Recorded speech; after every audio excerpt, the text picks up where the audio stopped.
I'd never been one for ghost stories. Not really. But that summer, I found myself living in a small town in Kentucky, working at the diner on Main Street, and sleeping in a little rented apartment above the bookstore. The town itself was quiet, the kind of quiet where you can hear the crickets and the wind in the trees, even in the middle of the night. But there was one place everyone warned about: Oak Hollow Cemetery. People didn't talk much about it, but when they did, their voices dropped. Kids dared each other to run along the edge after dark, and adults shook their heads as if simply being near it could summon something older than any of them. I first heard about it from Travis, the local kid who worked at the gas station. One evening, after we closed up, he leaned on the counter with that half smile people give when they know something you don't. "You been to Oak Hollow after dark?" he asked. "Nope," I said. "Why?" His grin didn't falter. "People see things there, things that don't make sense. You ever hear of the woman in black?" I shook my head. "Old story," he said. "Way back in the 1920s, there was a woman, Martha Collins. Her husband went off to war and never came back. She waited for him at the cemetery every night, hoping he'd return. Folks say she's still there, wandering the graves in black, crying, looking for him. Some say if you see her, you follow her. She'll take you with her." I laughed nervously. I didn't laugh in front of Travis, but I laughed at myself later when I realized how unnerving his voice sounded.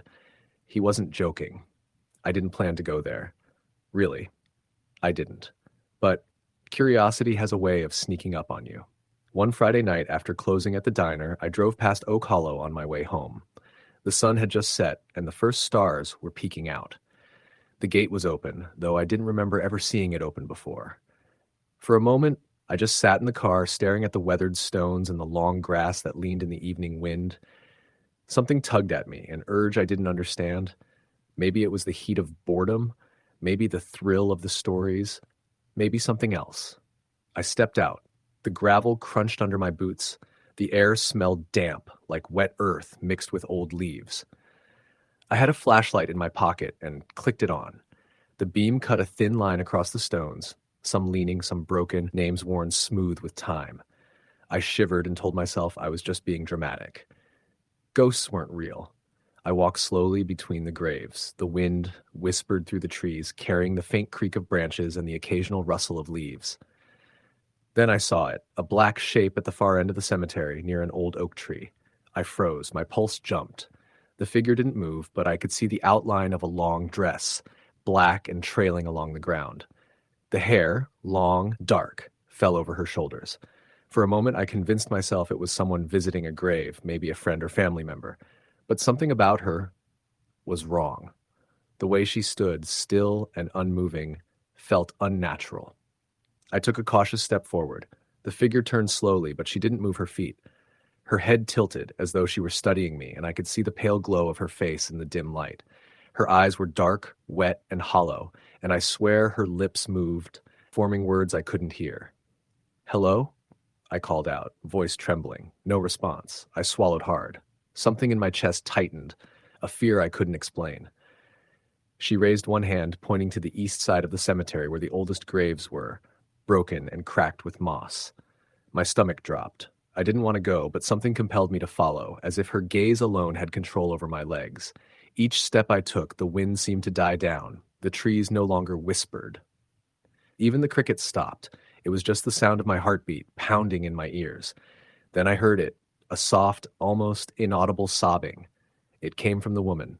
I couldn't breathe. The sobbing grew louder, but still delicate, like porcelain breaking slowly. I wanted to turn back. I wanted to run, but I couldn't. She stopped at a grave, bent over it, her hair falling forward like a curtain. I got close enough to see the name carved in the stone: James Collins, 1898 to 1918. I froze. Her sobbing stopped abruptly. She lifted her head. I saw her eyes again, wet, dark, and filled with a pain that seemed to pull at my soul. Then she looked past me, and I followed her gaze. There, barely visible through the trees, was a shadow, dark, tall, and still. Not human. Not anything I could name. It didn't move, didn't breathe, but it watched.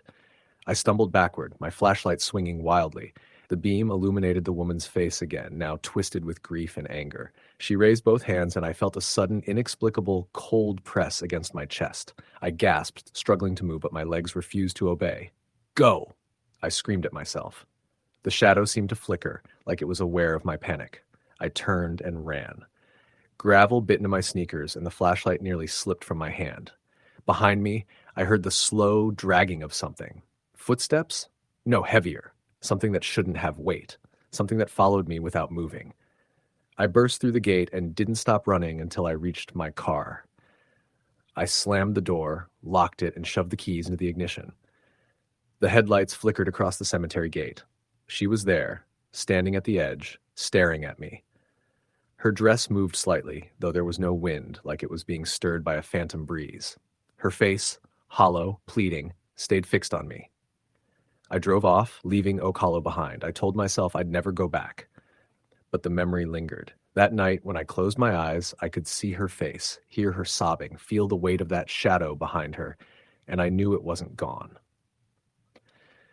Weeks later, I read the old newspapers. James Collins had died in 1918, killed in the war overseas. His wife Martha had survived him by only a few years.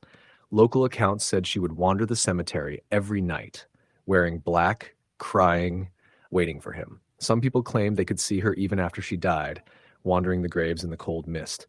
I tried to dismiss it, tried to tell myself it was grief and fear twisting my imagination. But one night, I woke to a soft tapping at my window. I lived on the second floor, no trees close enough for branches. The window was closed. The sound came again, soft, deliberate. I peeked through the blinds. Nothing. But when I leaned closer, my breath fogged the glass, and a handprint slowly appeared from the other side, pale and wet, pressing against the window. I jumped back, heart racing, and when I looked again, the glass was clear. No handprint. Nothing. Since then, I've moved twice, but every time I lie awake at night, I feel the same pull, the sorrow, the silent pleading, and I know that somewhere, beyond the reach of reason or safety, Martha Collins is still there, waiting, watching. And I've learned something I didn't understand that first summer. Some grief doesn't die. It lingers like fog in the trees, and some presences never let go. Story the end. The gravel road that led to Harlan Ridge Cemetery was never meant for night driving. It was narrow, tree-lined, and full of blind turns that swallowed the headlights until it felt like you were drifting through a tunnel carved out of the dark. The only reason I was on that road at all was because of my cousin, Mark, and his bad habit of mixing whiskey with dares. It was the week before Halloween, the year I turned 24. I had flown into Tennessee to visit family, planning nothing more frightening than bonfires and quiet nights. But after a long evening of beers on my aunt's porch, the conversation drifted, like it always seemed to with my cousins, to ghost stories. Someone mentioned Harlan Ridge Cemetery. Everyone went quiet. Even the insects outside seemed to hush. Someone else, maybe my cousin Jenna, said not to bring it up. But then Mark laughed, loud and sloppy, and said the cemetery was just a patch of overgrown grass with stones sinking into the earth, nothing more. I don't know why I agreed to go. Maybe it was the alcohol. Maybe it was the need to prove that growing up away from Tennessee hadn't turned me soft. Or maybe it was the way everyone else avoided looking at me when the dare was thrown on the table. So I said yes. An hour later, I was following behind 3 cousins in an old Ford toward a place that local kids whispered about but rarely visited after sundown. The gates were nothing more than rusted iron bars, half fallen off their hinges. A sign hung crookedly, the letters faded to the point that Harlan Ridge Cemetery was barely readable. The moon was bright enough to light patches of the path, but clouds moved fast, covering and revealing it so the shadows crawled like they were alive. Mark stumbled ahead, waving a flashlight wildly. "See?" he called. "Just rocks and weeds." But there was something wrong with the air there, heavy and cold, as if the whole place was holding its breath. We followed a narrow dirt trail between lopsided gravestones. Many were too weathered to read, their inscriptions melted down by decades of rain. A few had toppled over entirely. The deeper we went, the quieter it became. Even our footsteps seemed muffled, swallowed before the sound could travel. A thin fog crept low along the ground, not thick enough to block the stones entirely, but enough to blur their edges. We reached the oldest part of the cemetery, an oval clearing surrounded by leaning oaks. Their branches nodded overhead, forming a canopy that blocked the sky. In the center of the clearing was a grave everyone had heard about but no one ever visited at night. Margaret Harlan. Died 1888. The stone was taller than the rest and stained black at the top, as if from centuries of soot. Someone had placed a small iron fence around it long ago, but the fence was bent, twisted outward as if something inside had pushed against it. "What's the story?" I asked, more to fill the silence than out of curiosity. Jenna shivered. "They say she was buried alive." "That's just folklore," Mark scoffed. "Then why the bell?" Jenna snapped back.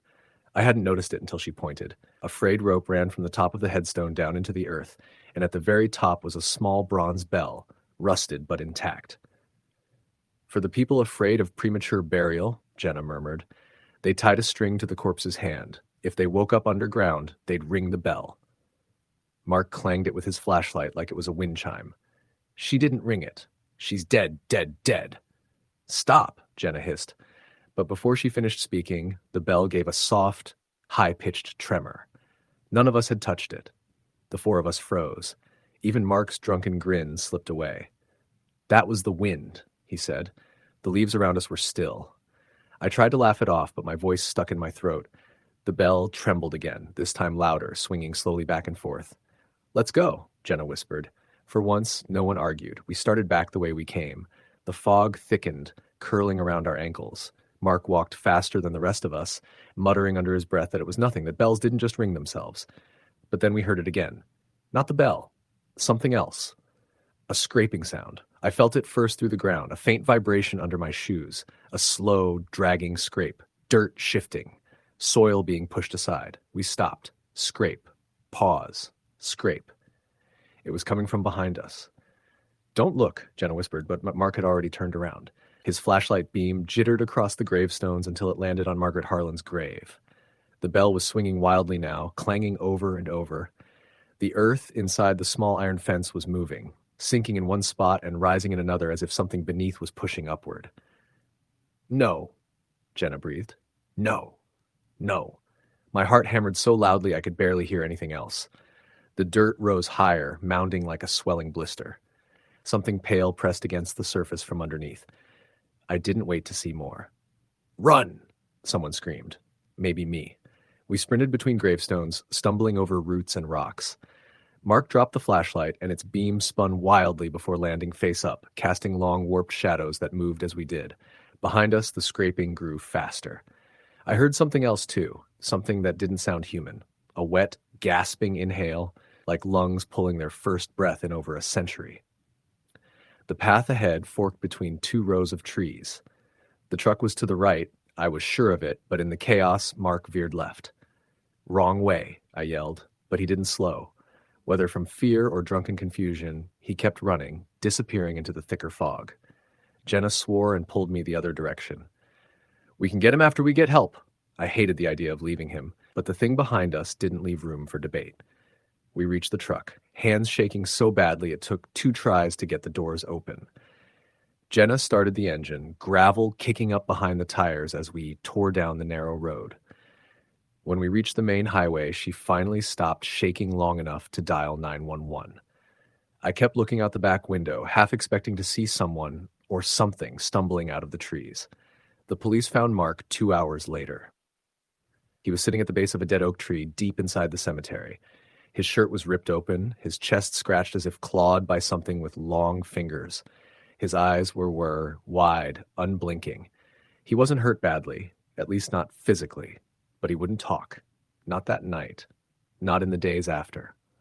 When the officers asked him what happened, his hands trembled violently and he whispered, "Don't let her touch you. Don't let her touch you." By the time I saw him at the hospital the next day, he wouldn't look at me. He stared at the wall with hollow eyes rocking slightly.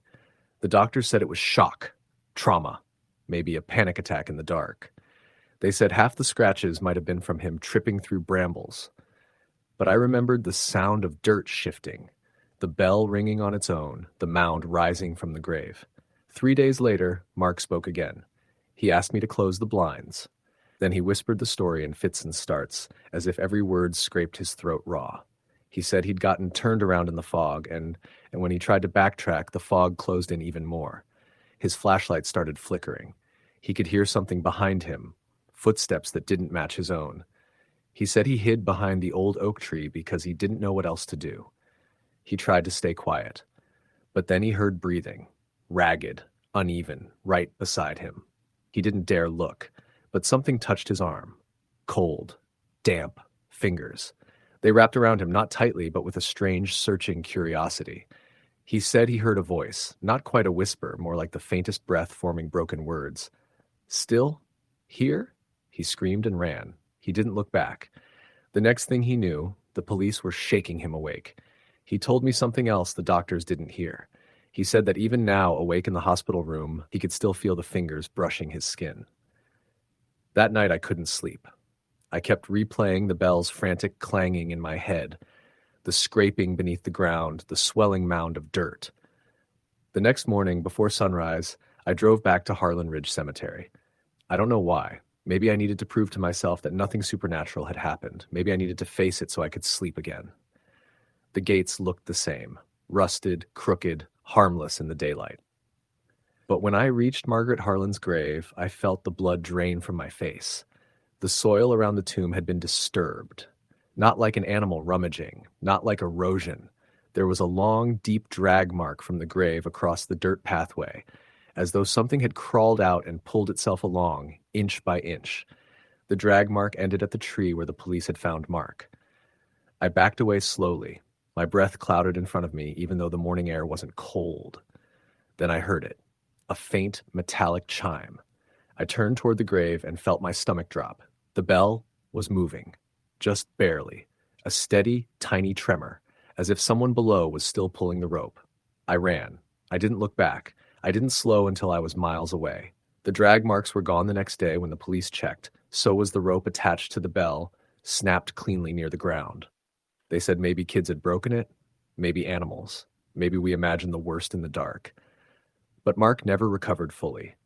He moved away from Tennessee, and even years later he wore long sleeves no matter the weather.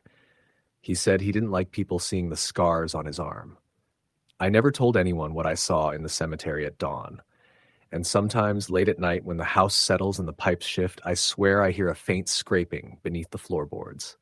Slow, steady, as if something buried deep is still trying to rise. Story the end. Fog crawled low across the ground the night I first stepped into Pine Hollow Cemetery, the kind of fog that clung to your ankles like something alive.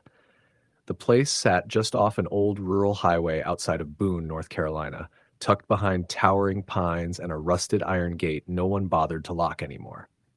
I had passed it 100 times, always feeling something cold brush through me when I looked at it, but that fall night I finally went through the gate. I was there because of my cousin, Eric. 3 days earlier, he had called me in a panic. He was the kind of 23-year-old who always tried to sound tougher than he was, a guy who never admitted fear. But that night his voice cracked as he told me something followed him home from Pine Hollow, something he couldn't shake. He said it stood in his yard after sunset, that it whispered his name through the walls, that it smelled like wet soil and rot. I tried to talk sense into him, tried to calm him down, but the call ended with him sobbing, and I didn't hear from him again. The next morning, they found him dead in his bedroom. The sheriff said it was likely heart failure, something sudden, nothing suspicious, but I had heard what I heard, and whatever happened to him didn't feel medical. Eric wasn't the only strange story tied to that place. The cemetery went back to the 1800s, older than the town itself. People claimed lights darted between headstones at night. Some said a woman in white wandered the far end searching for her missing child. Others swore the dead whispered in the wind tunneling through the trees. Many of those stories came from teenagers daring each other to wander in after dark. But the way Eric had sounded, terrified, shaking, told me something was wrong there. I told myself I was only going to check it out to see if I could understand what had frightened him so badly. But some part of me felt like I owed it to him to go deeper, even if I didn't know what I expected to find. Maybe answers. Maybe nothing. The gate shrieked when I pushed it open. The metal was icy beneath my palms. The path into the cemetery was nothing but worn dirt, scattered with pine needles and broken branches. The moon hung low, a thin white crescent, barely bright enough to see by. Everything else was shadows. At first, the place felt still, too still. No wind, no crickets, no rustle of animals, just the sound of my own footsteps. I crossed the row of newer graves where polished granite headstones reflected faint moonlight. Those weren't the ones I worried about. It was the older part of the cemetery, the forgotten section near the woods line that Eric had talked about. When I reached the first of the old stones, my breath caught. They were crooked, half sunk into the earth, names etched so long ago they were little more than smudged grooves. Moss clung to them like thin, green fingers. A few stones had cracked down the middle as if something underneath had pushed too hard trying to get out.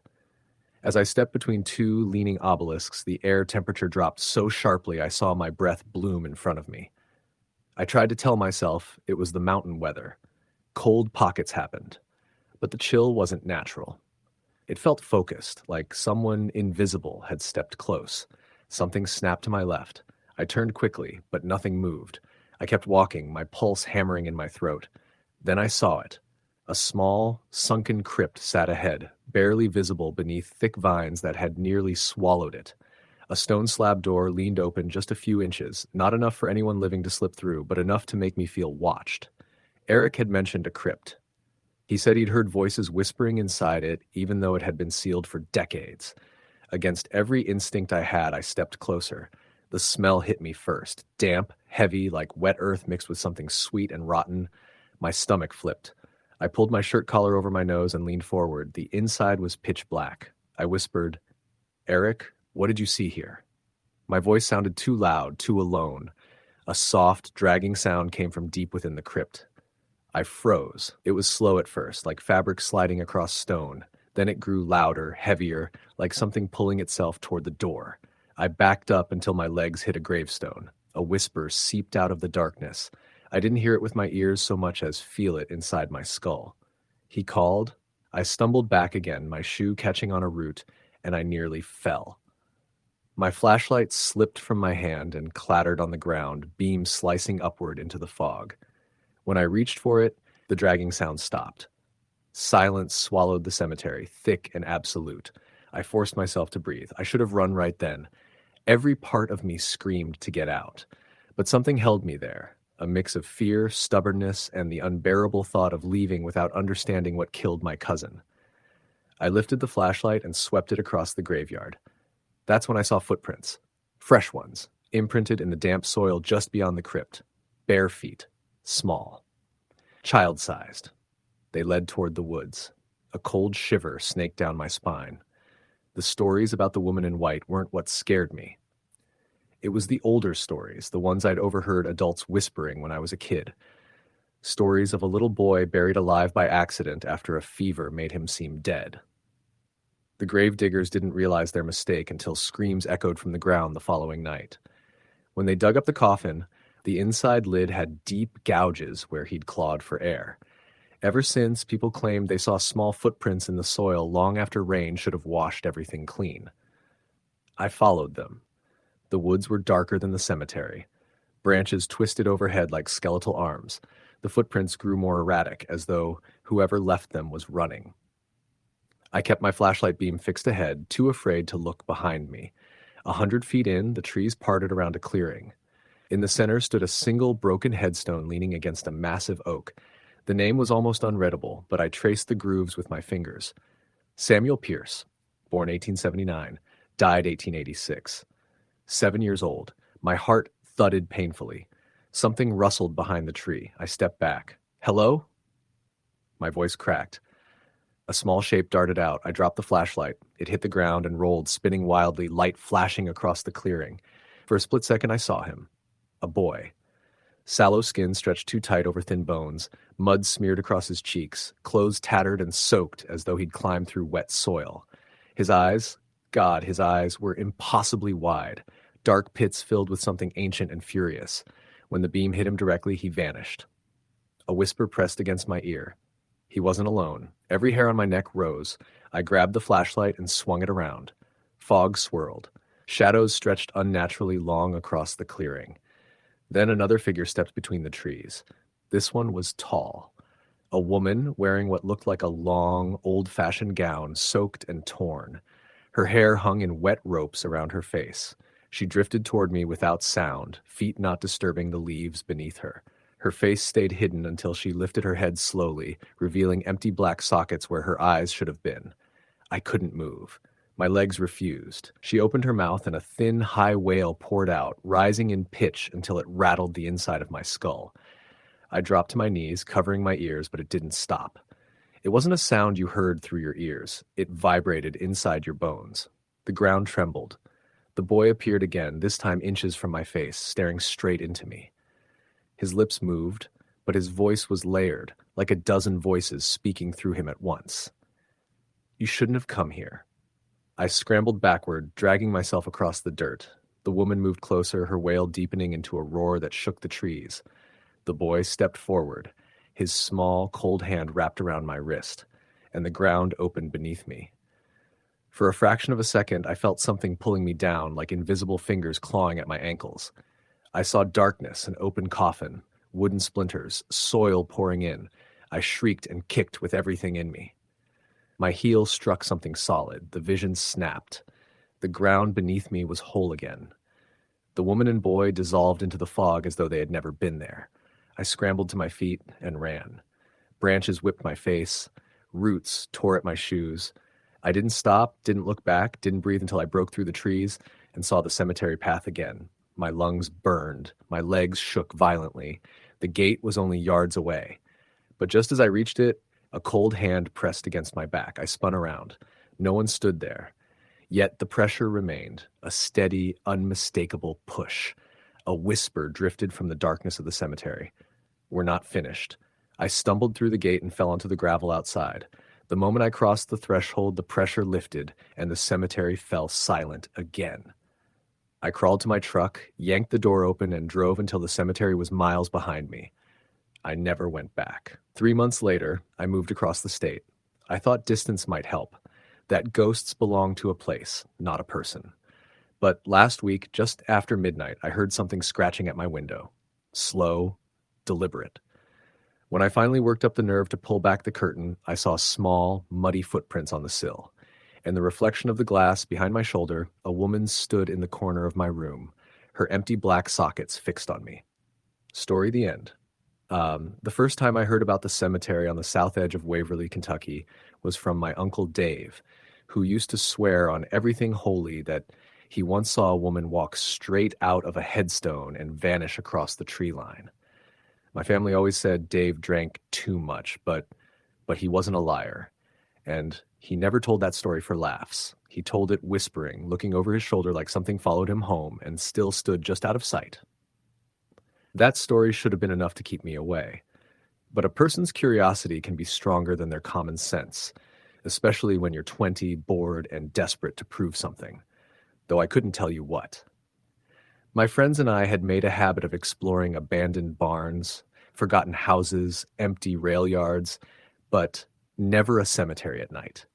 Someone always chickened out before we even got to the gate. That changed the summer after my first year of college, when everything felt like it was shifting under my feet. My parents were talking about splitting up. The factory in town was shutting down. Even the river behind my neighborhood had dried into a cracked, muddy trench. Nothing seemed stable anymore.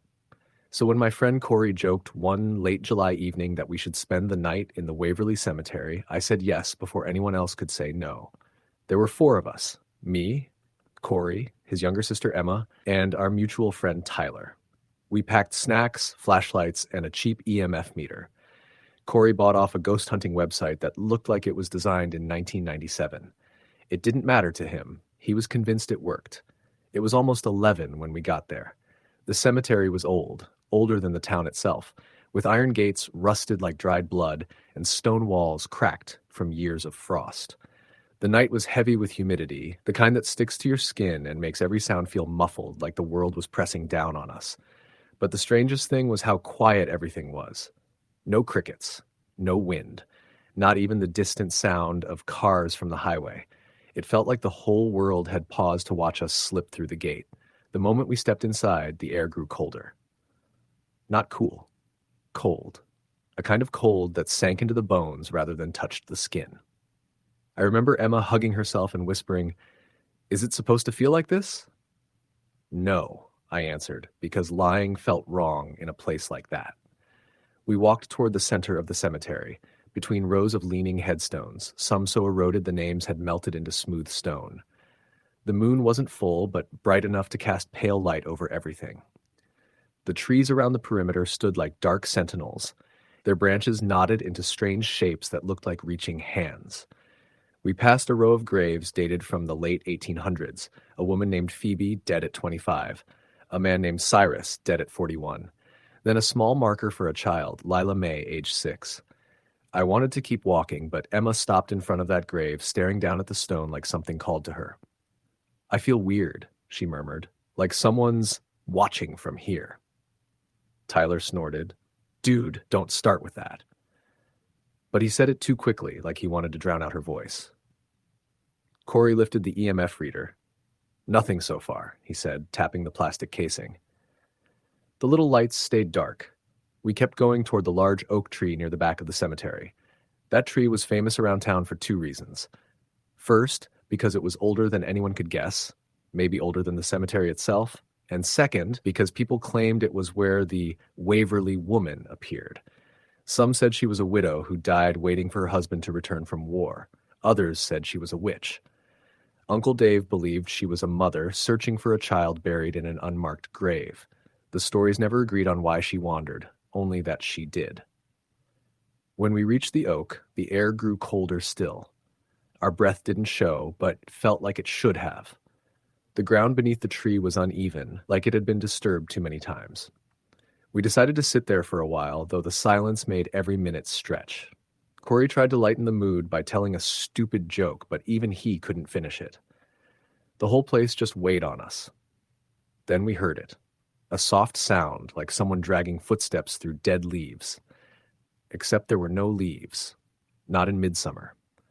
The noise came from behind a cluster of headstones to our right. We all snapped our flashlights toward the sound, but the beams trembled in our hands. "Probably an animal," Tyler whispered, but no animal I'd ever heard moved like that. Slow, deliberate, like each step was heavy with grief or exhaustion. The dragging stopped. Then a faint whisper rose on the still air. Not words exactly, more like the shape of a voice, a breath that didn't belong to any of us. Emma grabbed my arm. "Do you hear that?" I nodded. Corey swallowed hard and turned on the EMF meter again. This time all the lights flashed red. "Okay," Tyler said, backing up. "We proved it's creepy. Let's go." But before anyone could move, the whisper formed into something clearer. Still faint, but unmistakably a voice. "Where is she?" The words stretched out, thin and hollow. Corey dropped the meter. It hit the ground with a crack that echoed far too loudly. Something shifted behind the headstones, like fabric brushing stone. Then we saw her. A pale shape moved between the graves, gliding more than walking. Her hair hung in long, wet strands. Her dress clung to her as if soaked, though no water had touched the ground. She didn't seem to glow, but the darkness bent around her like it didn't want to touch her. Her head turned toward us, or rather it seemed to tilt in our direction. I couldn't make out her face, just the impression of eyes that weren't eyes, and a mouth that wasn't quite closed. Emma made a small, strangled sound. Corey whispered, "Oh my God!" over and over. The figure drifted closer, moving like her feet skimmed above the earth. She stopped beside the grave of Lila May, the child's grave Emma had stared at earlier. Her hand rose, thin and shaking, and hovered above the stone. "Lila," she whispered. The way she said it, like a mother calling a child from across a long dark room, made my stomach twist. Because for the first time, I believed every story Uncle Dave had ever told. The woman bent over the grave. Her fingers pressed into the earth, though they didn't disturb it.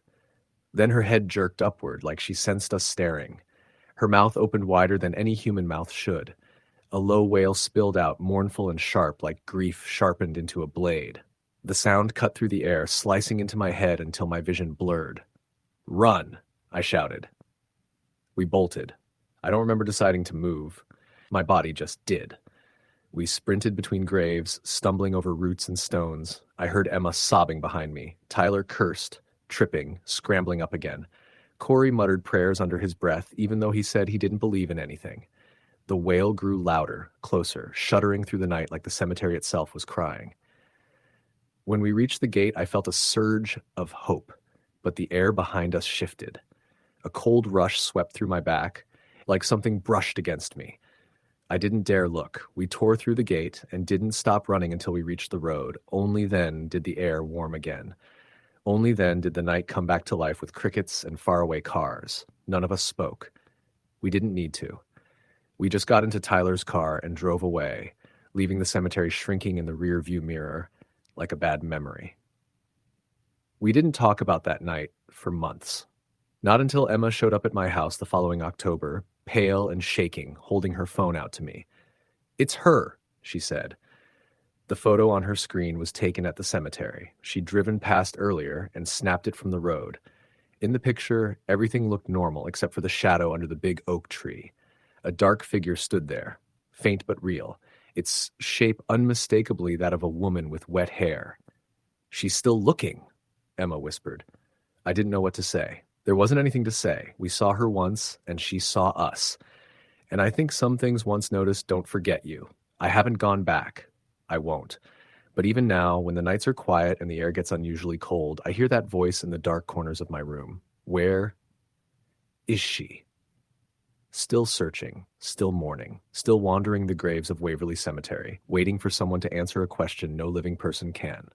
Story the end. The night was unusually quiet in the small town of Harrowsfield, a place where everyone knew everyone else, and the cemetery on the outskirts was considered off-limits after dark. But for the group of college friends, Jason, Emily, Mark, and Sarah, rules were meant to be broken. It was the kind of night when dares felt thrilling, and they had all convinced themselves that nothing in a cemetery could actually hurt them. The cemetery stretched across acres of overgrown grass and leaning tombstones. Moonlight glinted off the cold marble of headstones, casting long, distorted shadows that seemed to twist and move with a life of their own. Jason, the leader of the group, held a flashlight and shined it over the path, revealing cracked stones and broken iron gates that rattled with the slightest breeze. "This place is creepier than I imagined," Sarah whispered, clutching her jacket tighter. Her voice sounded small in the vast emptiness, and she kept glancing over her shoulder as if expecting something or someone to appear. "Don't be a baby," Mark said, trying to sound tough, but even he hesitated when a raven cawed somewhere beyond the trees. "It's just an old cemetery. What's the worst that could happen?" Emily didn't respond. She had been quiet since they arrived, her eyes scanning the tombstones like she was trying to read messages carved into the stone that weren't there. Something about the place made her skin crawl, a feeling she couldn't shake, even with the laughter and teasing of her friends. As they wandered deeper, the temperature dropped noticeably. The warm spring air they had left behind seemed to vanish, replaced with a damp, chilling fog that swirled at their ankles. Jason stopped at a particularly ancient section of the cemetery where the stones were worn so smooth that the names were nearly unreadable. "Check this out," he said, pointing at a tall, crumbling obelisk. "This guy died in 1873. Wonder what his story was." Sarah felt a shiver run down her spine. "Do we have to touch the stones?" she asked, reluctant. The others ignored her. Jason ran his hand over the marble, and for a moment, the silence was absolute. Then Emily suddenly gasped, stepping back. "Did you hear that?" "Hear what?" Mark asked. "It sounded like whispering," she said, her voice trembling. "Right behind us." Jason shined his flashlight around, but the fog made it difficult to see more than a few feet. "It's probably the wind," he said, trying to convince both them and himself. But the whispers didn't stop. They grew louder, echoing softly across the stones, and it was impossible to tell if they were coming from in front of them or behind. Sarah grabbed Emily's arm, her face pale. "We should leave. Now." Jason laughed nervously. "Relax. It's just the wind, or some kids messing around." That's when it happened. A cold hand brushed against Emily's shoulder, strong enough to make her stumble. She spun around, flashlight shaking, but no one was there. She started, but her voice caught in her throat. Behind them A figure stood between the gravestones, barely visible in the fog. Tall, thin, draped in what looked like tattered clothing from another century, it had no facial features, just a dark, hollow void where eyes should have been. Mark stepped forward, trying to appear brave. Hey, you lost? The figure didn't move. Then in a voice that sounded like dry leaves scraping across stone, it whispered, "Leave, now." The air grew heavier, each breath like inhaling ice. The friends froze. Jason finally swallowed his fear and stepped back. "We will leave." But as they turned to run, the path behind them seemed to stretch endlessly. Tombstones that were once in familiar rows now twisted into impossible angles, forming a labyrinth that didn't make sense. Emily screamed as a low moan echoed through the cemetery, rising and falling like someone or something was walking just beyond the fog. They ran blindly, colliding with stones and tangled roots, but the cemetery seemed alive, rearranging itself. Every time they thought they found the exit, it led them deeper into darkness. Shadows lengthened unnaturally, and whispers turned into chanting, soft and guttural, repeating words none of them could understand. Jason tried to call out for help, but his voice was swallowed by the thick fog. Sarah tripped over a broken gravestone and fell hard, scraping her hands. When she looked up, she realized Emily and Mark were gone. "Emily? Mark?" she cried, panic rising. A shadow passed in front of her, and she could just make out their faces, or what used to be their faces. Their eyes were hollow, their mouths open in silent screams. They were moving, but not on their own legs. It was like they were dragged across the ground by invisible hands. No, this isn't real," Sarah muttered, rocking back and forth, trying to wake from what she hoped was a nightmare. From the fog, the tall, faceless figure reappeared. It reached out one skeletal arm, pointing at Sarah. The chanting stopped, replaced by a hollow, echoing laughter that seemed to come from all directions. Sarah turned to run again, but the ground beneath her feet was soft, almost like walking through wet sand, slowing her down. She saw a faint light ahead, a lantern swinging gently. Hope surged through her. She sprinted toward it, praying it was the cemetery gate. But as she drew closer, she realized the figure holding the lantern was the same faceless entity. Only now the lantern's flame burned with an unnatural bluish glow, casting twisted shadows across the nearby stones. "Please," she begged, "just let me leave." The figure didn't answer. It tilted its head as if studying her. Then the chanting started again. Faster, louder, surrounding her. The fog thickened and the air became almost unbearable, like 1,000 cold fingers pressing on her chest. Suddenly, a hand grabbed hers. It was Emily, her eyes wide, pupils dilated, skin icy. "We have to go," she screamed, dragging Sarah toward a faint outline of the gate. Mark appeared beside them, his expression blank, but his grip on Emily's shoulder firm enough to guide them. They ran, tumbling over roots and gravestones, the fog finally thinning as the first signs of dawn touched the sky. When they reached the old iron gate, it swung open easily, as if it had never been locked. They didn't stop running until they reached Emily's car parked on the roadside, hearts hammering, gasping for air. Did that really happen?" Mark asked, voice shaking. Sarah shook her head. "It wasn't real. It couldn't have been real." Emily didn't answer. She was staring at her hands, pale and trembling, and then she whispered something that made the hair on Sarah's neck stand on end. "They're still there." No one said another word as they drove back to town, but the cemetery shrinking in the rearview mirror. But over the following weeks, strange things began happening. They would hear whispers when no one was around, shadows flickering at the edge of their vision.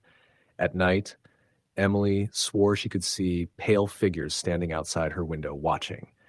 Jason tried to convince himself it was guilt or fear playing tricks on them, but the feeling of being watched never left him. Mark, who had always laughed off ghost stories, began carrying a small crucifix in his pocket, muttering prayers under his breath. Sarah refused to go anywhere near that part of town, avoiding the roads near the cemetery entirely. Months later, Emily disappeared. No trace, no clues, just gone. Jason, Mark, and Sarah were questioned, but no one suspected foul play. Yet each of them knew the truth. Whatever had been in that cemetery had not let her go. Years passed. The town moved on, life went on, but none of them ever spoke of that night again. None of them dared set foot near the cemetery. And on nights when the fog rolled in and the wind whispered through the trees, They could swear they still heard the chanting carried faintly across the fields. Sometimes, if you drive past the old cemetery at night, locals say you can see a lantern moving through the fog, and if you listen closely, the whispers will call your name. Jason, Mark, and Sarah never returned to Harrowsfield, but they never truly escaped either. Every time the wind blows cold, they remember the faceless figure, the hollow eyes of their friends, and the impossible labyrinth of stone that should have been just a cemetery, but was something far older, far more alive. And Emily is still there, waiting, calling to anyone who dares enter. Story the end. It was a cold October evening when Lisa and her friends decided to explore the old Greenwood Cemetery on the outskirts of their small Ohio town.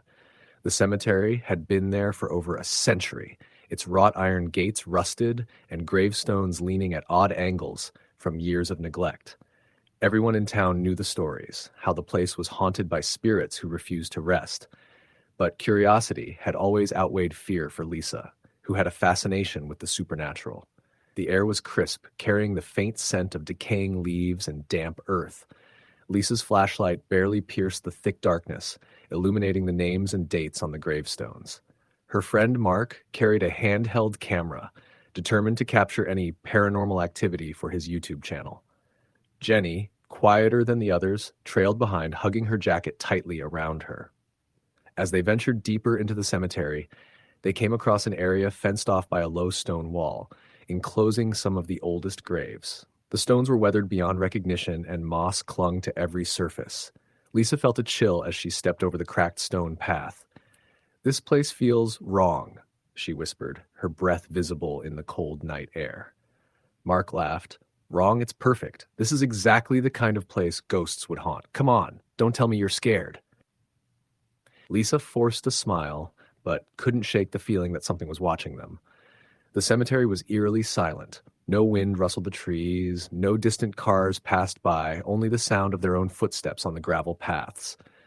They approached a particularly large gravestone, the inscription nearly illegible, except for a faintly carved name, Eleanor Whitmore, 1883 to 1901. The grave seemed oddly intact compared to the surrounding stones, as though someone had recently tended to it, though no one had been buried there for over a century. Jenny shivered. "Why would someone still care for this grave?" she murmured. Mark shrugged and started filming. "Maybe a relative, or maybe the ghost itself," he said with a wink. "Come on, let's get a closer look." As they stepped closer, Lisa noticed something strange. The ground around the grave seemed slightly sunken, like someone had recently disturbed it. She knelt down, brushing away leaves, and froze. The earth was soft, almost damp, and a faint outline of a handprint was pressed into the soil. "Guys, look at this," she whispered. Mark leaned in, shining his flashlight on the soil. "No way. Someone was just here," he said, awe and excitement in his voice. "Maybe this is a sign we're about to see a ghost." Jenny grabbed Lisa's arm. "We should leave. This doesn't feel right." Lisa felt a cold wind sweep through the cemetery. Unnatural and sudden, the flashlight flickered, and in that moment she could have sworn she saw a figure standing at the edge of the graveyard, watching them. She blinked, and it was gone. "Did you see that?" she asked, her voice trembling. "See what?" Mark said, though he glanced around nervously. "Nothing," Lisa muttered, trying to calm herself, but deep down she knew she hadn't imagined it. They moved on, trying to shake off the unease, but the atmosphere grew heavier with each step. The path wound through rows of graves, some with statues of angels whose faces were eroded, giving them grotesque expressions in the dim light. Shadows seemed to stretch unnaturally, twisting in ways that didn't align with the flashlight beams. Suddenly, Jenny let out a soft gasp. "Look!" Lisa and Mark turned toward her, and their lights caught a small figure near one of the old mausoleums. A girl, maybe 10 or 11 years old, left, wearing a white dress that seemed out of place in the modern world. Her face was pale, almost translucent, and she stared at them with dark, hollow eyes. "Hello?" Lisa called out cautiously. The girl didn't move. She just tilted her head and then disappeared as suddenly as she had appeared. Mark raised the camera, whispering, "Did you see that? I think I got it on tape."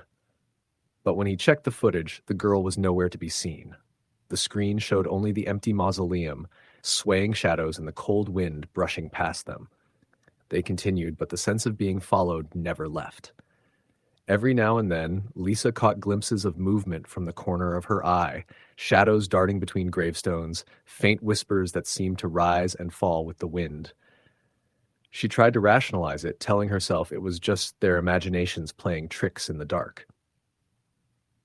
The final straw came when they reached the oldest section of the cemetery, where the gravestones were cracked, leaning, and almost unreadable. Here, the air felt heavier, like a weight pressing down on their shoulders. Lisa's flashlight flickered again, and she saw it, just beyond a toppled stone, a figure kneeling. It was a man, dressed in a black suit from a century ago, his head bowed as if in prayer. Lisa froze. The man didn't look up, but she could feel his gaze piercing her very soul. The air grew colder, frost forming on the edges of her jacket. Maybe we should go, Jenny whispered, trembling. Before Lisa could respond, the man lifted his head. His eyes were hollow voids, and his mouth opened unnaturally wide, emitting a silent scream. The shadows around him wreathed, stretching toward them like tendrils.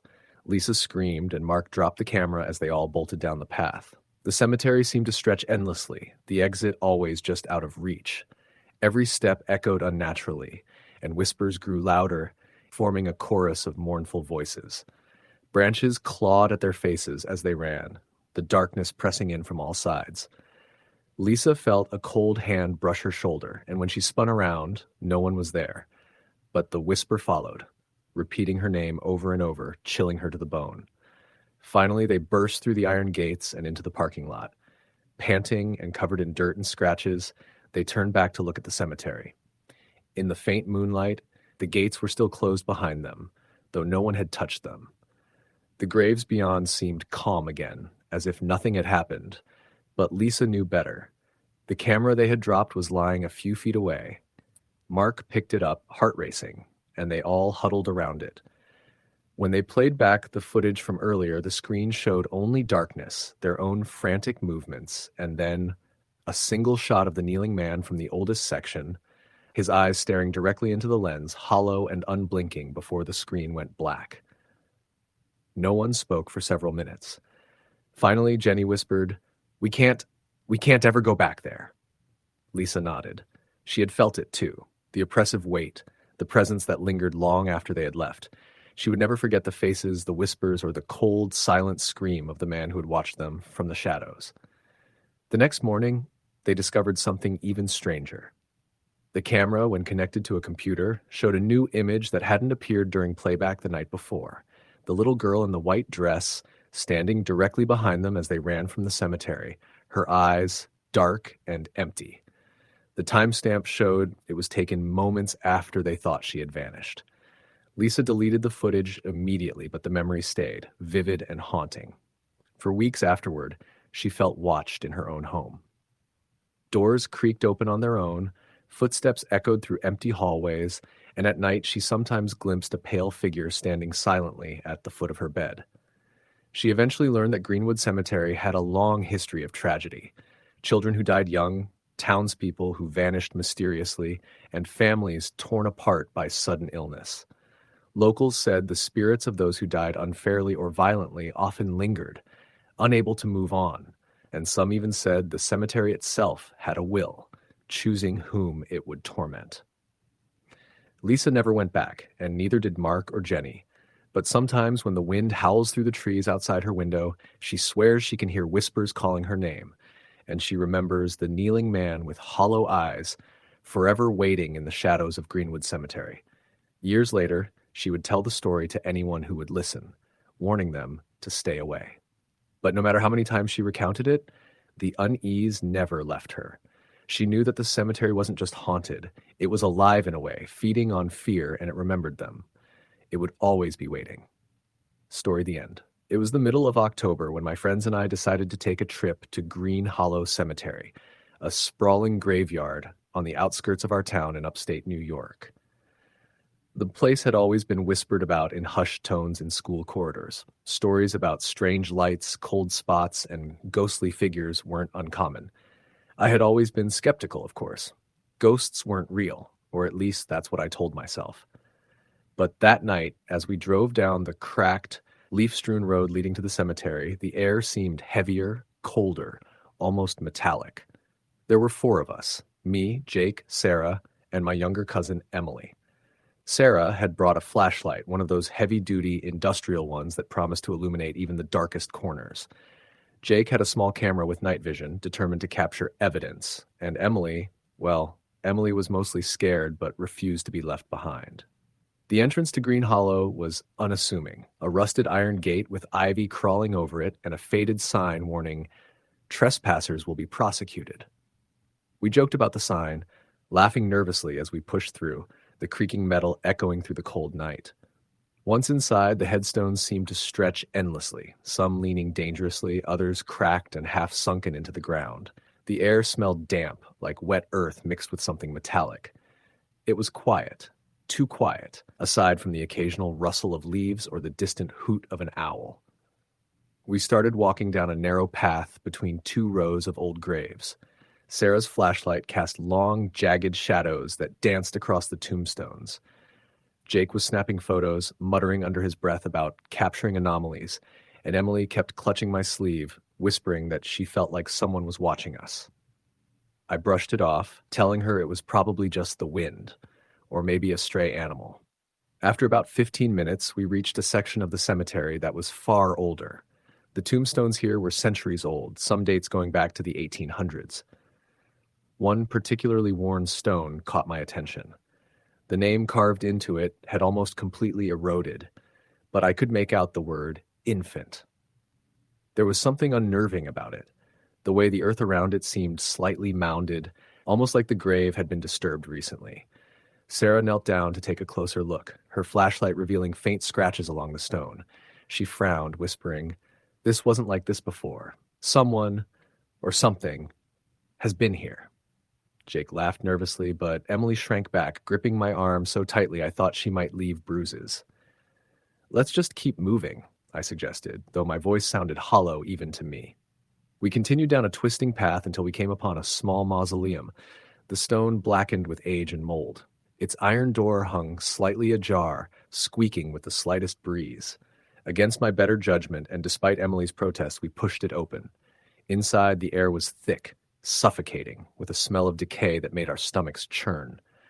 Sarah's flashlight illuminated marble sarcophagi and niches, some of them broken, their contents long gone. Then we heard it, a soft, almost imperceptible whisper. It wasn't one voice, but many, a murmur of words we couldn't understand. Emily screamed and ran toward the door, but Jake, ever the skeptic, insisted it was the wind. I didn't feel the wind, though. I felt eyes on us, heavy, cold, and unblinking. As we left the mausoleum, the whispering followed us, growing louder, more insistent. I glanced at the camera in Jake's hand, hoping it had picked up something. The screen showed only static, but the whispering was now unmistakable. A chorus of faint voices repeating something I couldn't make out. Sarah shivered, muttering, "We shouldn't be here. We really shouldn't." Emily was sobbing quietly, and for the first time I could feel fear clawing at my chest. We decided to turn back, retracing our steps, but the paths didn't look the same. The cemetery seemed larger, more labyrinthine than before. Headstones that had been on our left were now on our right, and shadows moved in ways that defied the angles of our flashlights. Panic started to set in. Jake tried calling out to us, but his voice sounded distant, swallowed by the thick air. I grabbed Emily and Sarah, urging them to keep moving, but it felt like the ground itself was pulling us deeper into the cemetery. Then we saw her. A small figure, pale and ghostly, standing near the far end of the path. She was a little girl, maybe 6 or 7, wearing a tattered white dress that seemed to shimmer in the dim light. Her hair was long and matted, and her eyes, oh God! Her eyes were dark hollows that seemed to look right through us. Emily screamed again, and even Jake's bravado faltered. The girl didn't move toward us, but we could feel her presence pressing down, suffocating. Then she started walking backward, slowly, toward a large, cracked tombstone that bore no name. As she moved, the whispering grew louder, more desperate, like a warning. "I think we need to follow her," Sarah said quietly. I wanted to argue, wanted to run, but something compelled me to obey. We followed her to the tombstone. The ground around it was freshly disturbed, soil piled high as if someone or something had recently been buried. The girl reached out a tiny hand, pointing toward the mound. Then, just as suddenly as she appeared, she vanished. The air grew still, the whispering ceased, and an unnatural silence descended. We were frozen in place, staring at the grave. Jake stepped forward, curiosity overcoming fear, and knelt to examine it. That's when we noticed the tiny handprints pressed into the soil, perfectly formed, leading from the tombstone into the darkness. My stomach turned. These weren't small animal tracks. They were human, small, delicate, unmistakably human. Suddenly, the temperature dropped drastically. Our breath came out in visible clouds, and I felt something brush against my arm. I spun around, but there was nothing, just shadows stretching unnaturally across the ground. Then a whisper floated past my ear. "Go, before it finds you." Emily screamed again, this time in genuine terror, and we bolted.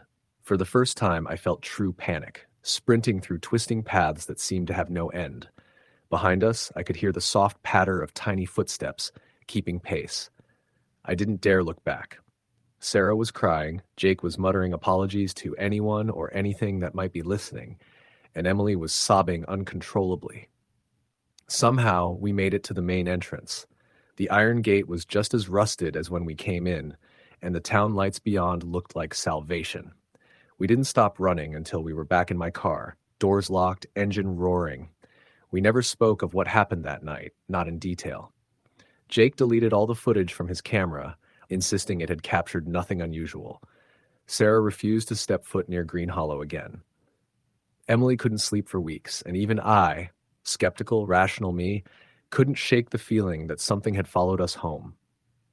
Months later, I found myself driving past the cemetery. Something compelled me to glance inside. That's when I saw it, a small figure in white, standing at the same tombstone we had encountered. But this time there was no mistaking it.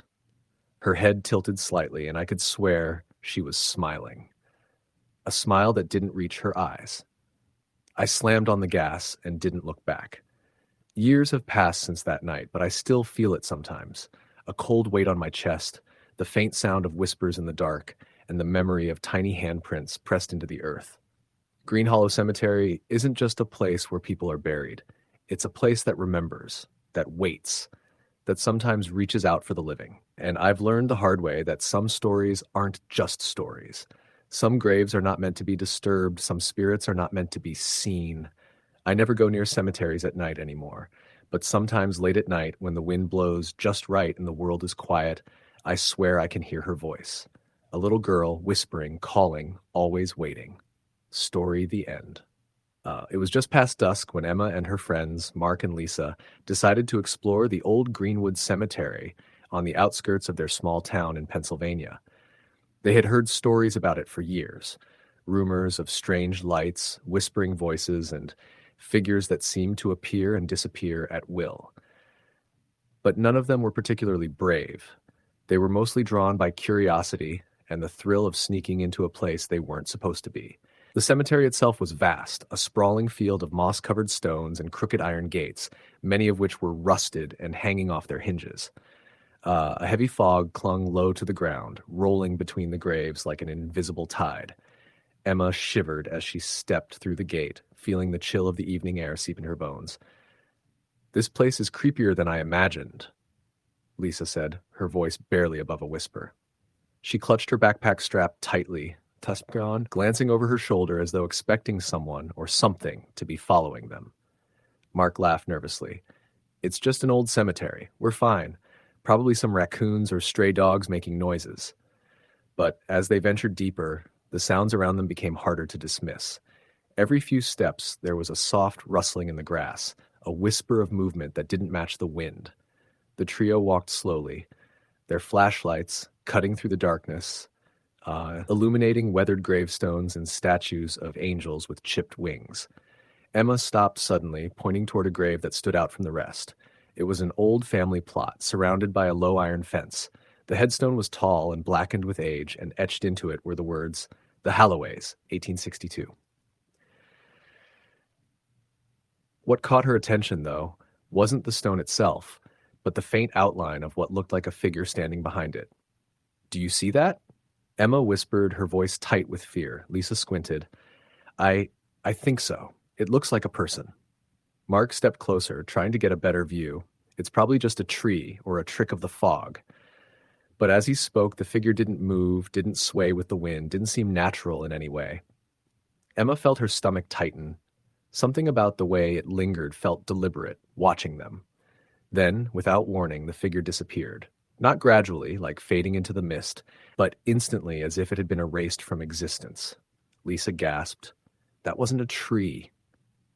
They stood in silence for a moment, the only sound the distant caw of a crow and the crunch of their footsteps on gravel.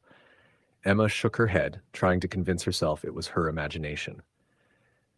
Let's keep moving, Mark said finally, though his voice lacked its earlier confidence.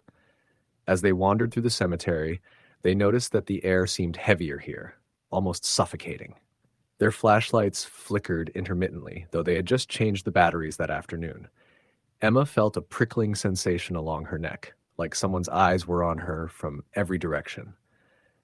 They came across a section of graves that looked far older than the rest.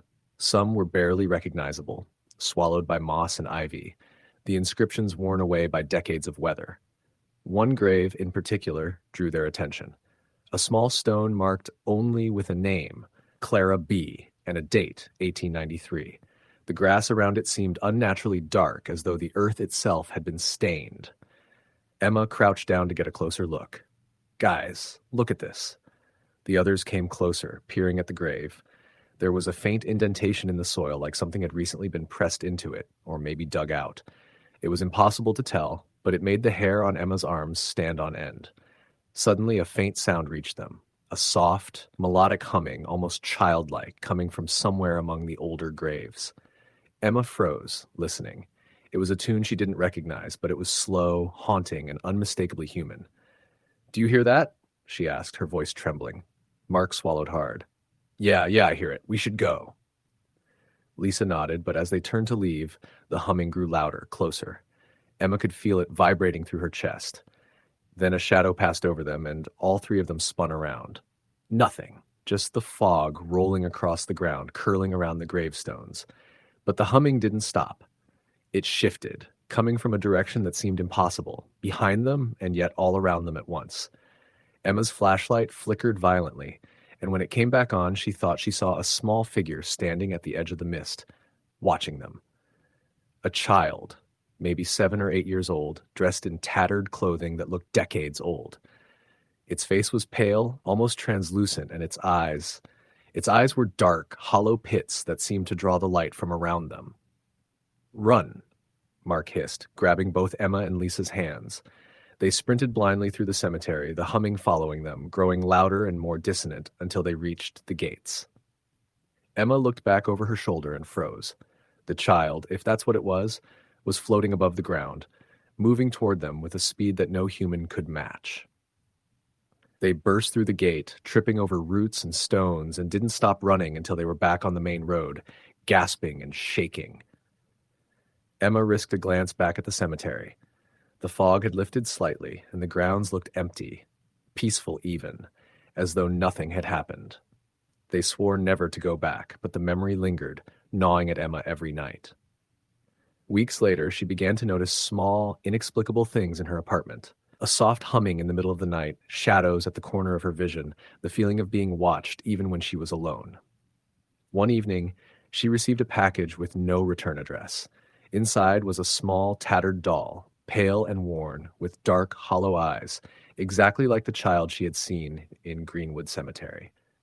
Emma dropped it immediately, but when she looked again, it was sitting upright on her shelf, facing her. Terrified, she called Mark and Lisa, only to find out that they, too, had received similar packages in the mail, all containing dolls with hollow eyes. The friends realized that whatever had followed them from the cemetery wasn't bound by the physical world. They had invited it, simply by seeing it, acknowledging its presence. Over the next few months, the haunting escalated. Doors slammed without reason, cold spots appeared in the apartment, and the humming returned, louder each time. Emma began to lose sleep, her dreams filled with the child's hollow eyes and silent, accusing gaze. She tried to move, but no matter where she went, the sense of being watched followed her. One night, Emma awoke to find the child sitting at the foot of her bed, the tattered doll clutched in its tiny hands. Its mouth opened, emitting a high-pitched, echoing laugh that made her ears ring. She wanted to scream, but found her voice frozen in terror. The child's eyes seemed to bore into her soul, and in that moment she understood. The spirit of Greenwood Cemetery had marked them, tethering them to its restless dead. The next morning, Emma, Mark, and Lisa met in secret, their eyes hollow with sleepless nights and shared fear. They realized the only way to escape was to return to the cemetery, to confront whatever had latched onto them. Trembling, they drove back to Greenwood under the cover of darkness. The cemetery looked different this time. The gravestones seemed taller, the fog heavier, and the air thick with the stench of decay. They found the Halloway plot again, the same blackened headstone and the dark soil surrounding it. Emma stepped forward, clutching the doll. "We're here to let you go," she whispered. The child's hollow eyes appeared in the fog, and for a moment it was still. Then the humming rose to a deafening crescendo. The figure reached out, and Emma felt an icy chill that seeped into her bones. Suddenly, the doll flew from her hands, landing on the Holloway grave. The fog swirled violently, the air filled with whispers and moans of the unseen dead. And then, silence. When they looked up, the child was gone. The cemetery returned to its quiet, eerie calm, and the oppressive weight lifted. They didn't wait to see if it would return. They fled, vowing never to speak of it again. But even today, locals say that on foggy nights, you can hear soft humming drifting from Greenwood Cemetery, and if you look closely, a small figure might be watching from between the graves, waiting for the next curious soul to wander too close. Story the end. It was a late October evening when I found myself driving through the winding back roads of rural Pennsylvania. The fog was thick, rolling over the fields like ghostly waves, and the sun had long since disappeared behind the horizon. I was on my way to visit my cousin Mark, who lived in a small town surrounded by old farms and dense woods. Mark had called me earlier that week, sounding almost frantic. He claimed he had been experiencing strange occurrences at the local cemetery, the kind that made hair stand on end and stomachs churn. Being the skeptical type, I agreed to come see for myself, mostly to reassure him that it was all in his head. When I arrived, Mark was pacing outside his small farmhouse. He looked pale and jittery, his hands constantly rubbing together. He didn't even bother with small talk. He just blurted out, "We have to go tonight." "All right, you'll see for yourself." I hesitated, glancing at the approaching darkness. "Mark, it's nearly midnight. Are you sure this is a good idea?" He gave me a look I could only describe as desperate. "I've been hearing things, seeing things, shadows moving when nothing's there. I know it sounds crazy, but it's the cemetery. You'll understand when we get there." I sighed and followed him into his old pickup truck. The ride to the cemetery was silent except for the crunch of gravel under the tires and the occasional hoot of an owl in the distance. When we pulled up, the cemetery looked even more foreboding than I had imagined. Ancient tombstones leaned at odd angles, some cracked and weathered from decades of neglect. The air was cold and damp, carrying the scent of wet leaves and something more metallic like rust or dried blood. Mark grabbed a flashlight from the glove compartment and flicked it on. Its narrow beam cut through the fog, illuminating gravestones and skeletal trees. He led me down a narrow path that twisted between the graves, stopping in front of a section that seemed older than the rest. "This is where it started," he whispered, his voice barely audible. "About 2 weeks ago, I was walking through here, just like we are now, and I saw someone, standing there." He pointed to a cluster of tombstones that were barely legible. I squinted, trying to make out any shapes, but all I could see was fog curling around the stones. "I thought it was just my imagination at first," he continued, "but then it happened again, and again, always in the same spot." As he spoke, a sudden gust of wind made the trees shiver, and I could swear I heard something, like a faint footstep, coming from the direction Mark had indicated. I shook my head. "It's probably just an animal," I said, though my voice lacked conviction. Mark ignored me and stepped closer to the gravestones. He shone the flashlight around, and I followed hesitantly. The beam caught on a name partially worn away by time. Elizabeth Halloway, 1872-1890. He knelt and traced the letters with his fingers. "They say she died young, in a house fire. Some people in town think she haunts this place. The older folks call her the Weeping Girl." A chill ran down my spine, and I forced a laugh. "Come on, Mark. Ghost stories from old ladies in town? That's not real. But as I turned to move away, a soft sobbing sound floated through the air. It was faint, almost imperceptible, but definitely there. I froze. The sound came from the direction of the gravestone. Mark looked at me, his eyes wide. See? I'm not making this up. We both stood in silence, straining to hear. Then it stopped as suddenly as it began. The only sound was the wind rustling dead leaves. I took a step closer to Mark. Maybe it's someone else here, a vagrant or a drunk. Before he could respond, the ground beneath us seemed to shift. A subtle vibration, almost like footsteps, but heavier. I shone my flashlight across the cemetery, and for a brief moment I thought I saw a figure dart between the tombstones. It was tall, thin, and moved in a way that didn't seem human. I blinked, and it was gone. Mark's voice trembled. I've seen her. That's her. That shadow. That's Elizabeth. We walked further down the path, each of us unnerved in our own way. The fog was growing thicker, and the flashlight's beam barely penetrated the gloom. Every time I looked into the mist, I thought I could see someone standing just out of reach, watching. Finally, we reached a section of the cemetery that was overgrown with weeds and brambles. The tombstones here were older, some toppled entirely. Mark stopped in front of one that was cracked in half, leaning against a gnarled tree. "This is the spot where it always happens," he whispered. "I can't explain it. I've tried, but whenever I'm here alone, she appears." I shone the flashlight around nervously, my skepticism faltering. The air was so cold that my breath fogged up in front of me, and then I heard it again, the soft, mournful crying. It was closer this time. I spun around, my flashlight trembling in my hand. There, just beyond a leaning gravestone, a figure emerged. She was a young girl, maybe 18 or 19, dressed in a tattered white dress that seemed to glow faintly in the darkness. Her hair was long and black, obscuring part of her face, but I could see her eyes, dark, hollow, and impossibly sad. I stumbled backward, unable to speak. Mark whispered, "Don't turn your back on her. She won't hurt you if you don't show fear." I wanted to argue, wanted to run, but my body wouldn't respond. The girl slowly floated toward us, her sobs echoing in the fog. The air around us grew icy, and I felt a pressure in my chest, like the weight of 1,000 invisible hands.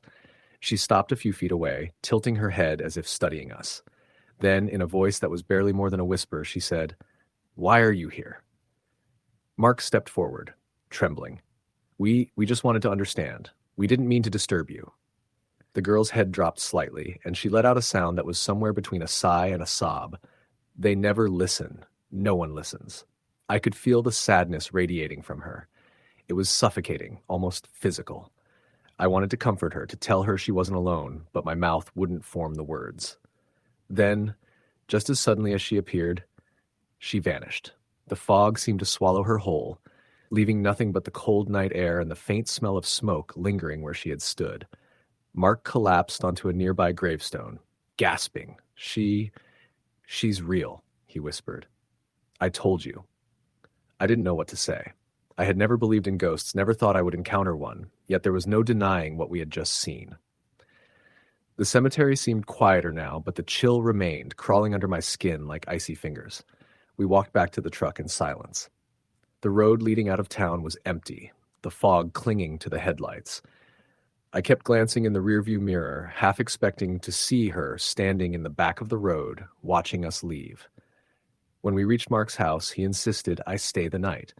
Neither of us spoke much. The events at the cemetery had left a heavy weight on our minds. I lay in the guest room, staring at the ceiling, hearing the wind howl outside, and imagining her eyes in the darkness. I didn't sleep well. Every creak of the house, every rustle outside made my heart race. The next morning, we returned to the cemetery in daylight. I expected to see nothing, just cracked stones and weeds, but as we walked through the older section, I noticed something strange. The tombstone where she had appeared was slightly askew, as if someone or something had pushed it. Mark touched it cautiously. "See? She was here. She leaves signs." I didn't argue. I only nodded. The image of her hollow eyes burned into my mind. From that day on, I never dismissed the old stories about the weeping girl of Holloway Cemetery, and though I left Pennsylvania shortly after, I could never shake the memory of her presence, the sorrowful figure that haunted the fog and the shadows, waiting for someone to listen. Even now, Years later, whenever I hear the wind whistle through the trees or the faint sound of crying on a foggy night, I think of Elizabeth. And I wonder if somewhere in the old cemetery she is still there, watching, waiting, mourning. Story the end. The autumn air was cold that night, sharper than usual for early October in Pennsylvania. The wind whispered through the skeletal branches of the oaks and maples that lined the old cemetery at the edge of town. It was the kind of place people drove past quickly during the day and avoided entirely at night. Most folks said it was abandoned, a relic of the 1800s, with graves that predated the town itself. But, like all places with long histories, it held its secrets. Mike Reynolds didn't believe in ghosts. He was 32, a local history teacher, and the type of guy who scoffed at anything supernatural. But his friend Josh had dared him.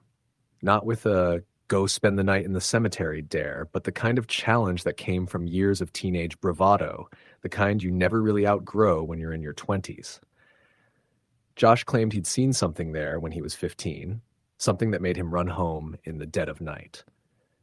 Mike had laughed it off, but tonight, for reasons he didn't fully understand, he found himself pulling his Jeep onto the gravel path that led into the cemetery's overgrown entrance. The gate creaked like it hadn't been opened in decades. Rust ate away at the hinges, leaving dark orange streaks down the warped wood. The moon was a thin crescent, barely lighting the worn path, and Mike could see the outlines of gravestones rising like jagged teeth from the ground. Some were barely legible, their inscriptions weathered away by a century of wind and rain. He parked, grabbing his flashlight and a small thermos of coffee, trying to shake the unease that had settled in his chest. The air smelled different here, damp and earthy, with an undertone of something metallic he couldn't place. He shone the flashlight across the graves, reading names and dates, thinking about the people who had been buried here long before the town had grown up around it. Families forgotten, tragedies recorded only in worn stone. He laughed quietly to himself, imagining the typical ghost stories he'd tell his students. "A haunted cemetery," he muttered. "How original." Mike walked deeper into the cemetery, the gravel crunching under his boots, until he reached a section where the stones were clustered close together. This part of the cemetery looked older. The names were almost all from the 1800s, and the stones were tilted, some nearly fallen over. A sudden gust of wind rattled the branches above, and Mike felt a chill creep down his spine. He shook his head. "Get a grip, man," he whispered, but his voice sounded hollow in the quiet night. Then he saw it. A figure, barely visible in the dim moonlight, standing near a tall monument dedicated to a family whose name Mike couldn't read from this distance. It was a woman, dressed in what looked like a long, old-fashioned gown. Her hair was dark, falling over her shoulders in a way that made her seem out of place in the modern world. She didn't move, didn't blink. Mike froze, feeling an unfamiliar fear knotting in his stomach. "Hello?" he called out, his voice wavering. The figure didn't respond. Then, in a blink, she was gone. Mike laughed nervously, telling himself it was a trick of the shadows, his imagination playing games with the moonlight and trees. But the feeling of being watched didn't fade. He walked closer to the monument, squinting at the inscriptions. The stones were cracked, names barely legible. And then he noticed something etched into the base of the monument that hadn't been there before, or maybe he had never seen. A small hand-carved symbol that looked like a spiral roughly scratched into the stone. A rustle behind him made him spin around, flashlight cutting through the darkness. There was nothing there, just the trees swaying in the wind and the shadows that seemed to move on their own. He shook his head again, trying to steady himself. Maybe it was time to leave. He had what he came for, the story to tell Josh, the thrill of having faced the unknown. He turned back toward the path and stopped. There she was again. The woman, closer this time, just beyond a gravestone. She raised her hand, pointing directly at him. Mike's heart pounded. He knew it wasn't right to be here, but some part of him was rooted to the spot. I don't mean any harm," he said, his voice trembling. And then she spoke. Her voice was soft, barely audible over the wind, like a sigh, yet it carried a weight that made the hairs on his arms stand up. "Leave before they come." Mike swallowed hard. Who's coming?" he asked, his rational mind struggling against the terror creeping in.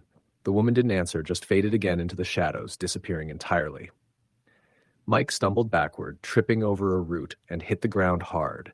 He scrambled to his feet, heart racing, eyes scanning for any sign of movement.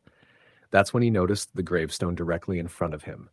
It was freshly disturbed. The soil looked loose, as if someone, or something, had recently been dug out. A cold sweat ran down his back. This isn't real," he whispered, but the grave itself seemed to pulse, almost alive in the beam of his flashlight. And then he heard it. The faintest sound of footsteps on gravel. Slow, deliberate, coming closer. Mike spun around, flashlight shaking in his hands. The path behind him was empty, yet the sound continued, moving around him, circling. Panic surged. He ran, zigzagging through the graves, the wind howling through the trees, shadows stretching like fingers trying to grab him. He didn't stop until he reached the gate, lungs burning, hands raw from the flashlight. He threw the Jeep door open and slammed inside, locking it instinctively. He glanced back toward the cemetery. For a moment, he thought he saw hundreds of faint figures emerging from the shadows, all wearing the same faded clothes from different eras, all watching him. Then the vision vanished, leaving nothing but the still night and the sound of his own ragged breathing. Mike didn't sleep that night. He tried to convince himself he'd imagined everything, that the combination of darkness, wind, and old stones had made his brain create a nightmare. But when he told Josh about it later, and Josh's eyes went wide, his hands shaking, he realized he wasn't the only one who had seen things that weren't supposed to be seen. A week later, Mike couldn't resist going back, though he told himself it was for research. He arrived at dusk this time, hoping the daylight would keep his mind clear. But the cemetery had a different energy during the day. The stones looked less threatening, but some of the older graves were cracked in ways that seemed unnatural. And near the same monument, he found the spiral symbol again, deeper now, more jagged, as if someone or something had gone over it multiple times. No footprints, no signs of people, but the soil around the graves looked freshly turned in several places. Mike called the local historical society asking about any records of disturbances or unusual deaths linked to the cemetery. They told him about the Wainwright family, whose monument he had first seen the woman near. 5 children, all buried in unmarked graves behind the main stones. The eldest, a girl named Abigail, had died under mysterious circumstances in 1873. Stories told of her wandering the cemetery at night, searching for her siblings. Mike's stomach turned. The dates matched, the story matched, and he felt a shiver crawl over him. The woman he'd seen, she had to be Abigail. That night, despite himself, Mike returned once more. He had to see, had to know. The moon was hidden behind clouds, the cemetery almost pitch black. He walked to the Wainwright monument, hands trembling. And there she was. Abigail, clearer than ever, her eyes hollow but filled with something sorrowful. She didn't move toward him. She didn't speak. She just stood there, gazing at the ground, and as Mike watched, he realized the fresh soil he'd noticed during the day now formed small mounds over graves he hadn't seen before. Abigail knelt, hands brushing over them gently, her movements slow and deliberate. A soft whisper carried on the wind. "They're not safe. They're not safe." Mike couldn't move, couldn't speak. He felt a coldness seep into his bones, a presence that was both protective and warning. And then he understood. She was guarding them, keeping some unseen force away. But the cemetery itself was alive in ways he couldn't comprehend, full of restless energy and spirits that had unfinished business. As he backed away slowly, he noticed shapes moving in the shadows beyond the tree line, figures drifting silently, watching, waiting. Not all of them were friendly. He left the cemetery that night, driving without headlights, too afraid to look back. Sleep didn't come for days. He researched every story, every death linked to the cemetery, and every time he returned, he felt the same watchful eyes on him, reminding him that some places aren't meant for the living. Abigail never appeared again after that night, but he knew she was still there, tending to the graves, a silent sentinel. Years later, Mike would tell students about the history of the town, about the Wainwrights and other long-forgotten families. But he never mentioned the cemetery at night. Some truths he learned were meant to stay buried, and sometimes when the wind is right and the moon is thin, he could swear he still hears faint whispers from the edge of town, warning him not to return. story the end. It was a cold October evening in the small town of Millersville, Pennsylvania, when I found myself walking past the wrought iron gates of Old Pine Cemetery. I had driven past it countless times, the place always quiet, tucked behind a row of aging oaks, and yet something about it had always unnerved me. That night, I was with my friend Jason, a skeptic with a morbid curiosity for haunted places, and Sarah, who claimed she could sense spirits but had never actually proven it. None of us were particularly brave. We were just looking for a story, something real, something that would scare us in a way that watching a YouTube video never could. The cemetery stretched out before us, mist curling between the weathered headstones like smoke from some unseen fire. Jason flashed his flashlight across the gravestones, the beam catching the mossy names and dates, some of them centuries old. The oldest, from the late 1700s, leaned at impossible angles, their inscriptions faded into illegibility. A chill ran down my spine as I stepped onto the cracked path, the crunch of dead leaves beneath my boots sounding unnaturally loud in the quiet. "See, nothing to it," Jason said, though I could hear a tremor in his voice. "Old cemetery, creepy, but nothing, alive."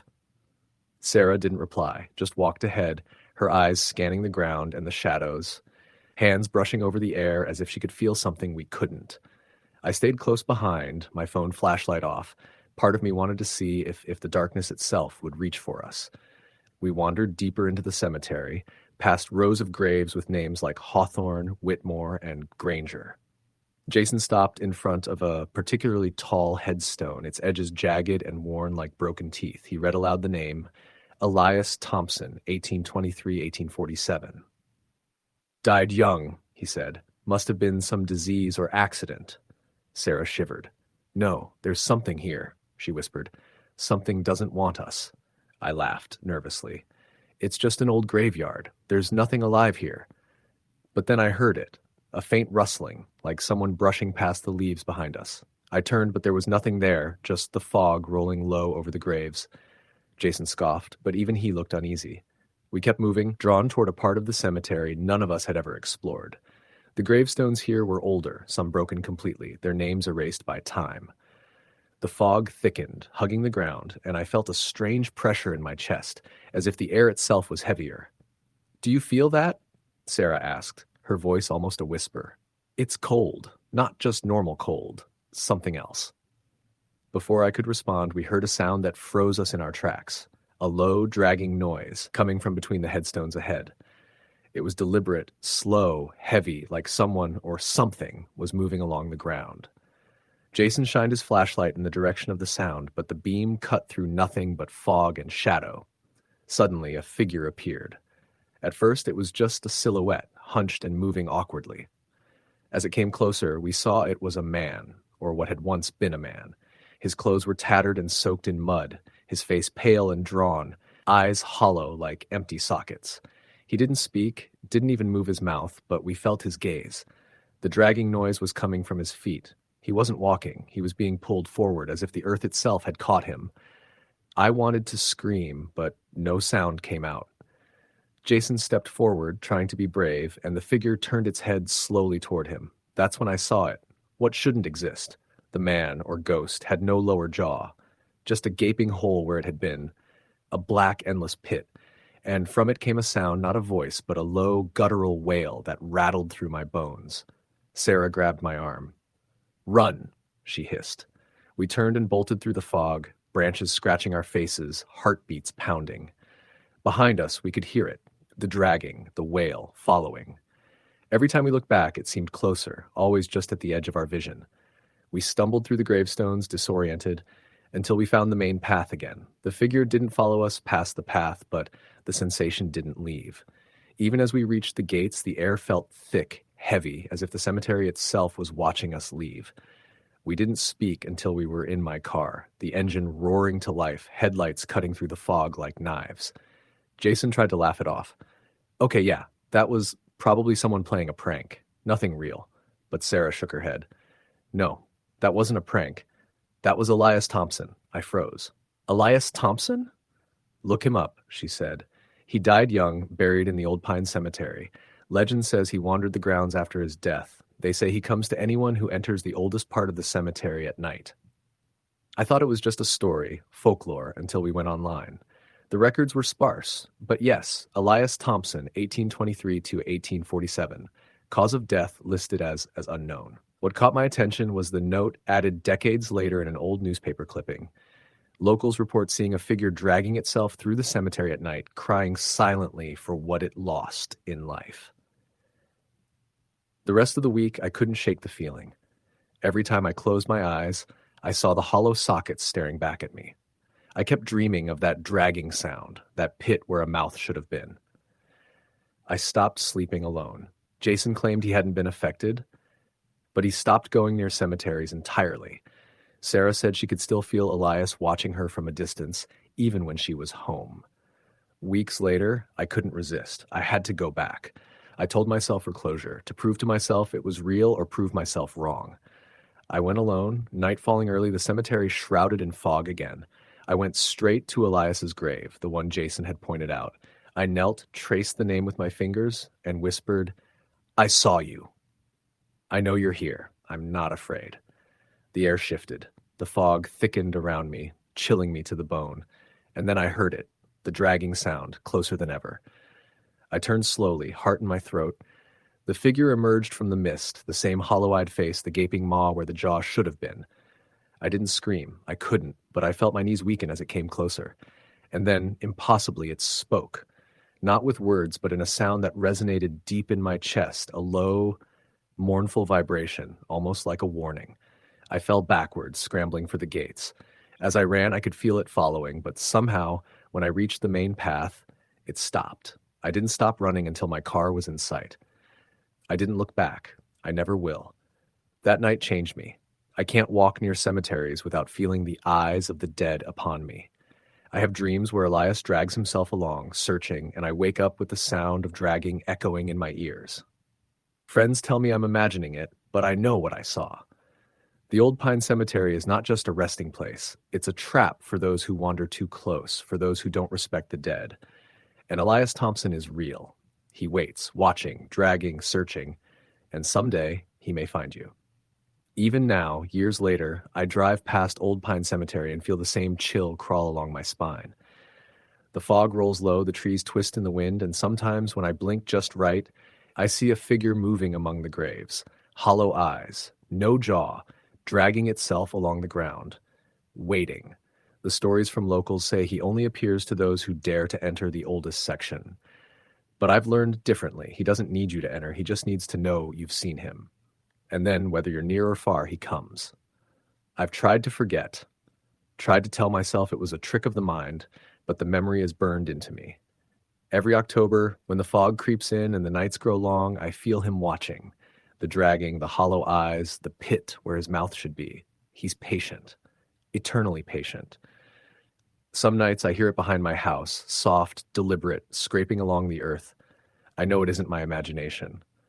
The air grows colder, and I can almost see the shadowy figure moving just past the tree line. I've thought about moving, but there's no escaping what he knows now. Once Elias Thompson has seen you, once you've seen him, the bond is made. People ask if I'm afraid. Of course I am, but it's not the fear that keeps me cautious. It's respect. The dead in Old Pine Cemetery aren't just markers and memories. They are something else. And Elias is the worst of them. The first to rise, the first to call. I tell this story now because if you ever find yourself walking past an old forgotten cemetery at night, don't. Don't enter. Don't look at the gravestones. And for God's sake, if you hear the dragging, don't turn around, because he's already seen you. Story the end. It was a late October evening when I first decided to visit Hollow Creek Cemetery in upstate New York. The cemetery was small, overgrown, and completely forgotten by most townsfolk, tucked behind a line of gnarled oak and maple trees that blocked the late afternoon's sun. People in town spoke of the place in whispers, warning children to stay away after dark. My friends and I had always been fascinated by stories of hauntings, and at 18, I had the sort of curiosity that overrode common sense. That night, I was with my closest friends, Eric and Marissa, both thrill seekers like me. We had parked down the gravel road leading to the cemetery, flashlights and cameras in hand, ready to prove or disprove the legends. The gate was old, rusted, and squeaked like it had a voice of its own as we pushed it open. The air was immediately colder, the kind of cold that sinks into your chest and seems to whisper in your ears. Dead leaves crunched underfoot as we made our way through rows of tilted gravestones, some barely recognizable beneath layers of moss. Eric tried to lighten the mood, joking about ghosts and zombies, but even his voice sounded hollow in the fog that had begun rolling in. Marissa shivered and wrapped her jacket tighter. "This place is wrong," she whispered. I waved her off, trying to ignore the rising sense of unease settling over me. "It's just old graves and shadows." "Nothing more," I said, but deep down I didn't entirely believe it. We wandered deeper into the cemetery, passing markers that dated back to the early 1800s. One small, weathered headstone caught my eye. Rebecca Lawson, 1835. The name made me pause. So young, so long ago. I ran my fingers over the stone, feeling the rough grooves beneath the moss. Eric nudged me, pointing to a nearby crypt partially hidden by a leaning tree. The stone door was cracked open, a darkness yawning from within. "Maybe we shouldn't go in," Marissa said, her voice trembling. But curiosity, or something darker, pushed us forward. I flicked on my flashlight and stepped inside. The air was musty, filled with the scent of damp stone and something metallic. I could see rows of burial niches along the walls, some with faded inscriptions, others empty. And then I heard it, a whisper, soft at first, barely audible, like someone calling my name from the other side of the room. "Did you hear that?" I whispered, turning toward Eric and Marissa. Eric nodded, eyes wide. Marissa was frozen, staring at the far end of the crypt. The whispering came again, clearer this time, a low, urgent plea. My skin crawled, but I tried to tell myself it was the wind or echoes. Suddenly, the door slammed behind us.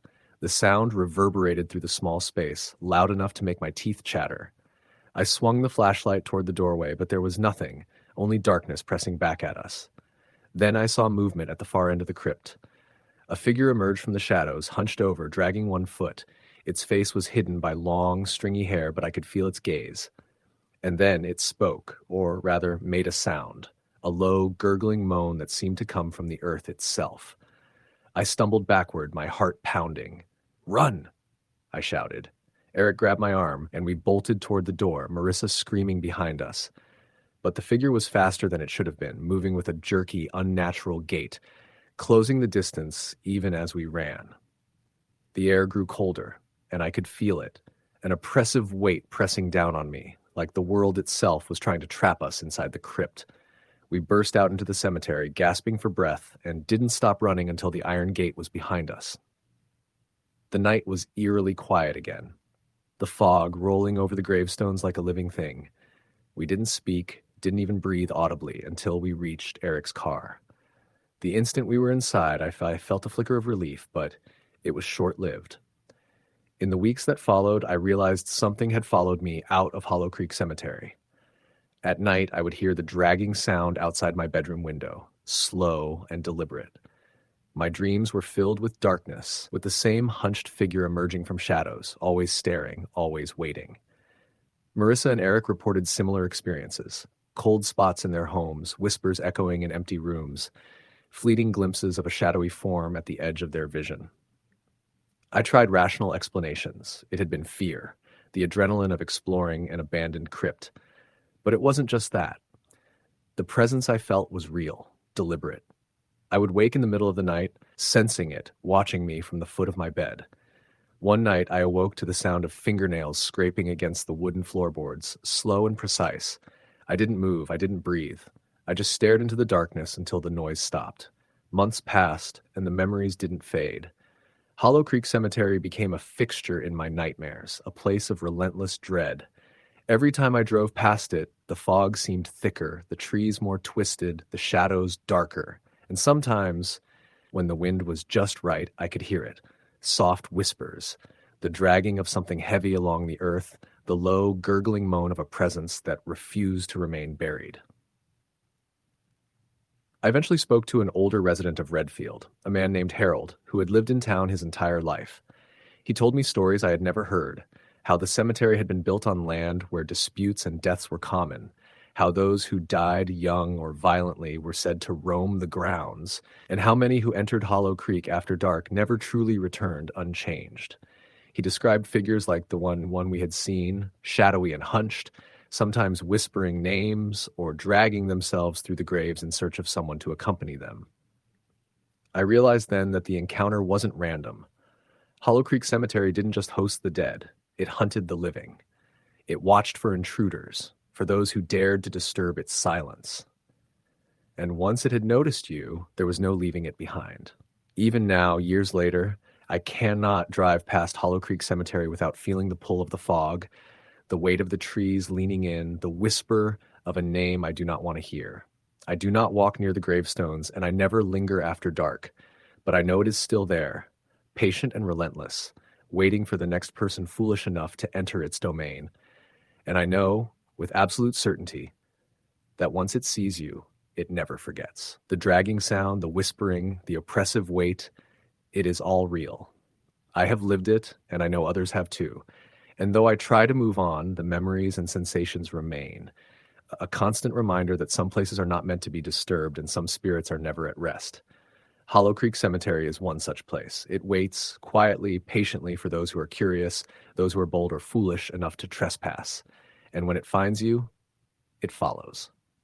Always. Story the end. The first time I ever set foot in Rosewood Cemetery after dark, I swore I'd never do it again. But life doesn't always let you keep promises, especially not ones made out of fear.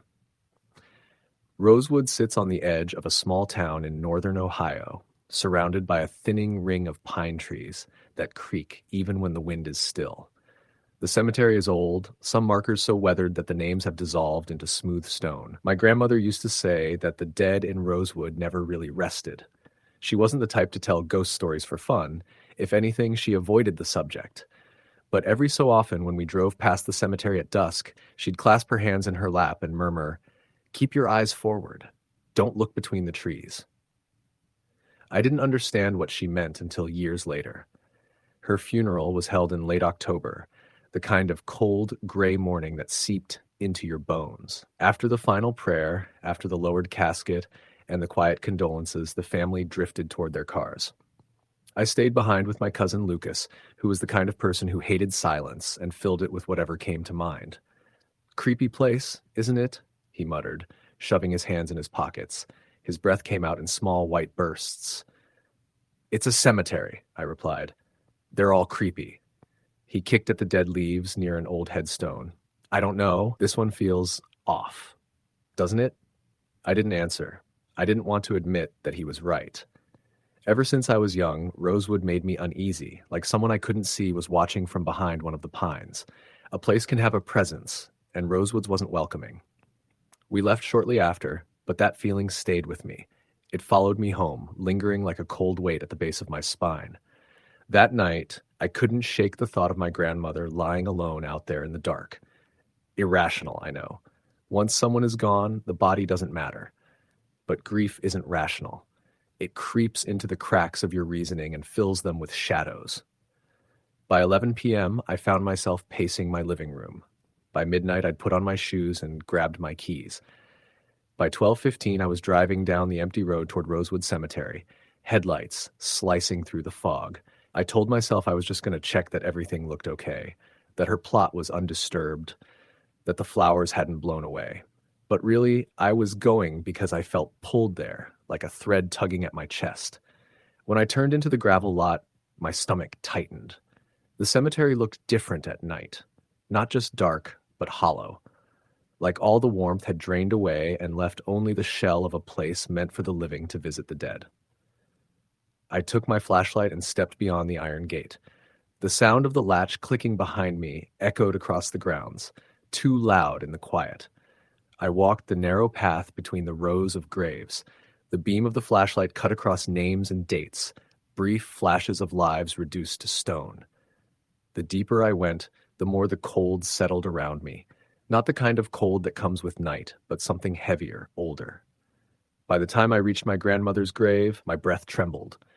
The flowers we'd left earlier sat neatly in their vase, but the soil around the headstone looked shifted, slightly sunken, as though something beneath had settled or moved. I crouched and ran my fingers over the ground. It was colder than the air around it. "Grandma?" I whispered before I could stop myself. The flashlight flickered. I froze, fist tightening around the handle. I tapped it with my thumb. The light steadied. Then, behind me, leaves crunched. I turned so fast I nearly slipped. The flashlight beam swept across empty space. No deer. No person. Nothing. Hello? I called, instantly regretting it. My voice sounded too loud, bouncing off the stillness. For a moment, there was only silence. And then, faintly, from somewhere near the tree line, I heard a whisper. It wasn't words, not at first. More like the soft drag of breath through teeth. A shape of sound that made the hairs on my arms rise. I took a step back. The whisper came again, just barely formed. Go. The word was stretched thin, as if forced through something unwilling to speak. A voice without breath. A throat without life. The flashlight dimmed again, weaker this time. Not again, I muttered, smacking it lightly. The moment I looked away from the grave, something moved in the corner of my vision. A figure. Tall. Still. Standing between two leaning headstones. I jerked the flashlight toward it, but the light sputtered out. Darkness swallowed the cemetery. I scrambled for my phone, but the screen refused to turn on, even though I remembered charging it before I left. A cold pulse like a hand made of winter air brushed the side of my neck. I spun and stumbled backward, tripping over a root, landing hard on my palms. Pain shot up my arms. A shape stood above me. For a moment, just a silhouette. Then the moon slid from behind a cloud. Its face wasn't a face, more like the memory of one sunken, blurred, features softened by decay or time. The eyes were deep shadows, but something in them gleamed faintly, like wet stone catching the moonlight. My heartbeat thundered so loudly I felt it in my teeth. The figure leaned closer, not walking, not bending, but drifting. The shadows around it seemed to stretch like fingers. The whisper came again, directly beside my ear. Go. I crawled backward, dirt under my nails, breath tearing from my chest. The figure didn't follow, but its head turned, tracking me. I didn't look away until I reached the path. Then I ran. I ran until my legs burned and my lungs screamed. Ran until the gate came into view. Ran until I was back in my car, slamming the door, shaking as I fumbled the keys. The moment the headlights lit up the entrance, I saw it. The figure stood at the edge of the tree line, half shadow, half moonlight, watching me. I drove home faster than I should have. For days afterward, I tried to convince myself it had been a hallucination brought on by exhaustion and grief. But the nightmares started immediately. Dreams of cold hands brushing my skin, of dark figures standing over my bed, of whispering voices pressing against my ears. Every morning, my room was freezing, even though the heat worked fine. By the end of the week, I was afraid to sleep. One night around 3 a.m., something woke me. I bolted upright, heart pounding, the room thick with silence. Then I heard it. From the hallway. Slow, deliberate footsteps. My body locked in place. The steps grew closer, soft but unmistakable, moving toward my bedroom door. I reached for my phone on the nightstand. The screen stayed black. The doorknob twisted. I didn't breathe. The door creaked open inch by inch. For a long moment, nothing happened. Then a shape leaned into the doorway, tall, thin, shadowed. Its shoulders sloped at an unnatural angle. Its head tilted as though listening. The whisper slid across the room. Go back! I choked on air. The figure stepped inside, or rather, glided, feet making no sound on the floor. It stopped at the foot of my bed. My sheets tightened around my legs as if the cold itself had weight. The whisper came again. Not pleading this time, warning. Back. Then it vanished. Not like something leaving, more like something ceasing to be. The air warmed instantly. Or I didn't sleep again that night. By morning, I knew what I had to do. I waited until noon, bright, full light, and drove back to Rosewood Cemetery. I told myself everything would look different under the sun. It didn't. If anything, the place felt even more hollow. The wind that scraped through the pines seemed to murmur under its breath, like distant voices in a language I couldn't understand. I walked directly to my grandmother's grave, every step heavy. The flashlight sat in the grass where I'd dropped it nights before. I didn't touch it. A man stood near the newer plots a few rows away. I recognized him, Mr. Harper, the groundskeeper. He'd worked at Rosewood for at least 20 years. When he noticed me, he frowned slightly and walked over. "You were here the other night," he said, not as a question. I swallowed. "How do you know?" He rubbed the back of his neck. "Folks living near the woods heard something. Said it sounded like, like voices coming from the cemetery." My stomach dropped. He looked at me long and hard. "Did you take anything out when you left?" No, I said quickly, then remembered, unless my flashlight? He shook his head. Not that kind of thing, I hesitated. What's happening to me? He sighed, a weary, reluctant sound. Rosewood isn't like other cemeteries. The ground here is unsettled. I frowned. You mean haunted? Haunted isn't the right word. He glanced toward the pine trees. Some burials were done wrong. Some weren't meant to be disturbed. Spirits here don't always sleep, and when someone enters at the wrong time, his voice trailed off. I felt my throat tighten. They notice. So what do I do? He pointed toward the grave. You came to leave something behind. Now they think you took something with you. You disturbed their rest. I didn't mean to. It doesn't matter. Intent doesn't protect you from the dead. Cold prickled my skin. You have to put it back, he said. Put what back? He held my gaze. Whatever followed you home. I felt a chill slide down my spine. I didn't take anything. You took attention. I swallowed hard. How do I put that back? By acknowledging it here. Not at home. Here. He stepped back. You stand at the grave and you tell it to stay. Tell it you're leaving and it can't follow. That's it? It's not a guarantee, he said flatly, but it's the only chance you've got. My pulse hammered, but I turned toward my grandmother's grave. The air grew colder with each step. I knelt, hands trembling. I'm leaving, I whispered. You can't follow me. You stay here. At first, nothing changed. Then, a cold breeze slipped around me, coiling like fingers. The leaves rustled despite the still air.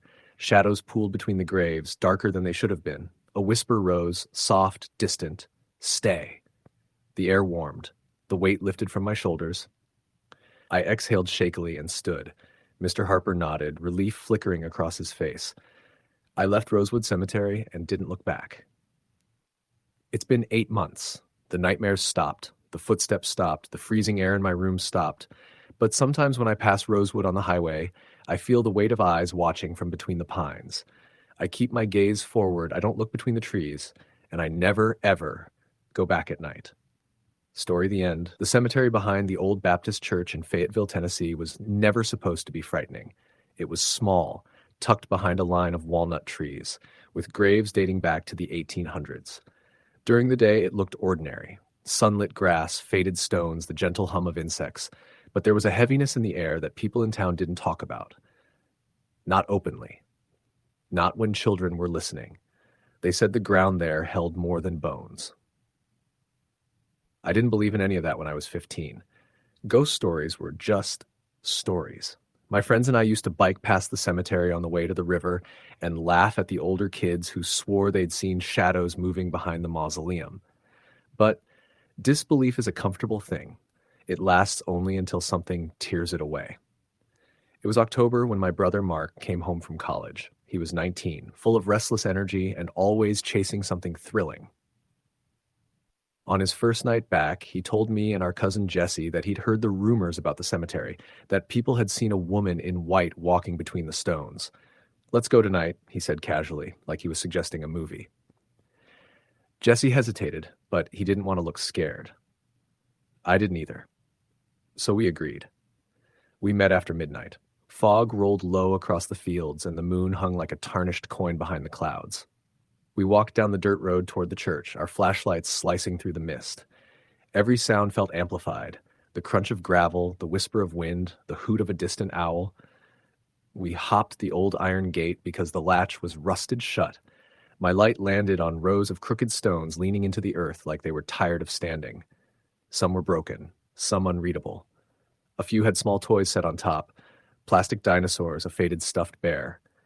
Mark pointed at them. People leave toys for the kids buried here, he whispered. Some of them died real young. The fog made the graves look deeper somehow, as if the ground was swallowing them. Jesse walked ahead, shining his flashlight on the older part of the cemetery. That's the side where the woman's been seen, he said. Near the big oak. The oak looked like something out of a painting. Huge, bare branches clawing at the sky. Beneath it stood a cluster of stones so weathered they seemed to seep out of the ground. We were halfway there when Jesse's flashlight flickered violently and died. He cursed under his breath. Mark laughed and shined his own light toward him. Before he could say anything, I heard it. A soft cry. It drifted through the fog like a breeze, faint but unmistakable. My skin prickled. I looked at Mark. His smile had vanished. "You heard that too, right?" he whispered. None of us moved. The crying came again, a long, trembling sound that echoed between the stones. It was impossible to tell where it came from, one moment near, the next far. Jesse stepped back. "Let's go," he said shakily, but Mark lifted his flashlight and slowly turned toward the oak tree. "I think it's coming from there." He walked before either of us could stop him. I followed because I didn't want to be left standing alone in the dark, and Jesse stayed close behind me. As we approached the oak, the crying stopped abruptly. "Hello?" Mark called softly. "Is someone out here?" His beam swept across the ground and caught a small stone no bigger than a shoebox. A toy sat on top of it. A doll, so old its fabric face was cracked and stained. Jesse muttered, "Man, I don't like this." Then something moved. Not much. Just enough to draw our eyes to the left, where the fog thickened into a swirling shape. At first, it looked like a trick of the light. Then it took a human outline. A woman. She stood still, her dress long and pale like moonlit cloth. Her head was bowed, her hair hanging forward, hiding her face. Her arms hung limp at her sides, fingers brushing the tops of the grass. I felt something sharp, fear slicing straight through me. My legs went cold. Mark whispered, "Ma'am, do you need help?" The woman lifted her head, her hair parted. Her face was wrong, sunken cheeks, hollow eyes that reflected no light, a mouth twisted as if frozen mid-scream. Her skin was the color of wet ash. She took one step toward us, and the temperature dropped so fast the air seemed to shatter. My breath turned to fog. Jesse grabbed my arm. "Run," he breathed. The woman moved again, fast this time, too fast for something dead. Her feet didn't touch the ground. She glided, her dress dragging through the fog without disturbing it. We bolted. Jesse ran first. I ran so hard my lungs burned. Mark was just behind me. The fog thickened until it felt like we were pushing through water. The gate appeared ahead, a rusted frame cutting through the darkness. Halfway there, I heard Mark scream. I skidded to a stop and spun around. Jesse kept running, didn't look back. Mark had fallen, tripping over a broken headstone. His flashlight had rolled away, the beam pointing straight up. He scrambled to get up, breathing hard. Then the woman appeared behind him. She was inches away, her hands stretching toward his shoulder, her mouth opening in a silent, unnatural motion. "Mark," I yelled. He turned and saw her. His face went pale with terror. He scrambled to his feet and sprinted toward me. I grabbed his arm and pulled him through the gate so fast we both crashed onto the road outside. The instant we crossed the threshold, the woman vanished. The fog receded. The air warmed. We lay there gasping. No one spoke. We walked home in silence. Jesse wouldn't even look at us. He refused to talk about what happened. For days afterward, he avoided the cemetery road entirely. A week passed, then 2. We tried pretending nothing had happened, but strange things started happening inside our house. Small things at first, cold spots in the hallway, whispers when no one else was home, the sensation of someone walking behind us on the stairs. At night, I heard crying outside my window. I tried telling myself it was my imagination. Then one night, around 2 a.m., I woke because I heard someone say my name. Not shouted, not whispered, said, plain, clear, right beside my bed. I sat up so fast my head spun. The room was empty, but the air was freezing, colder than any winter morning. The next day, I told Mark. He didn't look surprised. "I've been seeing her," he said quietly. "In the hallway, in the bathroom mirror. She's following us." I wanted to call him crazy. I wanted to believe we were just traumatized. But I couldn't deny what I'd heard. We went to the church and told Pastor Collins what we'd seen. He didn't laugh. He didn't question us. He just sighed heavily and told us something we weren't prepared to hear. "That cemetery is old," he said, "and not all those buried there were put to rest with peace. There was a woman, Mary Colton, who lost 2 children in a house fire in the 1870s. She was found wandering the cemetery at night, crying over their graves. When she died, people said she never left. 'Why us?' I asked. 'Because you went to her,' he said simply. 'Spirits like her, they cling to the living, especially those who stumble into their grief.' He offered to walk with us to the cemetery that evening to pray. We didn't want to go back, but we knew we had to. We returned just before sunset. The fog was thinner this time, the sky glowing orange behind the trees. Pastor Collins stood between us, holding a Bible in one hand and a small brass cross in the other. When we reached the oak tree, everything felt wrong again. The air thickened. The shadows deepened. and from somewhere behind the stones the crying returned. Soft at first, then louder. Mark grabbed my wrist. I could feel him trembling. Pastor Collins began to pray. His voice quivered as he spoke, the words floating through the stillness. The crying grew sharper, twisting into a sound that didn't belong in any living throat. The fog churned. A shape formed. Mary stepped forward, her eyes empty, her mouth moving as if she were trapped in an endless wail only she could hear. The pastor lifted the cross toward her. "Mary," he said firmly, "you do not belong here in this form. You must let go." She stopped. Her head tilted. She raised a hand, reaching toward him, not attacking, not threatening, just reaching, as though begging. The air trembled. The crying softened, shifted into something heartbreakingly human. A single word slipped from her cracked lips. "Please." A wind surged through the cemetery, scattering leaves and rattling stones. The pastor tightened his grip on the cross and spoke louder, his voice steadying. "Find rest. Find peace. You are not alone." Mary's form flickered, like a candle in a storm. Her dress billowed without wind. Her face softened, not fully, but enough to reveal something beneath the horror. Grief. So much grief. Her body dissolved slowly, fading into pale wisps of fog that drifted upward through the branches of the oak. The crying faded with her.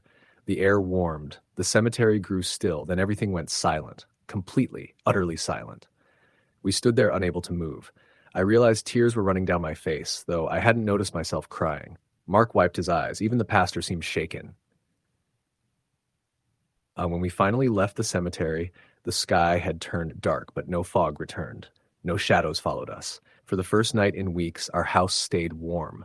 No whispers, no footsteps, no crying. The woman never came back. But sometimes when I walk near that old cemetery at dusk, I feel a gentle warmth under the oak tree, like the air is alive with something calm and grateful. And I know Mary finally found the peace she'd been searching for all those years. The night the trouble started, I was heading home from a late shift at the gas station off Route 19. It was close to 1 a.m, and the October air in our small Michigan town had that sharp bite that sneaks through your jacket no matter how tightly you pull it around yourself. My car was making that grinding sound again, something the mechanic swore he'd fixed, and I didn't want to risk driving it any farther. So I took the long walk home, cutting across Briar Ridge Cemetery the way most locals avoided at night. The cemetery sat on a slope behind the old church, with rows of leaning headstones and patches of tall grass the groundskeepers never seemed to reach. I'd walked through it before, usually in daylight, and it never felt particularly haunted, not the way people in town like to claim. But that night, I felt something different the moment I stepped through the rusted archway. The wind died.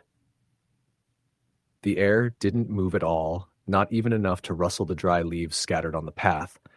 The silence was so complete it felt thick, unnatural. My own footsteps sounded too loud. I pulled my coat collar up higher and kept going, telling myself it was just the late hour messing with me. Halfway down the slope, I saw a man standing between two gravestones. He was tall, shoulders hunched forward, his head tilted slightly as if studying the ground. At first, I thought he might have been a caretaker or maybe someone visiting a grave late at night. People grieve in all kinds of ways, after all. But he didn't move, didn't look up, didn't seem to even breathe. I slowed down, but I didn't want to be rude or intrusive, so I started to veer off the path, giving him space. That's when he turned. Not fast, not suddenly, but in a slow, deliberate motion, like his head was floating rather than attached to a neck. The moonlight hit his face, and something about him was wrong. Very wrong. His eyes were sunken, impossibly dark, and his jaw hung open slightly, as if he'd forgotten how to close it. "Sir," I said before I could stop myself, "are you okay?" He didn't blink, didn't respond. He just stared at me with that hollow expression, then lifted one hand, pale, bony, shaking, and pointed toward the north end of the cemetery. I followed his gesture. There, near the oldest section where the ground dipped low, a faint white glow flickered in the darkness. Not bright, not warm, more like the reflection of a distant candle. It pulsed once, twice, then disappeared. When I looked back, the man was gone, completely, as if he'd never been there at all.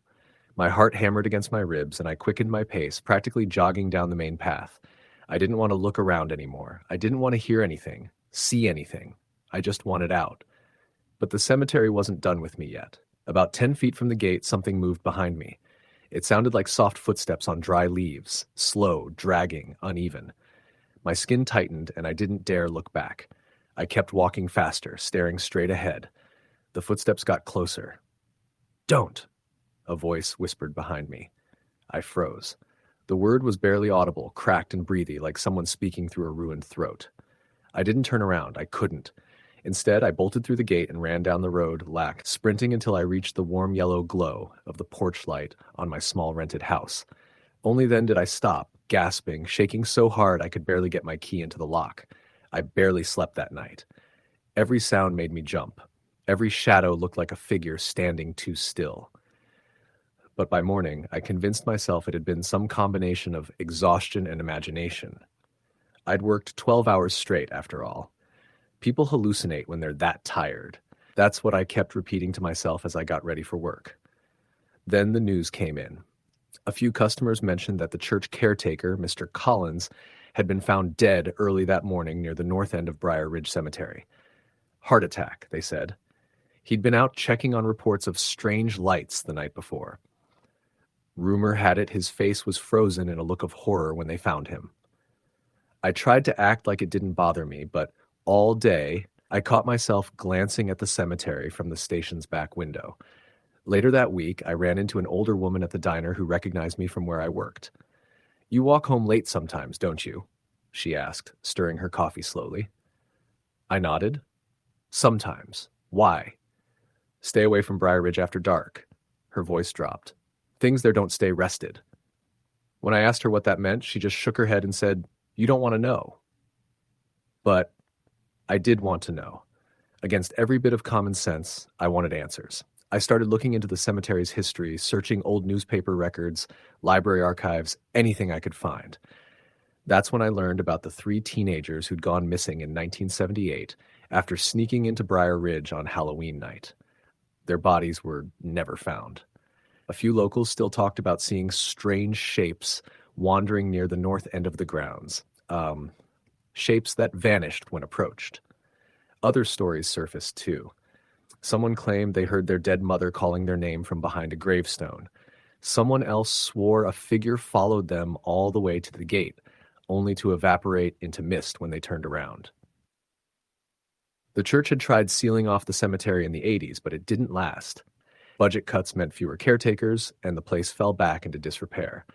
Still, everything I read or heard seemed like legend, not fact, until the second night it happened.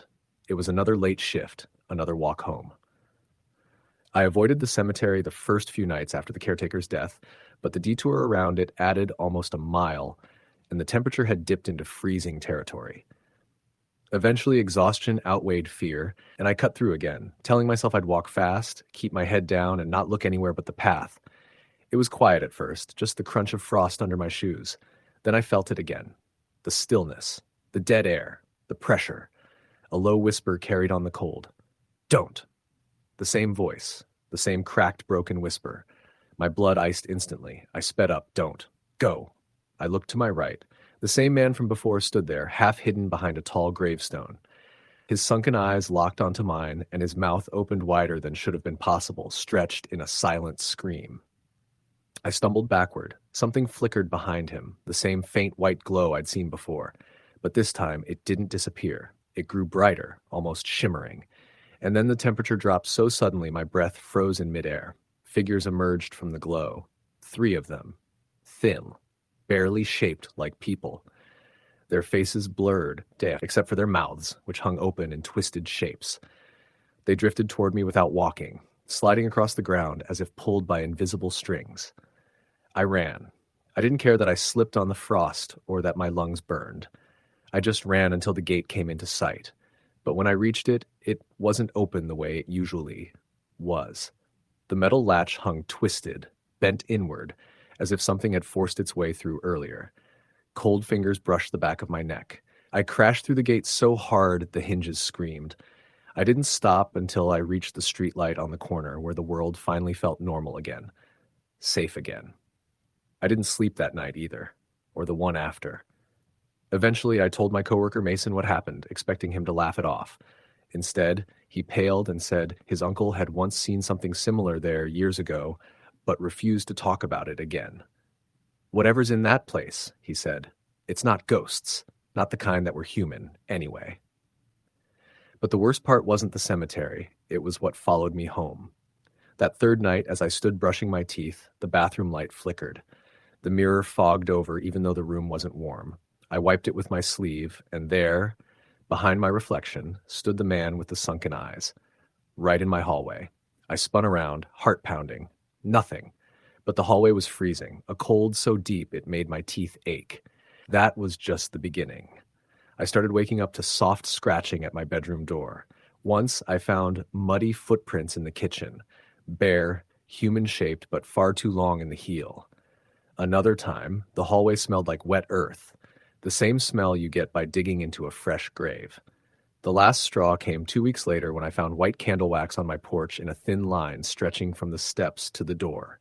Next to it lay a single wilted flower, the same kind that grew near the north end of the cemetery. That day, I packed a duffel bag and moved out of that house. I didn't care where I went. I just needed distance. I found a small apartment on the other side of town, far enough that the cemetery was no longer part of my route anywhere. And for a while, things were quiet. But spirits, or whatever they were, don't always stay where they're buried. A month later, as I was getting into bed, the lights flickered, the air chilled, and a voice whispered from the corner of my dark room, "Don't go." I haven't slept properly since. I keep the lights on all night. I avoid walking anywhere near a graveyard, but sometimes when the air goes still and the room feels wrong, I know something is still with me, watching, waiting. It followed me the night I crossed Briar Ridge Cemetery, and it never left. Story the end. The night my father told me to drive out to Willow Creek Cemetery to pick up my cousin, I thought he was joking.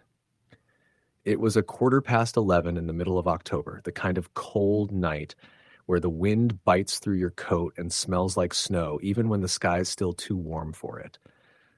My cousin Sam had been visiting from Oregon, and instead of heading home with the rest of us after dinner at my dad's place, he decided he wanted to walk to the cemetery just to take pictures. Sam had always been the type who liked old places, especially ones with history or tragedies tied to them. Willow Creek had plenty of both. It was one of those cemeteries tucked behind a half-abandoned church, surrounded by tall pines that blocked out almost all the sky. The grounds stretched far beyond what anyone expected, older graves in the back, sinking into the earth like they were tired of holding their own weight. People in our town said the cemetery had been built on top of something even older, something from before settlers arrived. Tribal grounds, maybe, or a burial place nobody could trace anymore. All I knew was the stories, the whispers kids told to scare each other. Voices in the trees, shadows that moved toward you even when you stood still, figures that followed you to the gate but never left the boundary line. I didn't believe any of that. But when Sam didn't show up by 11 and his phone went straight to voicemail, Dad started pacing. And when he finally asked me to go look for him, I didn't argue. I grabbed my keys, threw on a jacket, and tried not to listen to him mutter that Sam should have known better. The drive out to Willow Creek was 5 miles of dark highway, no streetlights, just my headlights and the trees pressing in on both sides. It was close to midnight by the time I turned into the gravel lot beside the old church. Sam wasn't there. The church was dark, except for a dim yellow glow coming from one of the stained glass windows, but the cemetery gate hung open. My first instinct was irritation. If he'd walked inside to explore, I was absolutely going to drag him out and give him hell for making everyone worry. I grabbed a flashlight from my glove compartment and stepped through the open gate. Immediately, the world felt different. The wind died. The smell of pine turned into something older, earthy, damp, like soil that had been turned recently. My breath puffed white in the air, though it hadn't been cold enough for that a few minutes earlier. "Sam?" I called out. No answer. My light swept over rows of headstones, some with fresh flowers, most forgotten. The path curved deeper between them, winding toward the older section where the stones leaned toward one another like they shared secrets. I walked slowly. The air felt heavy, like sound couldn't travel properly. Even the crunch of gravel under my boots seemed muffled. When I reached the hill that divided the newer plots from the old ones, the flashlight flickered. Once, twice. My heart thumped, and I slapped the side of it, but the light steadied again. Then I heard it. Not footsteps, not wind, not animals, humming. A soft, low melody coming from the trees at the back of the cemetery. A woman's voice, slow, dragging, like a lullaby sung by someone who hadn't slept in years.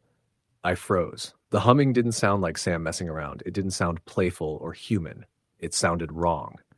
I almost called out again, but something told me not to interrupt. Instead, I moved closer, one slow step at a time. The flashlight dimmed as I crept toward the far corner of the grounds, where the tree line swallowed half the headstones in shadow. The humming stopped. Silence dropped so suddenly it felt like the cemetery was holding its breath. That's when I heard Sam scream. Not a playful yell, not a scare me shout. A genuine, terrified scream that echoed through the graveyard and slammed straight into my chest. I ran. The flashlight bounced against my palm, lighting up a blur of stones and grass. Sam's scream cut off abruptly, swallowed by the dark. I sprinted between the trees, following the direction I thought it came from, pushing through the underbrush. I found him near the back fence, on his knees in the dirt, hands clamped over his ears. His camera lay smashed beside him, lens shattered. Sam! I grabbed his shoulder. He jerked away, eyes wild, pupils blown wide. His lips trembled like he wanted to speak, but couldn't. What happened? I demanded. He shook his head violently and pointed behind me. I turned. There was nothing there but graves. 2 old stone markers side by side, cracked down the middle, covered in moss so thick it looked like the earth was swallowing them. Nothing else. But the cold that rolled over my skin felt like someone had pressed an open freezer door against my back. Someone was standing there, Sam whispered. His voice was rough, like he hadn't spoken in hours. A woman. My stomach dropped. What woman? He shook his head again. She wasn't right. She looked at me like she knew me, like she'd been waiting for me. My throat tightened. Did she touch you? No. She just stared. And then she started humming. The same melody I heard. I grabbed his arm and pulled him up. We're leaving. We walked fast, almost jogging, both of us shaking. The cemetery seemed darker now, like the shadows were thicker, clinging to us as we moved. Every time we passed a tree, I felt the back of my neck prickle, like someone was watching from behind the bark. Halfway to the gate, Sam stopped. Did you hear that? He whispered. No, I said, too quickly. He took a shaky breath. She's humming again. I listened, heart pounding. This time I heard nothing. Sam, there's no one. He turned, staring past me toward the old section. I didn't want to turn around, but some things you do without thinking. I turned. She stood between 2 gravestones, a woman, white dress, long dark hair hanging tangled over her shoulders, skin pale as moonlight. But it wasn't her appearance that froze me. It was her face. Her eyes weren't just dark. They were empty, hollow, like someone had carved out everything inside them. Her mouth hung slightly open as if she were about to speak, but the only sound was that faint, broken humming. I grabbed Sam's wrist. Run. We ran. Hard. The humming grew louder behind us. Not frantic, not angry. Calm, patient. Like she knew we couldn't outrun her. When we reached the gate, Sam shoved it open and practically fell through. I stumbled onto the gravel behind him, my breath ragged. The humming stopped the moment we crossed the boundary. I dared to look back. She stood just inside the gate, staring at us. She didn't move, didn't blink, didn't breathe. Just watched. Then she stepped backward into the darkness and disappeared like she had been swallowed whole by the night. We didn't speak on the drive home. Sam kept staring at the rear-view mirror like she might appear behind us. I kept the headlights on high beam the entire way, gripping the wheel so tightly my hands hurt. When we finally walked into my dad's house, he asked what happened, but neither of us could form words. Later that night, after Sam finally fell asleep on the couch, I sat alone in the dark living room, staring out the window toward the distant pines. That's when I heard it. Not outside, not from across the room, from behind me, soft, slow, familiar, humming. I turned so fast my neck popped. Nothing was there. But the humming lingered for a moment, drifting through the air like someone standing inches behind me had just stopped singing. The next morning, Sam refused to talk about it, not a word. He left town that afternoon earlier than planned and blocked the pictures he'd taken from my view on social media. Except one photo, one he forgot to delete. It was blurry, taken from somewhere deep in the cemetery. Most of it was just darkness and trees. But in the lower corner, almost out of frame, a woman's pale hand curled around the edge of a gravestone. Long fingers. Too long. I deleted the photo the moment I saw it. I haven't gone back to Willow Creek Cemetery since. I won't even drive past the church. But even now, months later, on cold nights when the wind stops suddenly and the house grows too quiet, I hear the faintest trace of that melody drifting through the stillness. A lullaby sung by someone no longer living. Someone still waiting. Story the end. The first time I ever heard about the Carter Ridge Cemetery haunting, I was 12, sitting on my grandparents' back porch in rural Indiana. My grandfather, who wasn't the kind of man to spew ghost tales or entertain nonsense, told me never to go there after dark. He didn't even glance up from the broken radio he was fixing when he said it. He just muttered the warning like it was a fact of nature. Like, don't stick a fork in an outlet or don't swim right after eating. At that age, I laughed, thinking he was messing with me. My grandmother, however, put her hand on his arm and said, "Stop! You know why we don't talk about that." That shut him up fast. I remembered that moment years later, long after my grandparents passed, when I found myself living in their old house again at 29, newly divorced and rebuilding my life piece by piece. Some people drink, some people find God. I found myself sorting through a lifetime of dusty memories in a creaking farmhouse and driving down the same roads I'd biked as a kid. That was how I ended up passing Carter Ridge Cemetery one late September evening. I wasn't planning anything. I was only driving because the house felt too empty, and the night air was cool enough to keep the windows down. But as I slowed near the cemetery's curve, where the road bent like a crooked elbow around a small hill, I noticed something that made my foot ease off the gas. A single lantern light glowed in the center of the cemetery. Not a flashlight, not a car's headlights. A lantern, a dim, old-fashioned yellow glow flickering behind the trees and headstones. It was almost midnight. I pulled onto the gravel shoulder, the crunch beneath my tires unnervingly loud. At first, I told myself I was just curious, that someone was probably visiting a grave or playing a prank, but the longer I stared, the more the light seemed to pulse, not in steady breaths like a flame, but in small, trembling waves, like someone holding the lantern had unsteady hands. My grandfather's words creeped back, unwelcome and cold. Never go there after dark.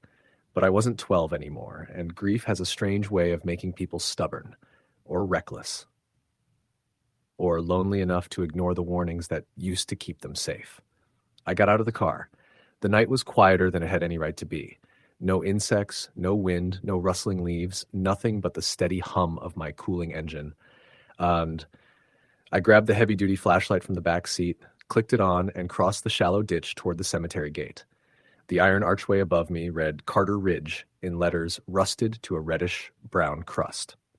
Someone had tied a plastic bouquet to the right pillar. Sunflowers bleached almost gray by months of rain and sun. As soon as I stepped through the gate, the air changed. It dropped at least 15 degrees. My breath fogged in front of me, drifting upward before fading like it was being swallowed by the darkness overhead. I should have stopped.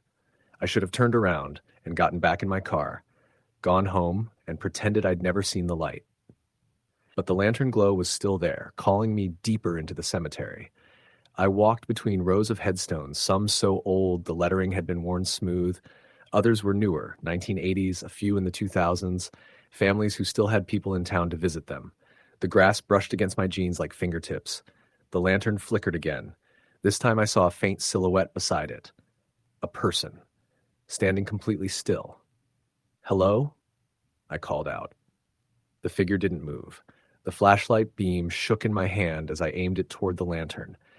It illuminated rows of graves, an old marble statue of an angel with one wing broken off, and the lantern itself, propped on the ground beside a grave with a tall, cracked headstone. But the person was gone, or they had never been there at all. A knot tightened low in my stomach. I approached the grave slowly. The lantern flame bent sideways, though there was no breeze. My flashlight passed over the headstone, revealing the name carved into it. Emma R. Carter, 1871 to 1899. Carter, the same name as the cemetery. Before I could process that, the lantern abruptly went out. Not dimmed, went out. Snuffed instantly, like a hand had clamped over it. My pulse pounded in my ears. I swung the flashlight around frantically, the beam cutting sharp paths through the darkness. That's when I heard it, a soft, drawn-out breath behind me. Close, too close. I spun around so fast I nearly slipped on the damp grass. The flashlight beam caught nothing but shadows, long, trembling shapes stretching across the ground. Another breath. This one colder. Something brushed the back of my jacket, light, like fingertips skating across fabric. I stumbled forward, heart hammering. Who's there? My voice cracked. It sounded small, childish even. A low whisper drifted from the darkness behind the headstone, too faint to make out words, but the tone was unmistakable, sorrow mixed with something heavier, something old. I stepped backward, not daring to take my eyes off the grave. The whisper came again, louder this time, then a soft sob, a woman's sob. My skin went cold from scalp to spine. The beam of my flashlight flickered, dimmed, then flared brighter, bright enough that for a split second I saw her, a woman kneeling beside the grave. Her dress was white, old-fashioned, dirt-stained. Her long hair hung in tangled strands that covered most of her face. Her hands were pressed flat against the headstone as if she were desperately trying to hold on to it. Her shoulders shook with silent crying. And then, just as quickly, the light dimmed again, and she vanished. Gone. But the sobbing continued. Every instinct screamed at me to run, yet my legs refused to move. I felt rooted, trapped in place by the chilling weight of her grief. I forced myself to breathe, forced my feet to obey, and backed away. But when I turned to leave, something shifted in the darkness to my left. A shadow detached itself from the tree line, tall, thin, ungodly still. Not the woman, something else. I froze entirely. The shadow didn't move, didn't breathe. It watched me. I couldn't see eyes, but I felt them, cold, sharp, cutting through me like icy needles. The woman's sobbing abruptly stopped. Silence crushed the air. A single thought screamed in my mind, do not run. Do not run. Do not run. But then the shadow twitched. Just the slightest jerk of its left arm, like something trying to remember how to move. That was enough. I bolted. Branches tore at my jacket as I sprinted toward the gate. My flashlight swung wildly, illuminating fragments of tombstones and earth. I didn't hear footsteps behind me. Whatever that shadow was, it didn't chase me like something living. But I felt it following. A presence. A pressure on my back like a heavy hand pushing me forward. I burst through the cemetery gate and didn't stop running until I reached my car. I dove inside, slammed the door, and locked it with shaking fingers. As soon as I got the keys into the ignition, my headlights flared on, casting a wide beam across the gate. The woman stood behind it. Her hair no longer hid her face. Her eyes were hollow, dark pits of grief. Her mouth hung slightly open, like she was forming words she couldn't push out. Her hand lifted slowly, palm facing me, as if begging. Behind her, at the tree line, the shadow towered, motionless, watching. I threw the car into gear and sped off so fast gravel pinged against the body of the car like bullets. I didn't stop at a single stop sign on the way home, didn't look in the rearview mirror, didn't breathe properly until I was inside the farmhouse with every light on. I barely slept that night. Over the next week, I tried rationalizing everything. I looked up the cemetery records. I dug through newspapers. I learned that Emma Carter was the daughter of the man who originally donated the land for the cemetery. She died at 28, unmarried. Cause of death listed simply as illness. But the locals whispered a different version, one that matched the raw grief I'd seen on her face. She'd been engaged. The man had died in an accident weeks before the wedding. Emma had spiraled into depression and visited his grave every day until she herself died unexpectedly. Some believed she'd simply faded from heartbreak. The shadow, though, that was never mentioned in the stories. That part felt older, darker, something that had nothing to do with Emma but lingered there all the same. I told myself I'd never go back. I made it 3 months. One cold December night, unable to sleep and drowning in the familiar ache of loneliness that followed me everywhere since the divorce, I found myself standing in the kitchen, staring out at the dark fields behind the house. The memory of Emma's outstretched hand, the silent pleading in her expression, burrowed into my bones like a splinter. I couldn't stop wondering what she wanted. But I never went back. Instead, one morning, I drove to the sheriff's office under the guise of settling a property boundary question and casually mentioned the cemetery. The deputy, a man in his 70s, went pale and said, "Son, don't go poking around there. Folks who do, they don't always come back the same. Some don't come back at all." A week later, someone spray painted "Keep Out" on the cemetery gate. No one ever claimed responsibility. Sometimes, late at night, when the air turns cold for no reason, I feel that same crushing stillness I felt inside Carter Ridge. Sometimes, when I'm lying in bed trying to quiet my thoughts, I hear soft sobbing echo through the house, coming from nowhere and everywhere at once. And sometimes I wake to find my bedroom window fogged on the inside, though the heater has been running all night. Always with the same message traced in slow, trembling strokes. Please help me. That's when I know she hasn't moved on. She's still waiting. And the shadow, whatever it is still watching. Story the end. The night my cousin Mark told me about the strange things happening in Ashwick Cemetery, I didn't believe him. Mark had always been a dramatic storyteller, the kind of guy who exaggerated a fishing trip until it sounded like an encounter with a sea monster. But he wasn't usually frightened. Not genuinely.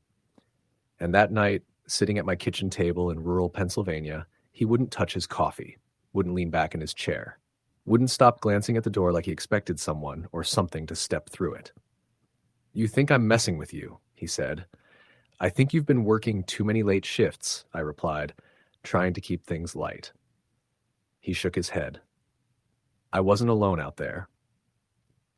Ashwick Cemetery sat on the edge of the state forest, half forgotten by the county except when Memorial Day rolled around. The oldest graves dated back to the early 1800s, some so eroded by time and weather that the names had disappeared entirely. Local kids challenged each other to spend Halloween nights there, though most never lasted more than an hour.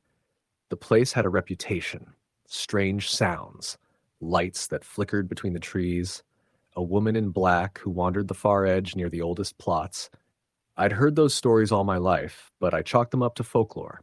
Mark wasn't talking about folklore. He rubbed his hands together as if they hurt. "I heard someone whisper my name," he said quietly, 3 times. "What, like someone hiding in the trees?" "No," his voice dropped lower. "Right behind me." The way he said it, flat, certain, sent an involuntary shiver up my arms. I didn't want to believe him. But over the next week, I thought about it more often than I should have. Eventually, against my better judgment, I agreed to go with him back to the cemetery so he could prove he wasn't losing it. We chose a cloudy November afternoon. I insisted on going before dark. Mark insisted it wouldn't matter. "It never needs to be night," he muttered as we drove down the winding dirt road into the forest. "That's the part nobody ever tells you." I pretended not to hear that. The cemetery appeared suddenly, a clearing full of crooked stones and wild grass. The iron gate hung open on one hinge, creaking whenever the wind pushed it. Dead leaves tangled across the path, and a chill settled in the air the moment we stepped through. I zipped my jacket.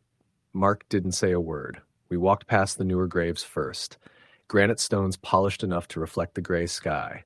Then, farther in, the markers grew older, moss-covered, leaning. The trees thickened, their bare branches knotted together overhead, blocking out what was left of daylight. "You were back here?" I asked. He nodded and pointed toward the far northeast corner where the ground sloped downward. A cluster of iron-fenced family plots sagged into the earth, their inscriptions nearly unreadable. "That's where I heard her," he said. "Her?" He swallowed. "The voice. It sounded like a woman." I rolled my eyes, but I couldn't deny something felt wrong. The air wasn't just cold, it vibrated, like a low hum beneath the surface, too faint for the ears, but strong enough to unsettle the body. My stomach tightened. We reached the fence of an old family plot. One of the iron bars had snapped, likely from rust, leaving a narrow gap. The ground inside looked disturbed, leaves pushed aside, soil uneven. "Did you go in there?" I asked. Mark shook his head. "I didn't get the chance." "What do you mean?" He hesitated before answering. "Because when I got close, she stepped out." Before I could respond, a sound drifted through the trees. Soft, slow, like someone dragging fabric through wet grass. Mark stiffened. "Did you hear that?" he whispered. I did. We turned at the same time. No one was visible, yet the sound moved, deliberate, circling us. I tried to rationalize it. Wind? An animal? But the trees were still, and the ground too cold for anything rustling through leaves. The sound grew louder, scraping closer. Then it stopped abruptly. The air went still. A whisper cut through the silence, so faint I thought for a moment it came from inside my own head. "Mark?" He flinched violently. "That's her," he said through clenched teeth. "That's what I heard." My heart slammed against my ribs. The voice hadn't been a breath of wind or imagination. It was distinct, shaped, purposeful, and desperate. Or angry. I couldn't tell which. "Who's there?" I called out, though my voice shook. Nothing answered. But the cemetery changed around us. The temperature plunged. Frost began forming on the dead grass, though it wasn't nearly cold enough for that. A pressure settled around my ears like the air was thickening. Mark grabbed my arm. "We shouldn't be here." Before I could agree, movement flickered behind the trees. A pale shape drifting between the trunks. Not walking. Gliding. The outline of a woman, her long dress stirring though no wind touched her. She stayed half hidden in shadow, her face obscured. I froze. Mark pulled me backward, but I couldn't move. The figure drifted closer, stopping just beyond the iron fence. Her head tilted, almost curious. Then she whispered again, "Mark." The voice sounded pained, strained, as though forced out from somewhere deep. The figure stepped forward into clearer view. My breath left me in a single jolt. Her face was sunken, grayish. Dark marks wrapped around her neck like bruises or burns. Her eyes were hollow sockets of shadow, yet somehow fixed on us. Mud clung to the hem of her dress, trailing behind her like she'd clawed her way from somewhere underground. Mark stumbled backward and slipped on the damp leaves. "She's getting closer," he choked. "We have to go." But I stood rooted. Something in her expression, if it could be called that, held me captive. She didn't look malicious. She looked pleading, suffering. She lifted a trembling hand and pointed toward the disturbed earth inside the old fenced plot. Her mouth opened silently before the word finally pushed through. "Help!" Her hand shook violently as she pointed again. The ground, something was beneath it, and that was when I saw it. Just a glimpse, but enough. The soil moved. A small section near one of the graves shifted as though something underneath pushed upward, fighting to break through. The woman's form flickered like a dying ember. Her outline blurred, then snapped back. She seemed strained, like appearing took immense effort. Mark got to his feet and grabbed me. "We are not digging up graves," he shouted. "We're leaving." But the woman's form trembled violently. The ground shuddered again. A muffled sound, weak, faint, rose from the earth. Not dirt settling, not an animal. A cry, a human cry. Every hair on my arms lifted. It was impossible. Impossible. Impossible. But it was real. "We have to check," I said, pulling away from him. "No." His voice cracked. "No, we don't." I stepped through the broken section of iron fence. The temperature dropped another degree. My breath fogged instantly. The woman's shape hovered inches behind me now, the air pulsing with the freezing cold cascading off her. I knelt at the loose section of dirt and brushed away leaves. The earth was softer than the surrounding ground, recently disturbed. I dug my fingers in, pulling up handfuls of soil. The deeper I dug, the colder it became until my skin felt numb. Then I uncovered something solid. Wood. A small wooden box. Not a coffin. A crate of some sort. Newer than the surrounding graves, maybe weeks old. My pulse hammered as I tore at the soil until I could wedge my fingers under the lid. I pried it up, the nails groaning. Inside the box lay a bundle wrapped in a dirty sheet. It moved. I recoiled, heart slamming so hard I thought it would tear through my chest. The sheet shifted again, weakly. Mark shouted behind me, but his voice sounded far away. I reached forward and peeled the sheet back. A baby. A real living infant, blue-lipped, barely breathing, but alive. My hands shook uncontrollably as I lifted him from the cold box. He whimpered weakly, a sound that nearly broke me. "Oh my God," I whispered. "Oh my God." The ghostly woman drifted closer, hovering beside me. Her expression softened, the shadows lifting slightly from her hollow eyes. She reached out, not touching the baby, but hovering her hand above him as if blessing him. Then she pointed again, not at the baby, at one of the gravestones in the corner of the fence. The name carved into the stone was barely legible, but the date was clear. Died 1874. And beneath it, infant daughter, no name. My throat tightened. She wasn't warning us for her own sake.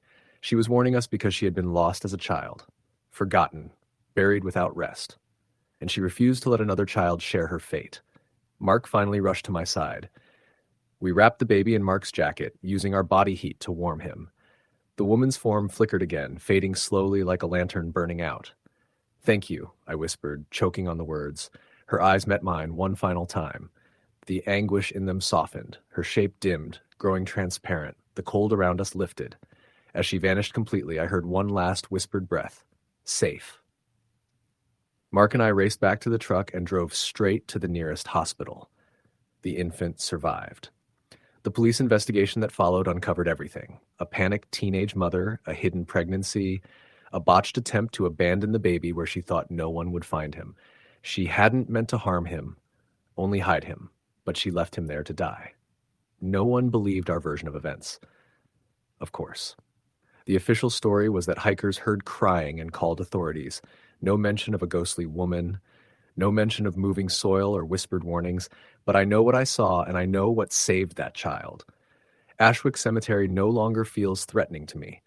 I still avoid going there at night, but when I pass it now, there's a strange comfort in the air, the sense that someone is still watching over the forgotten. Not every haunting is born from malice. Some are born from grief so deep it refuses to be silent, and some from love so strong it reaches across death to protect the living. Story the end. The first time I heard the story of Miller's Field Cemetery, I was sitting in a diner off Highway 19 in northern Pennsylvania. The kind of place where coffee is burnt, the eggs are greasy, and everyone over the age of 50 seems to know each other's business. I had stopped there on my way to visit an old college friend who lived about an hour north. The rain was steady that evening, hammering the roof so hard it sounded like a stampede. There were only 4 people inside: the waitress, an elderly couple in matching rain jackets, and a man in his late 60s sitting alone at the counter.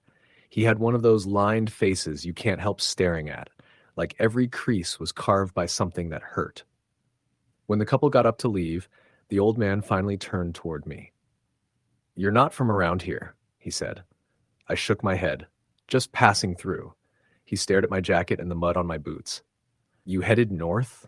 I told him yes, and he nodded slowly, letting out a hum that vibrated in his throat.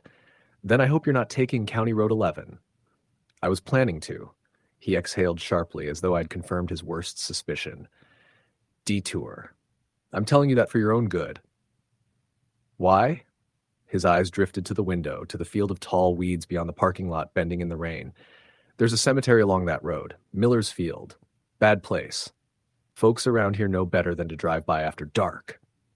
I thought he was joking at first, but something in his tone, flat but shaking slightly, made me ask, "What happened there?"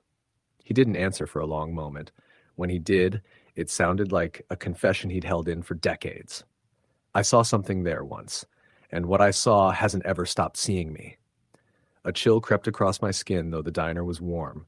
He must have noticed because he gave a hollow laugh. "You think I'm one of those old men who sits around telling ghost stories for fun? I wish to God that's all it was." Despite the storm and the hour in my better judgment, I asked him what he saw. He rubbed his palms together, cracked with age and cold. "It was the spring of '79. I was 22, working nights at the paper mill. My fiancée, Marla, lived out past Miller's Field. I'd stop by on my drive home to see her. Never had a reason to fear that cemetery. It's small, no more than maybe 60 graves, old ones, back when families buried their dead on their own land." He paused as the waitress refilled our coffees, then continued. "That night it was foggy, the kind of fog so thick you can't see the hood of your own truck. I slowed down by the cemetery, close to a crawl. That's when I saw her." My grip tightened around my cup. "Saw who?" He hesitated. "A woman, or something shaped like one." She was standing between the first row of headstones. A long white dress soaked and clinging to her legs. Her hair was hanging over her face, long and dark. I couldn't see her features, but I swear to you I could feel her looking at me. Rain battered the windows harder, almost on cue. "Did she move?" I asked. His jaw tensed. "Not at first. I thought maybe she was hurt. I opened my truck door to call out to her, and that's when she turned." The old man's voice cracked, and I realized suddenly that he was not exaggerating. His hands were trembling. "She didn't turn like a person," he whispered.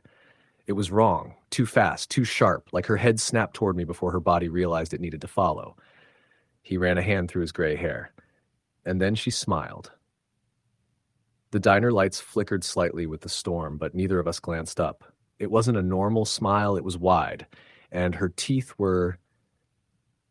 I don't even know how to describe them. Long, sharp, like someone had filed them down to points, and her skin, God help me, it looked gray, like old clay. Did she come toward you? I asked. Oh, yes, he nodded grimly. She didn't walk. She glided. No footsteps, no sound, just closer and closer like she was floating. A cold knot formed in my stomach. I tried to shut my truck door, but it wouldn't budge, like something held it open. I could hear her breathing by then, wet, uneven, and she was whispering something, but I couldn't make out the words. He swallowed hard. When she was about 5 feet away, I finally got the door closed and punched the accelerator. Didn't stop until I reached Marla's house. She said I looked like I'd been scared half to death, and I was. Took me weeks to drive that road again. Months to pass it at night. He leaned closer. But it didn't end there. I felt the diner shrink around us, as though the rain had pressed the walls inward. 2 months later, after my shift ended, I heard something at the edge of the mill parking lot, a scraping sound. I looked toward the tree line, and there she was. Same dress, same hair, same impossible smile. My breath caught. It became a pattern. Every few weeks, I'd see her somewhere else, near my house, on the road, in the reflection of a window, always watching, always smiling. Did anyone else ever see her? Yes, he whispered. Marla. He stared at the floor as though afraid it would swallow him whole. She was staying over at my place one night. She woke me up around 2 a.m., shaking me so hard I could barely understand her. She said there was a woman standing at the foot of the bed. Long hair, white dress. He took a ragged breath. We turned on the light, but she was already gone. What happened to Marla? I asked softly. The old man's eyes grew wet. She left me 6 months later, couldn't handle the nightmares, the fear, the feeling that something followed me wherever I went. A silence settled between us, the kind that absorbs sound rather than breaks it. Do you still see her? I finally asked. He nodded once, slowly. Not often, but enough, and always near Miller's Field. He lifted his shirt sleeve. The skin of his forearm was covered in thin, pale scars, long and narrow. I woke up with these last year, he whispered. The window was open. I live alone. I felt a shiver crawl down my spine. Why are you telling me this? I asked. You don't even know me. Because you said you were taking County Road 11, and because the thing in that cemetery, it doesn't let people go once it wants them. The rain had softened now, but I noticed the old man staring past me toward the diner's glass door, his face drained of color. I turned. A woman was standing just outside, motionless beneath the buzzing neon sign. And even through the sheet of rain between us, I could see it clearly, the white dress, the long, dark hair, the unnatural tilt of her head. I blinked, and she was gone, but the impression of her remained frozen on the glass, like a reflection that hadn't gotten the message to disappear. When I turned back to the old man, he was gripping the counter so tightly his knuckles had gone bone white. I told you, he whispered. She sees the ones who listen. Something inside me shifted, a cold, sinking certainty I couldn't explain. I paid my bill and left the diner without finishing my coffee. The old man didn't try to stop me. He simply stared down at the counter, breathing like someone who'd run a mile. I didn't take County Road 11. I took the longer way north, even though it added almost an hour to the trip. The entire drive, I kept checking the rearview mirror, flinching at every patch of fog, every pale blur. I made it to my friend's house just before midnight. He asked why I looked so rattled, but I didn't tell him the story. Not then, not for years. It didn't feel like something you spoke of lightly. But 2 nights later, when I left to buy groceries, I saw wet footprints on the driveway leading up from the road. Bare footprints. Small, like a woman's. They trailed all the way to my car, around it, then away again, disappearing into the woods. My friend lives nowhere near Miller's Field. That's when I realized the old man may have told me too late. Something from that cemetery had already seen me, and sometimes when I close my eyes at night, I swear I hear breathing at the foot of the bed. Soft and wet, followed by a whisper I can almost understand. Almost. Story the end. The first time I ever stepped foot in Mercy Hill Cemetery after dark was the night my Uncle Don called me in a panic. I was 30, working odd jobs, and living just one town over. So when he said he needed help right now and wouldn't say why over the phone, I grabbed my jacket and keys and drove out without asking more questions.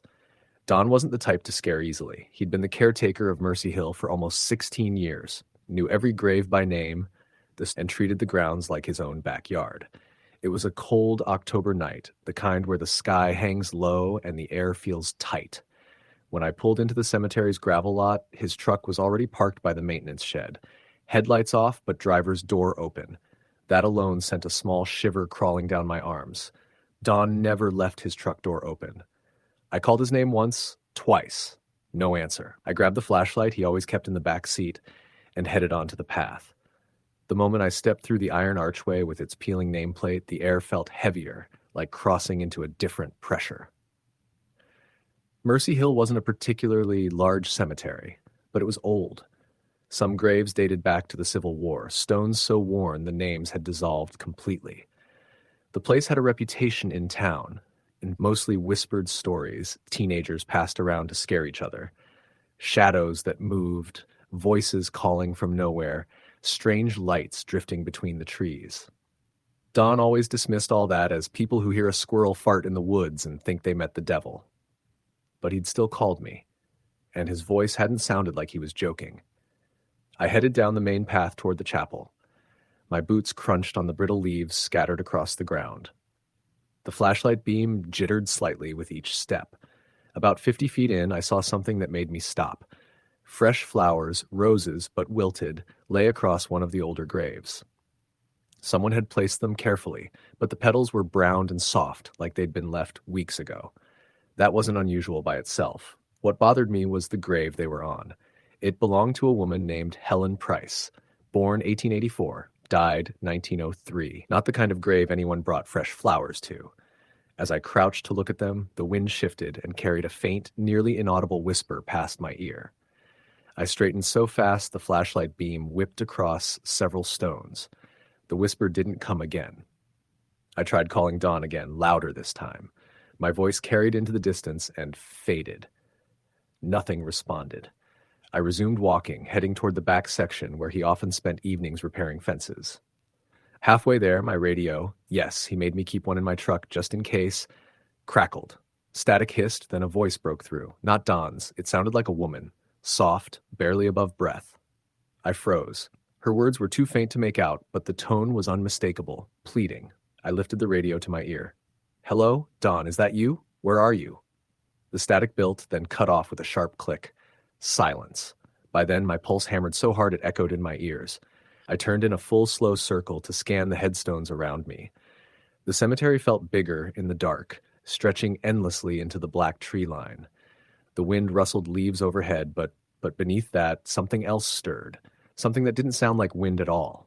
It was a rhythmic sound, slow, deliberate, like footsteps. I wasn't proud of how fast I started walking then, but every instinct in my body screamed to find Don and get out. The sound of those footsteps followed behind me, steady but distant. I didn't dare look back. When I rounded the old sycamore tree near the maintenance shed, I saw him. Don sat on the bench beside the war memorial statue, slumped forward. Even from 20 feet away, I knew something was wrong. His posture was off, slack, too heavy, like he was barely conscious. I ran toward him. Don, what happened? He didn't respond. I grabbed his shoulders and shook him lightly. His skin felt cold, even through his jacket. When he finally looked up, his eyes were glassy, unfocused. It took him a full 10 seconds to recognize me. You heard them too, he whispered. A breath of cold ran through my chest. Heard who? He swallowed, jaw trembling. The ones on the hill. Mercy Hill had a small rise at the far end, a knotted patch of land where the oldest graves were located. Local rumor claimed it was built over something older than the cemetery, an earlier burial site or an abandoned homestead. Don always said it was nonsense, but now he was shaking.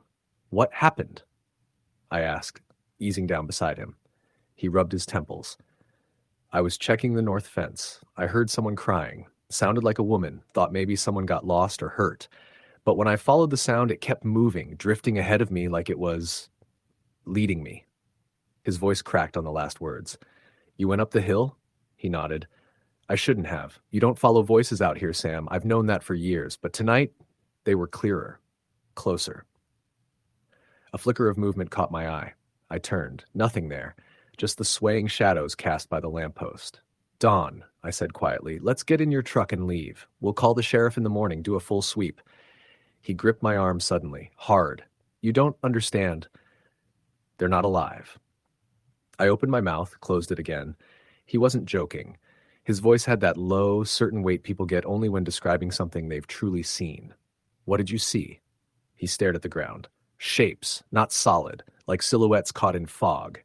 They came up from behind the stones. There were 3 at first, then more. They kept whispering, not words I knew. But the tone, God, the tone, like they weren't angry, just desperate, begging. A chill rippled down my spine. And you passed out? No, he said.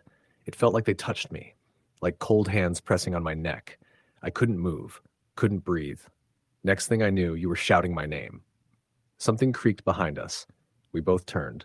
The war memorial statue, a tall stone figure of a soldier, was facing slightly to the left.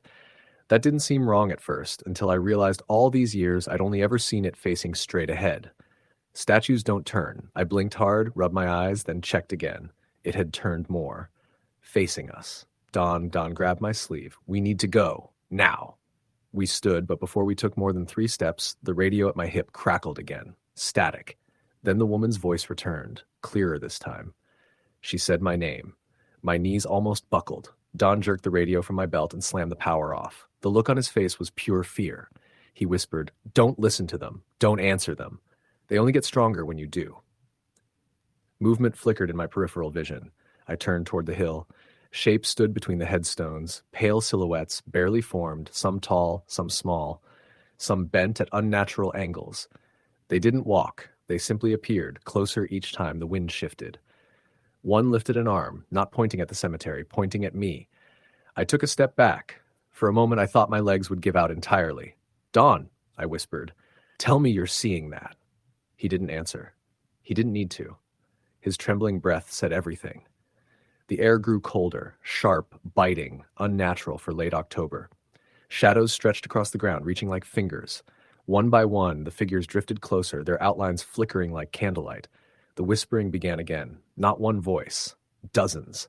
Layered on top of each other, men, women, children, all overlapping, all pleading. A wave of dizziness washed through me.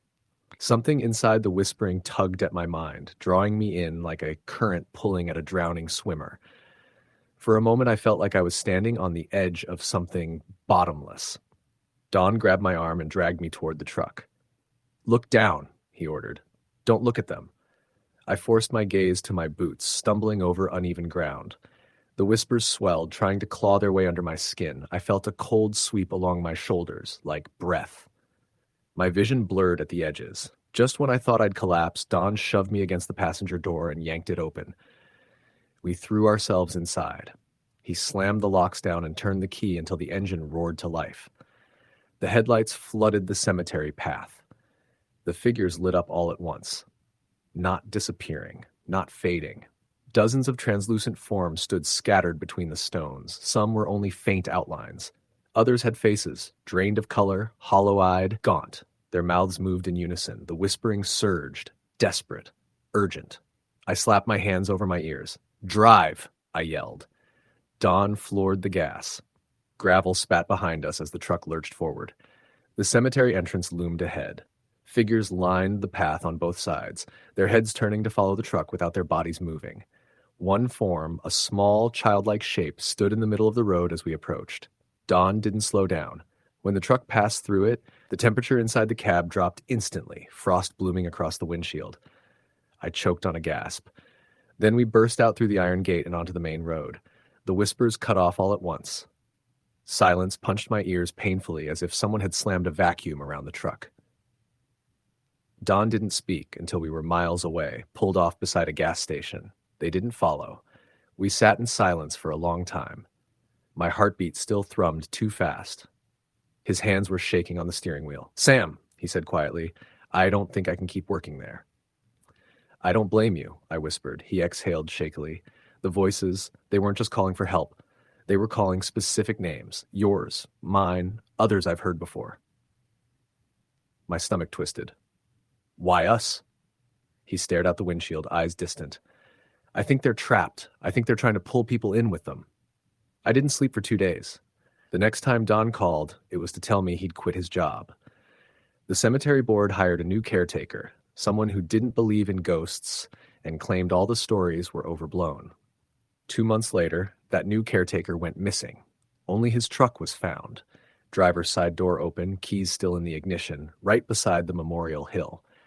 They said he probably wandered off drunk or got lost in the woods. But when I drive by Mercy Hill now, which I do as seldom as possible, I swear I see movement on that rise. Pale figures standing between stones that should be empty, and sometimes when the wind shifts just right, I hear faint whispering drifting through the trees, calling my name. Story the end. The cemetery had always been a place we avoided, even as kids. Parents warned us not to wander near the iron gates at night, and there were whispers in the town about strange sightings, disappearing pets, and footsteps that echoed where no one walked. I never paid attention to the stories. They were just stories, after all. That was until the summer of 2018, when curiosity got the better of me, and I learned that some stories are far closer to the truth than you want to believe. It started with a dare. My friends and I were home from college, restless and looking for excitement in the sleepy town of Millfield, Pennsylvania. One evening, while we were hanging out in my basement, someone brought up Maple Grove Cemetery. Everyone laughed nervously as we recounted the rumors, how people claimed to hear whispering voices, see shadowy figures, or even find strange handprints on tombstones that were hundreds of years old. "Who's brave enough to go in tonight?" Mark challenged, grinning. He was always the reckless one. "I'm not going alone," I said. "I'll go if someone comes with me." Emily volunteered immediately. "Fine, let's go. It's just an old cemetery. What's the worst that could happen?" We borrowed flashlights, warned each other to stay close, and set off. The night air was thick with humidity, and a low fog clung to the ground as we approached the cemetery. Its iron gates were rusted and slightly ajar, as if inviting us in. The gate creaked as we pushed it open, and I felt a chill crawl up my spine. The cemetery was larger than I expected. Rows upon rows of tombstones stretched into the fog, many cracked and weathered by decades of rain and wind. The moon barely pierced the haze, casting shadows that seemed to move when we weren't looking directly at them. We started along the main path, joking to keep the tension at bay. The crunch of gravel under our shoes echoed unnaturally in the silence, and I realized how isolated this place really was. No city lights, no passing cars, no hum of electricity. Just the cemetery, blanketed in darkness and fog. About 20 minutes in, we came across a section of the cemetery that looked different. The headstones here were older, leaning at odd angles, some sunken into the ground. The air felt heavier and the silence was deafening. "Why does this section feel wrong?"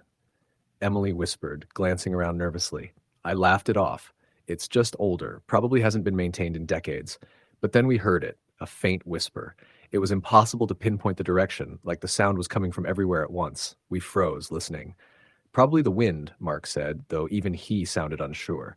Then it came again, clearer this time. "Leave." I spun around, shining my flashlight, but saw nothing. The whisper was barely audible, like someone speaking through a thin wall, but it was undeniably human. My stomach tightened. "Maybe we should go back," Emily said, her voice trembling. "Yeah, probably a good idea," I said, though I noticed Mark lingering near a large stone monument, peering at its inscriptions. As we started to turn, something shifted in the fog. A figure appeared, tall and thin, draped in what looked like an old, tattered coat. Its face was obscured in shadow, but the presence was unmistakable. I felt the blood drain from my face. "Who's there?" I demanded, trying to sound braver than I felt. The figure didn't respond. Then the whisper came again, this time right beside my ear. "Leave, now." I spun around, but no one was there. My flashlight flickered, and when it stabilized, the figure was closer, moving toward us silently. Panic set in, and we ran, weaving between headstones. The cemetery seemed to stretch endlessly. Paths that should have led to the gate looped back on themselves, and the fog thickened, clinging to us like wet cloth. I glanced back and saw Emily stumble. Pale, her face frozen in terror, she was looking at something behind me. My heart stopped when I saw what she saw. More figures, rising slowly from the ground. Pale, gaunt, their eyes hollow, hands clawing through the grass as they moved toward us. "Run!" I yelled, grabbing her arm. Mark wasn't so lucky. He had fallen near an old sunken grave, and when he tried to get up, I saw shadowy hands, thin and twisted, grasping at his ankles. He screamed as he was dragged backward into the fog. I pulled Emily along, barely keeping my footing as the whispering grew into a cacophony of moans and screams. We ran blindly until I saw a faint light, a lantern swinging slowly in the distance. Relief flooded me, but it turned to horror when we realized the figure holding it was the same faceless presence we had seen earlier. Its black coat flapped in a breeze that didn't exist, and the lantern's flame burned blue, casting impossible shadows across the tombstones. Emily screamed, and I grabbed her, dragging her toward the gate. Every step was agony. The ground beneath us seemed to pull us down, roots and gravestones trying to trip us. Behind us, the chanting began again, low and guttural, filling the air and pressing into my chest. We finally burst through the gates, stumbling onto the gravel road outside. The fog thinned immediately, and the familiar sights of the town at night came into focus. But something had followed us, or perhaps we had carried it with us. That night, I barely slept. The whispers haunted my dreams, echoing through the dark corners of my bedroom. For days afterward, I felt watched. Shadows moved in ways they shouldn't. My dog refused to go near the windows, barking at empty corners. Emily claimed she saw faces in her bedroom mirror, pale and hollow, whispering her name. Weeks later, I visited the town library and found old newspaper articles about Maple Grove Cemetery. Stories of missing children, sudden deaths, and townsfolk claiming to have been dragged into the cemetery only to reappear days later, dazed and terrified. One story from 1897 mentioned a nameless grave in the oldest section, its occupant rumored to have been a witch or a cursed soul, calling the living to join her in the earth. I didn't return to the cemetery, and I avoided talking about it with anyone, but sometimes, late at night, I hear the whispers again. Emily moved out of town, Mark never spoke of that night again, and I remain, always looking over my shoulder, feeling the weight of something waiting just beyond the edges of the world I can see. Years passed, but the memories didn't fade. I drive by Maple Grove sometimes, avoiding the gates, avoiding the fog, creeps down the old roads. But on nights when the wind is right and the fog rolls in thick, I swear I see a pale figure among the tombstones, watching, waiting, whispering, "Leave," or "Join us." The town moved on, dismissing it as legend, but I know what I saw. I know what we all saw, and I know that Maple Grove Cemetery doesn't forget, and it doesn't forgive. Story the end. I first heard about Cedar Grove Cemetery from an old coworker of mine, Greg. He'd grown up in the town nearby and swore the place was haunted.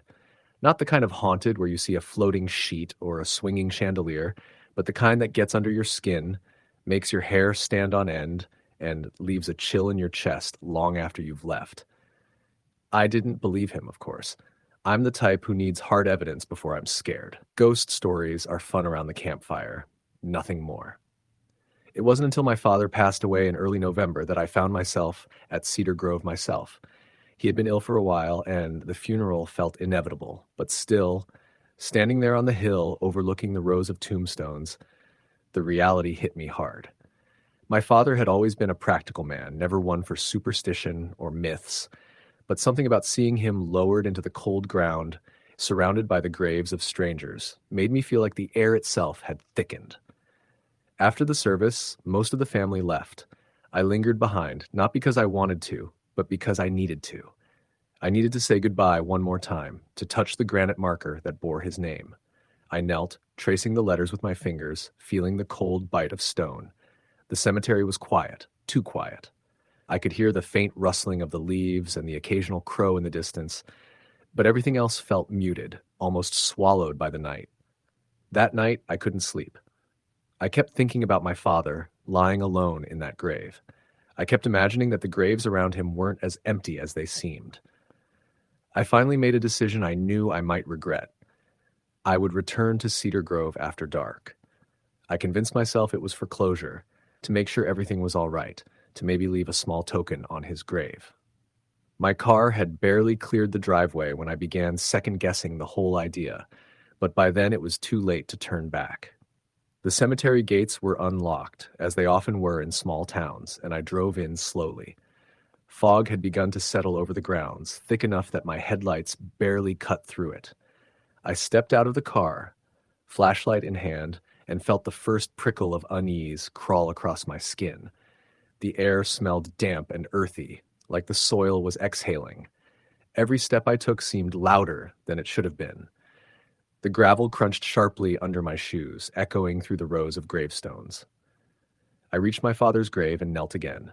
I had brought a small photograph of him and placed it gently against the headstone. "I'll see you again someday," I whispered, my voice swallowed by the fog. That's when I heard it, the faint sound of footsteps behind me. I froze. The cemetery was empty, or it should have been. My heart thumped in my chest as I slowly turned my head, shining the flashlight across the graves. Nothing moved, nothing stirred. I told myself it was an animal, maybe a raccoon or a stray dog. But then the footsteps came again, slower this time, deliberate, moving closer. Panic began to rise in my chest. I started standing, my flashlight trembling in my grip. I swept the beam across the cemetery. A shadow flickered between two headstones. My breath caught. It wasn't just a shadow, it was tall, upright, and solid, though somehow insubstantial, like it wasn't fully part of this world. I wanted to run. I wanted to scream, but my feet felt rooted to the ground. The figure seemed to glide toward me without making a sound. My flashlight flickered violently and then died completely, plunging me into darkness. The air around me grew colder, so cold that it burned my lungs when I inhaled.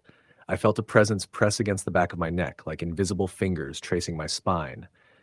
Then I heard the whisper, soft, like someone exhaling through a thin slit. "Leave." I bolted, stumbling over uneven ground, my hands scraping against rough stone and cold dirt. The whisper followed, growing louder, turning into multiple voices, each one saying the same thing, overlapping, echoing. "Leave. Now." I finally reached the gates, slammed the car door, and started the engine without a second thought. My headlights illuminated the edge of the cemetery, and I swear I saw the figure standing at the tree line, watching me. When I looked away for a second, it was gone. I got home and locked every door and window, trying to convince myself it had been a hallucination, a trick of grief and exhaustion. But the nightmares started that very night. I would wake up around 2 or 3 a.m., feeling an icy hand on my shoulder, hearing whispers that weren't coming from anywhere I could see. My bedroom air would drop sharply in temperature, my breath fogging as though I were outside in the dead of winter. After a week of sleepless nights, I knew I couldn't ignore it. I had to go back. I had to face whatever I had disturbed. I waited until midday, telling myself the sunlight would protect me, that nothing could follow me into the light. When I returned, Cedar Grove looked like a completely different place. The fog had lifted, and the sun cast long shadows across the graves, making the names and dates stand out starkly. Everything was still, peaceful in appearance, but I could feel it, the same weight of something watching, waiting, patient and silent. I walked to my father's grave slowly, keeping my eyes forward. That's when I noticed the small mound of earth near the base of his headstone. The soil had shifted again, slightly, just enough to make my heart race. And then I saw it. Footprints. Not animal prints, not human prints like mine, but long, narrow impressions pressed into the dirt as if something had walked there in the dark, leaving nothing but a memory behind. I crouched, my hands hovering over the cold earth, and whispered a quiet apology to whatever had been disturbed. "I'm sorry. I didn't mean to intrude." For a moment, nothing happened. Then the air shifted. A faint, almost imperceptible breath passed across my face. I felt it move around me, circling, pressing against me, and then just as suddenly it lifted. The temperature returned to normal. The weight on my chest eased. The sense of being watched didn't disappear entirely, but it lessened enough for me to stand upright. As I walked away from the grave, I made a promise to myself. I wouldn't return at night. I wouldn't go back alone. And I would never, ever disturb the resting place of anyone again. Some places aren't meant to be visited after dark, and some things, no matter how much you want closure, aren't meant to be disturbed. Cedar Grove Cemetery remains on the outskirts of my town, quiet in the daylight, filled with rows of gravestones that hold more than just the memory of those buried beneath them. Sometimes when I drive past at dusk, I feel the same presence, the same gaze that watches from the shadows of the pine trees lining the cemetery's edge. I keep my eyes on the road, my hands on the wheel, and I never slow down. Because I know now that the dead in Cedar Grove don't just rest quietly. And if you give them a reason to notice you, they will. Story the end. It was a late October evening when I decided to visit Rosewood Cemetery, a place I had passed by countless times on the outskirts of my hometown in upstate New York. The cemetery had always carried a sense of unease, not because of its age or the people buried there, but because of the stories. Locals whispered about strange lights, phantom figures, and the inexplicable sense that someone or something was always watching. I didn't believe in ghosts, not really, but curiosity has a way of overriding common sense, and I wanted to see it for myself. The entrance was a wrought iron gate, rusted and sagging, with peeling paint and an air of abandonment. I pushed it open and stepped onto the narrow gravel path. My flashlight cut a narrow beam through the darkness, illuminating a few gravestones and the shadows of old trees. The air was unusually still, as though the cemetery itself were holding its breath. I felt an immediate weight on my chest, a tightness that made it hard to breathe, but I pushed on. The older section of the cemetery was the worst. Gravestones leaned at odd angles, some cracked and crumbling, names and dates long worn away by wind and rain. As I walked among them, I noticed that some stones seemed freshly cleaned, with flowers placed neatly in front of them, though there was no sign of caretakers. One grave in particular caught my eye, a small stone for a girl named Emily Whitman, who had died in 1922 at the age of 9. The stone was simple, almost delicate, and had tiny carvings of roses along the edges.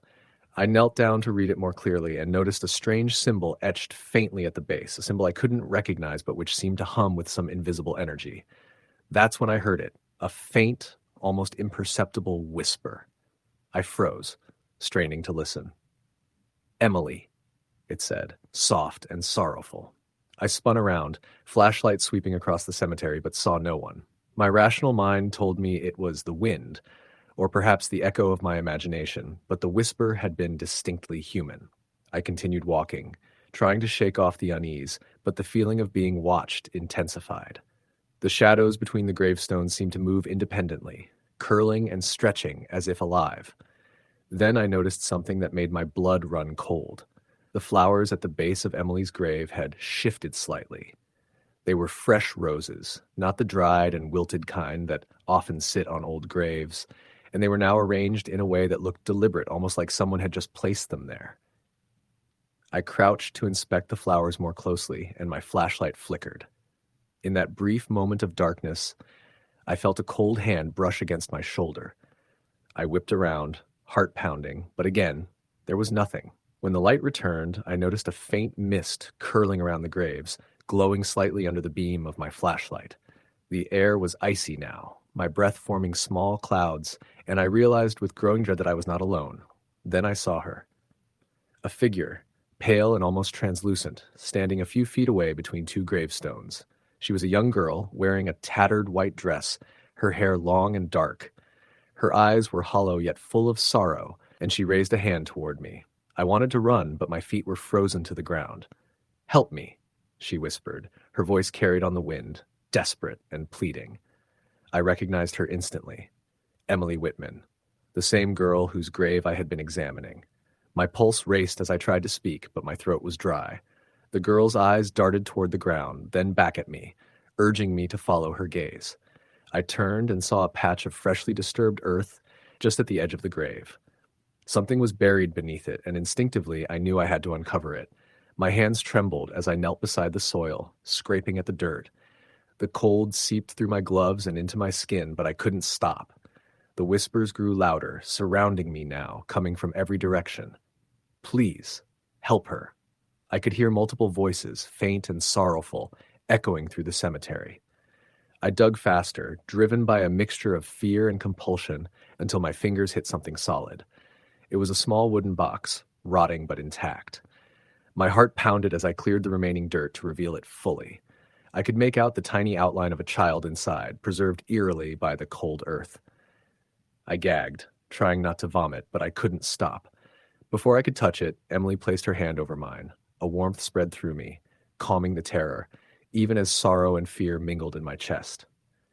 Suddenly the ground shook violently, and the air grew thick, almost suffocating.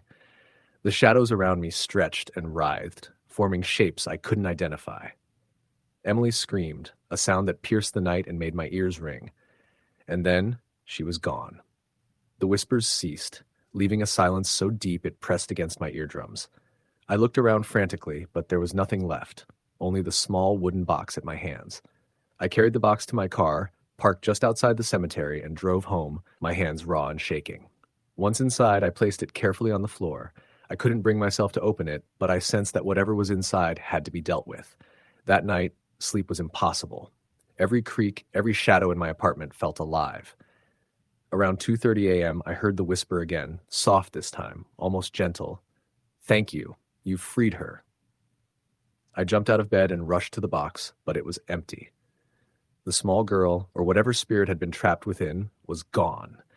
The scent of earth and flowers lingered faintly, a lingering reminder of what had occurred. Over the following days, I researched Rosewood Cemetery, discovering accounts of missing children and unexplained deaths spanning decades. Emily Whitman's name appeared repeatedly, not as a victim alone, but as a figure in local lore, a spirit said to wander the cemetery, searching for those who had wronged her or others buried unjustly. I never returned to Rosewood at night, but sometimes when the wind rattles the windows or the trees outside, I hear a whisper, soft and fleeting. "Don't forget us." It's a chilling reminder that some spirits never rest, that some graves hold secrets that demand attention, and that those of us who live are sometimes the only ones capable of granting the dead the peace they were denied in life. Even now, I pass by Rosewood during the day, the cemetery quiet and serene in the sunlight, and yet I can feel it. The pull, the watchful presence, as if Emily and the others are just beyond the veil, waiting, silently asking for help, and reminding me that the boundary between life and death is thinner than we like to believe. I have learned to respect that boundary, but I also know that some souls will never stop reaching out, and sometimes answering their call is the only way to keep them from haunting not just the living, but ourselves. Story the end. The first time I stepped into Sparrow Creek Cemetery after dark, I was 17 and too stubborn to admit I was scared. The place sat at the end of a narrow country road in western Pennsylvania, forgotten by most except for the caretakers and a few distant relatives of the dead who still bothered to visit. My uncle owned a small house just a half mile down the road, and I was staying with him for a few weeks that summer. He warned me. Everyone did. But at that age, warnings felt like dares. My cousin Trevor was the one who talked me into going there that night. He'd grown up around Sparrow Creek and was full of stories. Stories about how people saw lights dancing between the graves, or heard crying where no one stood, or caught glimpses of a woman in a long black dress drifting through the oldest part of the cemetery. Most of it is just town gossip, he told me earlier that evening, tossing a flashlight my way. But some stuff I've seen myself. I laughed it off then, thinking he was just trying to scare the out-of-towner. But the way he said it stuck with me. We went after midnight, when the sky was cloudless and the moon barely lit the long gravel path leading to the gate. Sparrow Creek Cemetery wasn't large, but it was old. Civil War markers, crumbling headstones from the 1800s, and a dense cluster of graves near the back where the fog settled thickest on colder nights. Trevor hopped the low fence easily, and I followed, trying not to think about how quiet everything felt. Not just quiet, hollow, as if sound itself refused to exist inside those gates. Once we were in, Trevor started toward the center of the grounds, where a cluster of tall pines grew crooked over a handful of graves. "That's where people say she hangs out," he whispered. "Who's she?" I asked, though I already knew. "Every town had a cemetery woman," he shrugged. "Depends on who you ask. Some say she was buried alive. Others say she drowned in the creek, and they never found her whole body. But everybody calls her the mourner, because she cries." I rolled my eyes. Probably a raccoon. Trevor didn't disagree, but he didn't laugh either. We walked deeper between rows of gravestones. The air felt damp, heavier with each step, the smell of wet bark and soil wrapping around us. I turned my flashlight left and right, catching glimpses of names worn down by rain, stone angels with missing faces, and rusted metal flower stands sticking up like skeletal fingers. Then Trevor stopped. He pointed toward the far end of the cemetery, where the ground sloped slightly downward and the trees grew close together.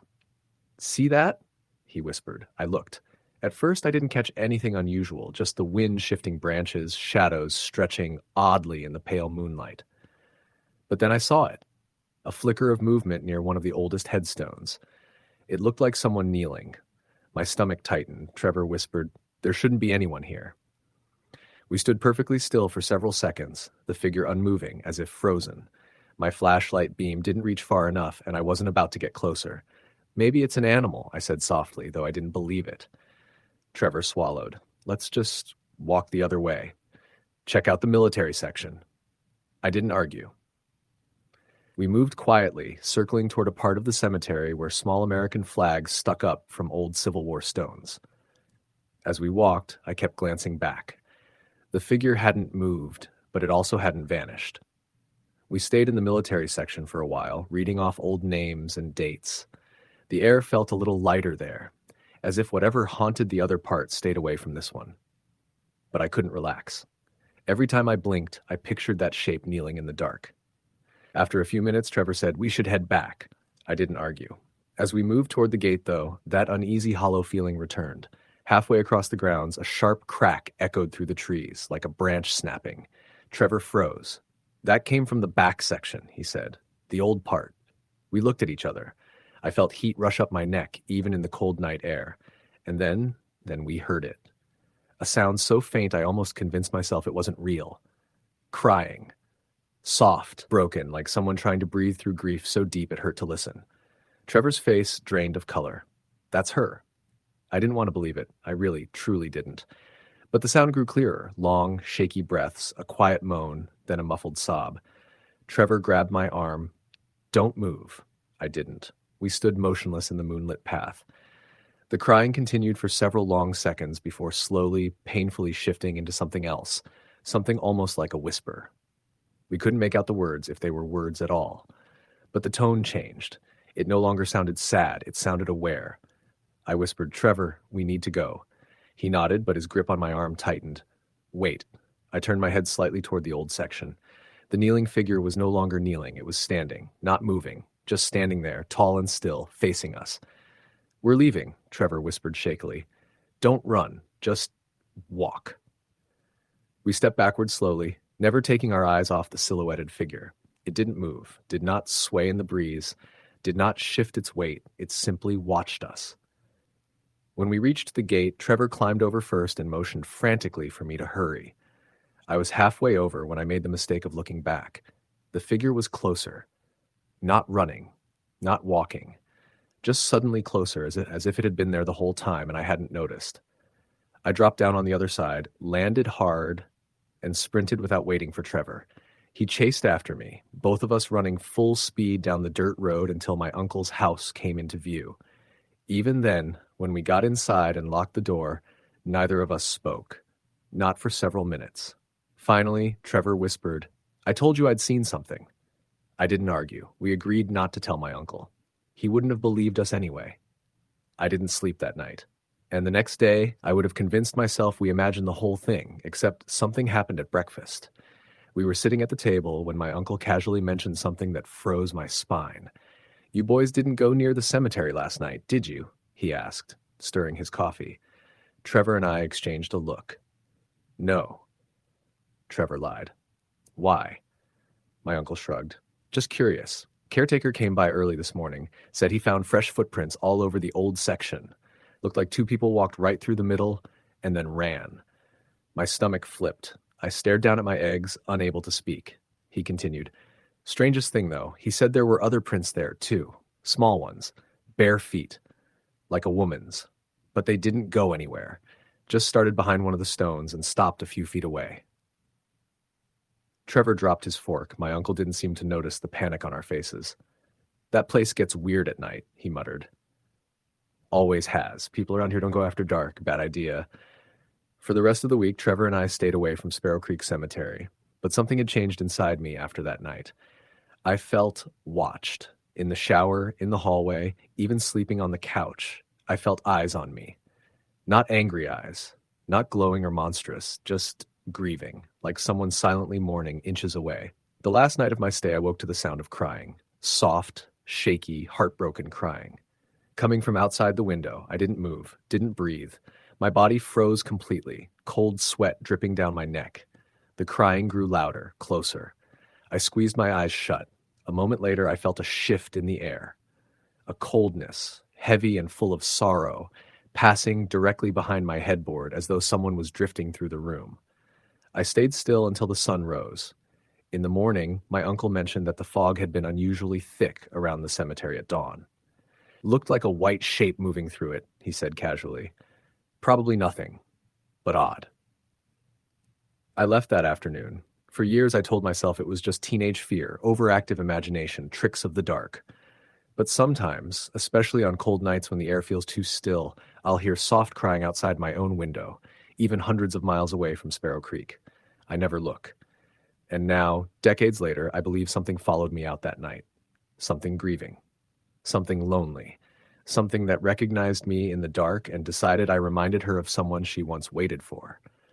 And sometimes when the crying grows closer, I wonder if she's still waiting, only now she's waiting for me.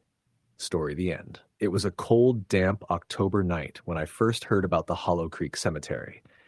I had been visiting my uncle in upstate New York, a quiet town surrounded by dense forests and winding back roads that seemed to stretch endlessly. He was a local historian of sorts, always full of old town stories, some of which made me laugh, others that gave me a chill. That night, over a mug of strong black coffee, he told me about Hollow Creek, a cemetery on the outskirts of town, abandoned for decades and notorious among locals for strange happenings. They say people who wander in there at night, they don't always come back the same, he said, his voice dropping low. Some swear they've seen shadows moving between the gravestones, others hear crying, whispering, even footsteps when there's no one else around. I smirked, trying to hide my unease. It's just an old cemetery. People see what they want to see in the dark. He shook his head. I've seen it myself. Something's off about that place. I didn't think much of it until later that week, when curiosity got the better of me. I was alone one evening and decided to drive out to Hollow Creek. The sun had just dipped below the horizon, and a heavy fog was settling over the fields. The gravel road leading to the cemetery was barely visible, bordered by skeletal trees whose branches arched like gnarled fingers. My headlights illuminated broken fences and old wooden signs pointing the way. When I arrived, the cemetery was worse than I imagined. Many of the tombstones were cracked or fallen, some leaning at impossible angles. The ground was uneven, covered in dead leaves and overgrown weeds. The air was thick and cold, carrying a metallic scent I couldn't identify. I parked the car at the edge of the path and stepped out, the gravel crunching under my boots. I took a deep breath and started walking, flashlight in hand, the beam cutting through the fog. Every step seemed louder than the last, echoing strangely in the quiet night. The gravestones were old, some dating back to the early 1800s. The names and dates were barely legible, worn down by time. As I moved deeper into the cemetery, I noticed something unusual. There was no sound of wildlife. No crickets, no owls, not even the rustle of leaves. It was as if the forest itself held its breath. I reached a section of the cemetery that appeared older than the rest. Here, the gravestones were closer together and many had toppled completely. I stopped in front of one that was cracked in half. The name read, Samuel Whitaker, 1823-1850. The dates alone were enough to send a shiver down my spine. I bent down to examine the stone when I heard it. A soft whisper, like someone calling my name, carried on the wind. I froze, straining to hear again. The whisper came a second time, clearer, though I still couldn't make out the words. My heart began to race, but I told myself it was the wind. I shook my head and started walking again, trying to ignore the creeping feeling of being watched. That's when I saw it, a shadow, fleeting, moving between the tombstones at the edge of my flashlight's beam. I stopped abruptly, holding my breath. The shadow didn't belong to any tree or gravestone. It moved with a purpose, gliding rather than walking. I squinted, but when I blinked, it was gone. A chill ran down my spine, and I realized I wasn't alone. I could feel it before I saw it. A presence, cold and heavy, pressing against me like the night itself had weight. My instincts screamed at me to leave, but curiosity kept me rooted. Then I saw her. A young woman, pale and almost translucent, standing a few feet away. She wore a tattered white dress that seemed to glow faintly in the darkness. Her long black hair hung in front of her face, partially obscuring it, but I could see her eyes, dark, hollow, and filled with a sadness that made my stomach twist. I stumbled backward, my flashlight shaking in my hand. Who are you?" I managed to whisper. The figure tilted her head slowly, her hair swaying slightly. Then she spoke in a voice that was barely above a whisper, carried by the fog. "Why are you here?" I swallowed hard. I'm just visiting. I didn't mean any harm." Her gaze didn't soften. She lifted a hand, pointing toward a small, broken gravestone. I followed her gesture, my fear momentarily overtaken by curiosity. The stone read, "Margaret Lawson, 1874 to 1891. Suddenly, the ground beneath me seemed to tremble, subtle at first, then more pronounced. I looked around in terror, and there it was again, the shadow moving quickly between the gravestones, circling us. I could feel its presence, heavy and suffocating, like a pressure on my chest. The girl's sobs began, soft and mournful at first, then louder, echoing through the cemetery.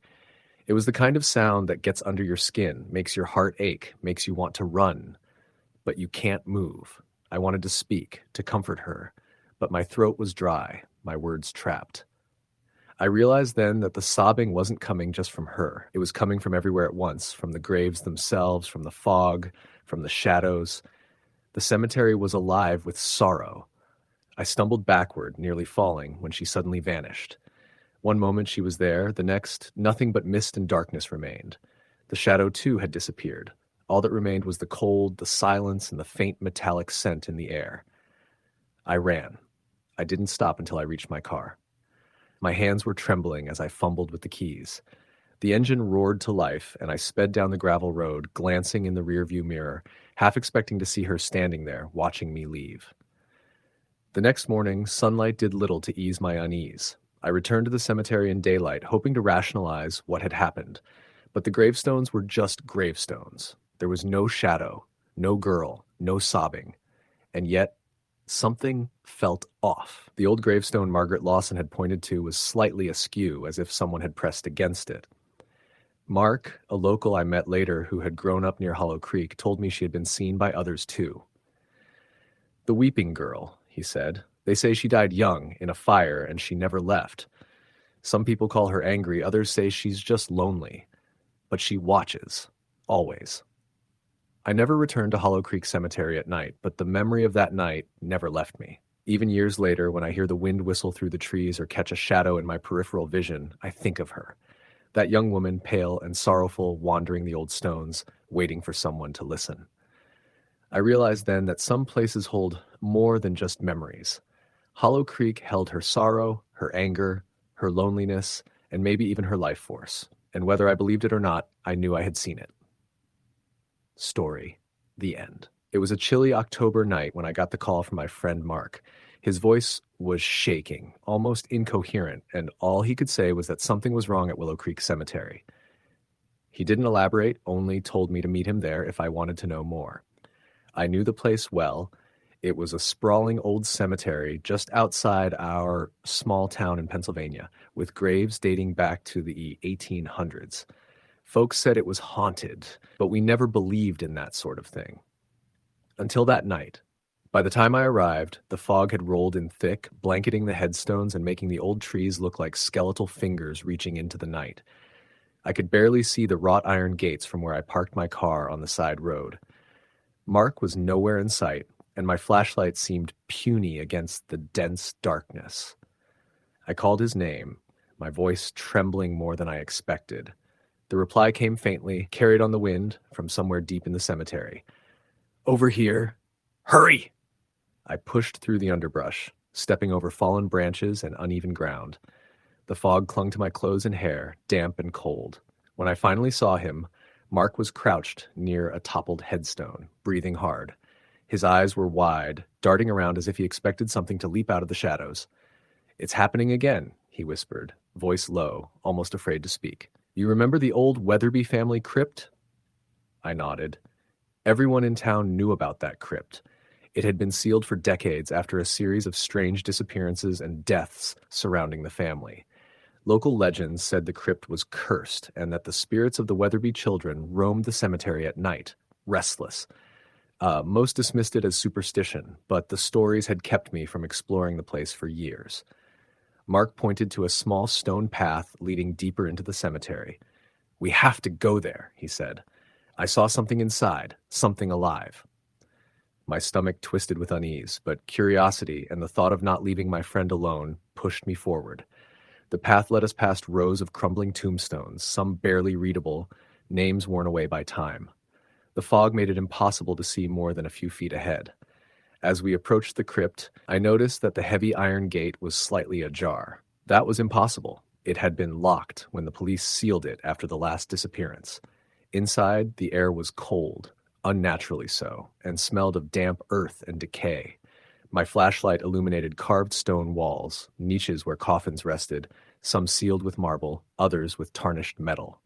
Shadows clung to the corners, twisting as my light passed over them. Mark led me to the back of the crypt, back where a coffin lay partly exposed, the lid cracked open as if something had pushed against it from the inside. He was trembling so hard I had to grab his shoulder to steady him.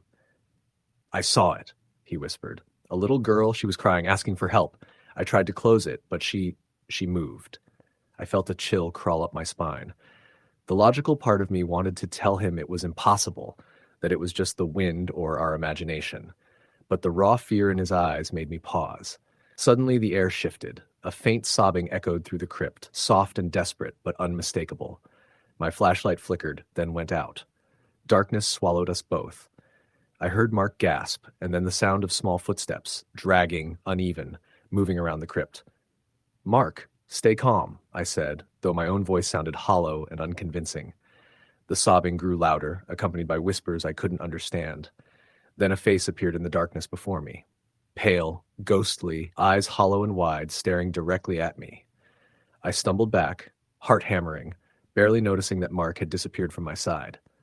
"Help me," the voice whispered, though it seemed to come from everywhere at once. I could feel it crawling under my skin, a cold presence pressing against my chest. The coffin lid slammed shut behind me with a deafening clang. I turned, and there was Mark, pinned against the wall, eyes wide, mouth opening as if to scream, but no sound came out. I rushed to him, fumbling in the dark for anything, my hands brushing against cold stone, slick with moisture. Then, in a fleeting moment of light, the flashlight sputtering back to life, I saw her again, the little girl. She was pale and thin, dressed in a tattered white gown, standing on top of the coffin. Her eyes bore into mine, pleading, desperate. I tried to speak, to reassure her, but my voice failed. She reached out, and a freezing wind swept through the crypt, knocking me off my feet. My flashlight rolled across the floor, illuminating the entire scene for a brief second. The coffin, the girl, the walls, and the air thick with shadows that moved like living things. Then everything changed. The little girl screamed, a sound so piercing it made my ears ring, and vanished. The coffin lid flew open again, empty, and the whispers intensified, surrounding me, pressing against me from all sides. I felt hands, cold, bony, unreal, grip my arms and legs. I screamed, struggling to break free. Suddenly, the door to the crypt burst open, and a gust of cold night air rushed in. I was thrown forward, landing on the damp ground outside. Mark was lying beside me, gasping, drenched in sweat. The fog seemed thinner now, the crypt dark and still behind us.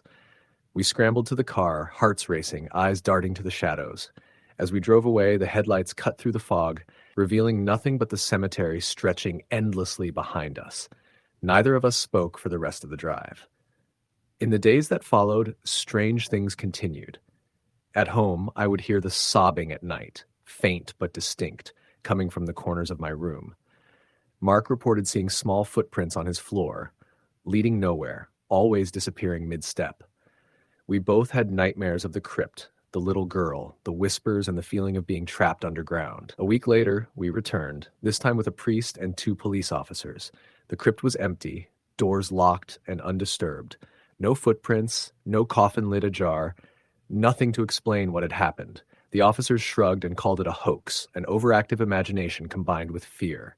The priest muttered prayers and blessed the grounds, but even he admitted he felt a presence, something lingering, restless. We never found Mark's wallet, which he swore had fallen out when the wind hit him inside the crypt. My flashlight, the one that had gone out at the worst moment, never worked again. And every October, when the fog rolls in thick over Willow Creek Cemetery, I remember the little girl and her pleading eyes.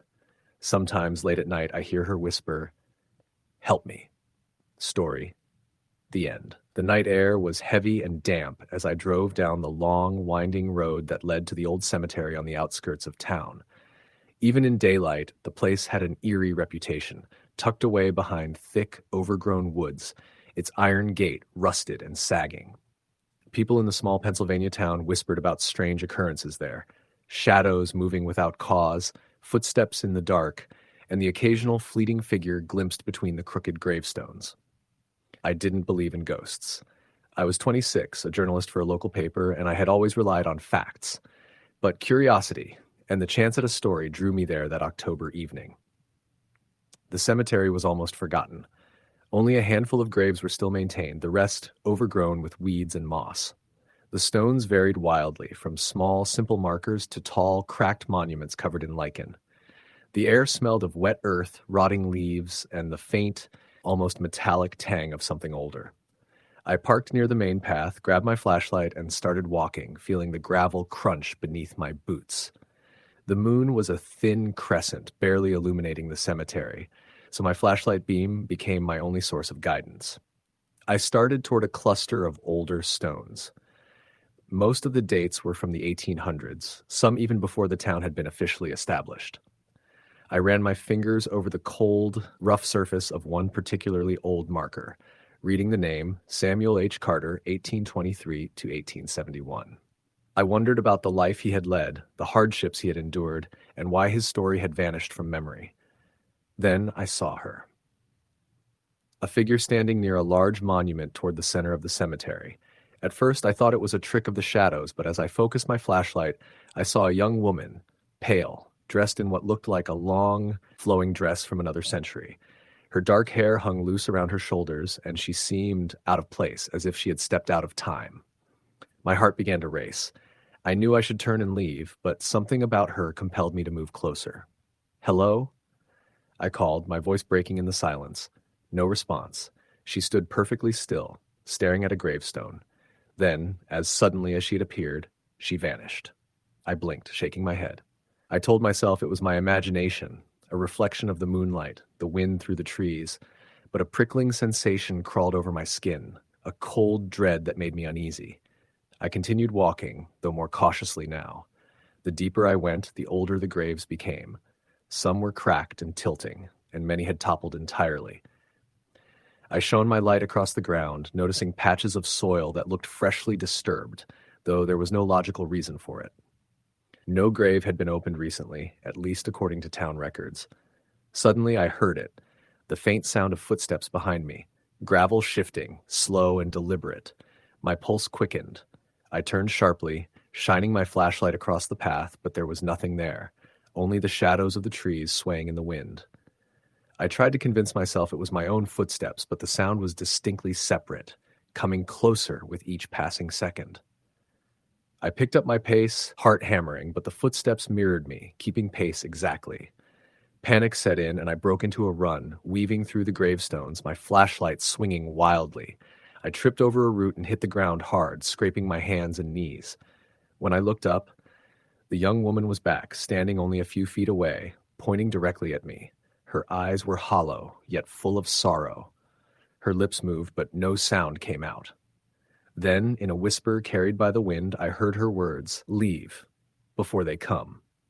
I scrambled to my feet, too terrified to respond. I didn't know who she meant, but the warning was clear. I ran, my flashlight bobbing, the shadows stretching and twisting as if alive. Behind me, I swore I saw figures emerging from the darkness, shapes that weren't there before, watching, moving, shifting with impossible fluidity. My lungs burned, my legs ached, but I didn't stop until I reached my car. I slammed the door, locked it, and sat there, trembling, flashlight clutched to my chest. Sleep was impossible that night. My mind kept replaying the image of the woman, her hollow eyes, and the warning she had whispered. The next morning, I called the local historical society, desperate for answers. They told me about the Wainwright family buried in the central part of the cemetery. 5 children had died in a span of years during the late 1800s, and one daughter, Abigail, had been rumored to wander the grounds at night, searching for her siblings. People in town had seen her fleetingly long after her death. The details matched what I had witnessed: the dress, the sorrowful presence. Despite myself, I went back that evening. The moon was hidden behind clouds, making the cemetery almost pitch black. The wind had died, leaving a heavy, oppressive silence. I walked toward the Wainwright monument, trying to steady my breathing. And there she was again, Abigail. She knelt beside a small mound of earth, brushing her hands over the soil gently. The fresh earth covered graves I hadn't noticed before, graves that had been unmarked and forgotten. She seemed to be protecting them, keeping some unseen danger at bay.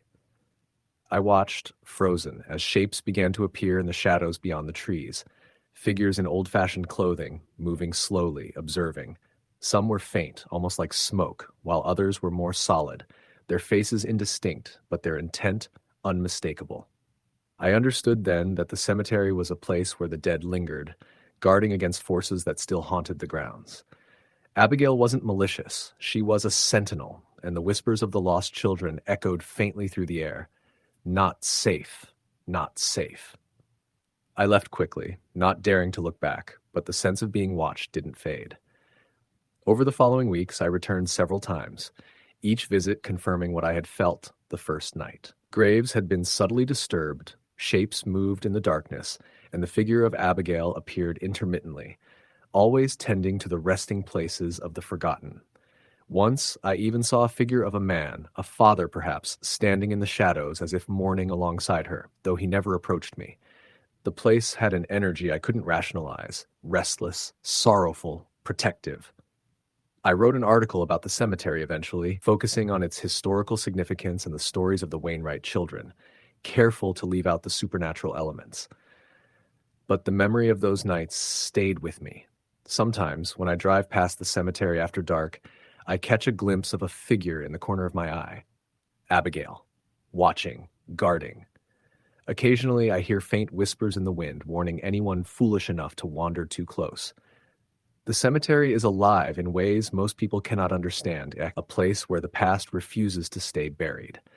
And though I never returned after that final night, I know she is still there, tending to the graves, keeping the restless dead from wandering too far into the world of the living. Years later, I still think about that night.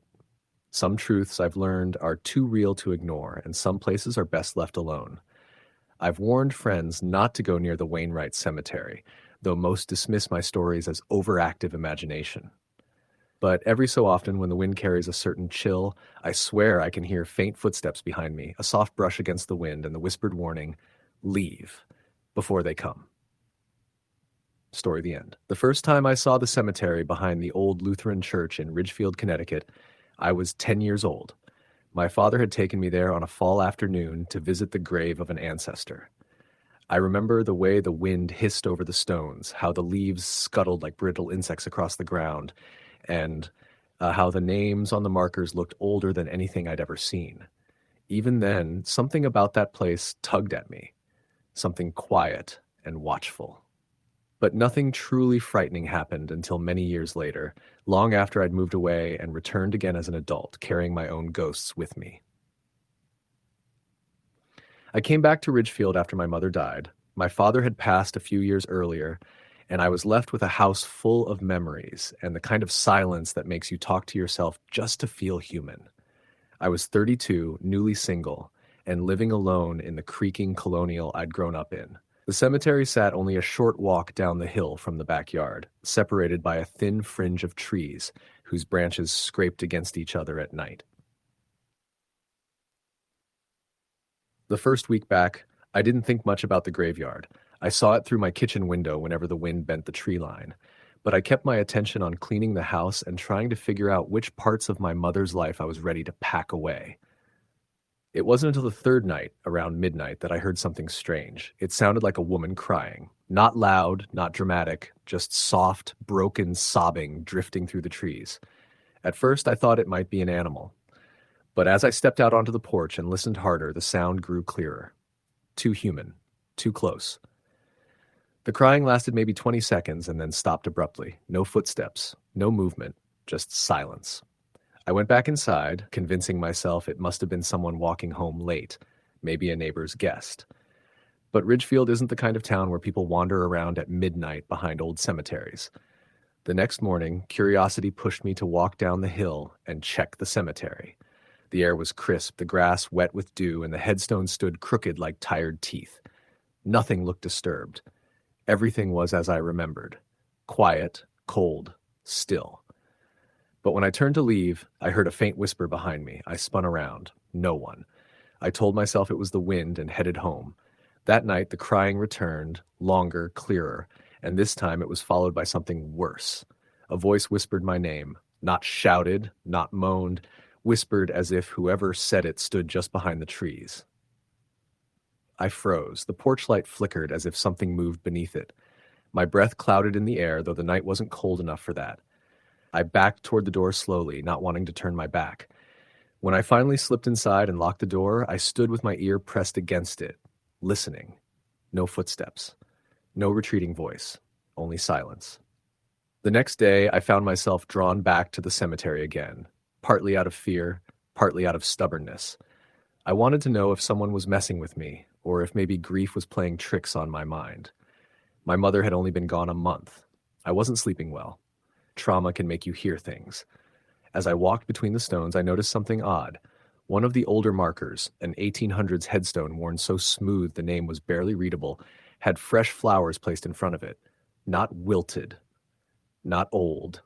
Fresh daisies. Bright and clean. No one in town visited that grave anymore. I knew because my father had told me stories about that section of the cemetery, how most of the families had moved away generations ago. Curious, I kneeled to look closer. The earth beneath the flowers was disturbed, not dug, not torn up, just shifted, as if something beneath had pressed upward. A cold shiver ran down my spine. That night, I slept with the TV on, trying to drown out my thoughts. But at 3:17 a.m., the exact time I glanced at the clock, I woke to the unmistakable sound of footsteps on the porch. Slow, deliberate, heavy enough to make the boards creak. I didn't move. Another footstep, then another. I reached for my phone, hands shaking, ready to call the police. But before I dialed, the steps stopped. Silence again. I lay there trembling, listening. And then softly, so softly I almost doubted it came from outside, someone whispered my name through the window. This time, it wasn't said like a call. It was said like a plea. I didn't sleep for the rest of the night. The next morning, desperate for some explanation, I walked down to the cemetery again. The flowers were gone. The soil looked flat and undisturbed, and on the headstone, carved faintly into the weathered stone, was a new line I'd never seen before. Help me. I stumbled backward. My heart hammered so hard I thought I would pass out. Someone had to have done this recently.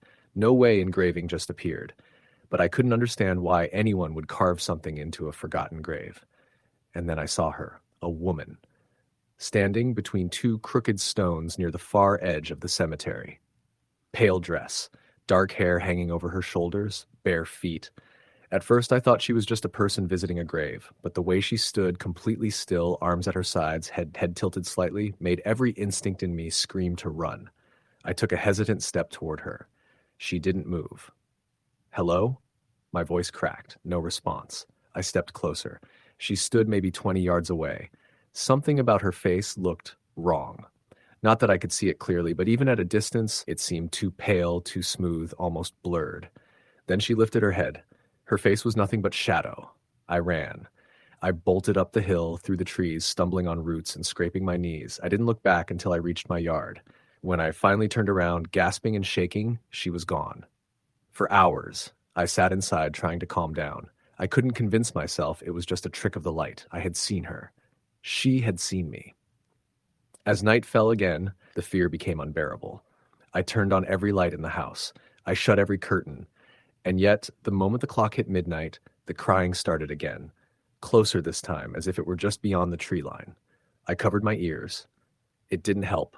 The sounds seeped through the walls, into the floor, into my bones. Then the crying stopped. A whisper followed. Not my name this time. Help me.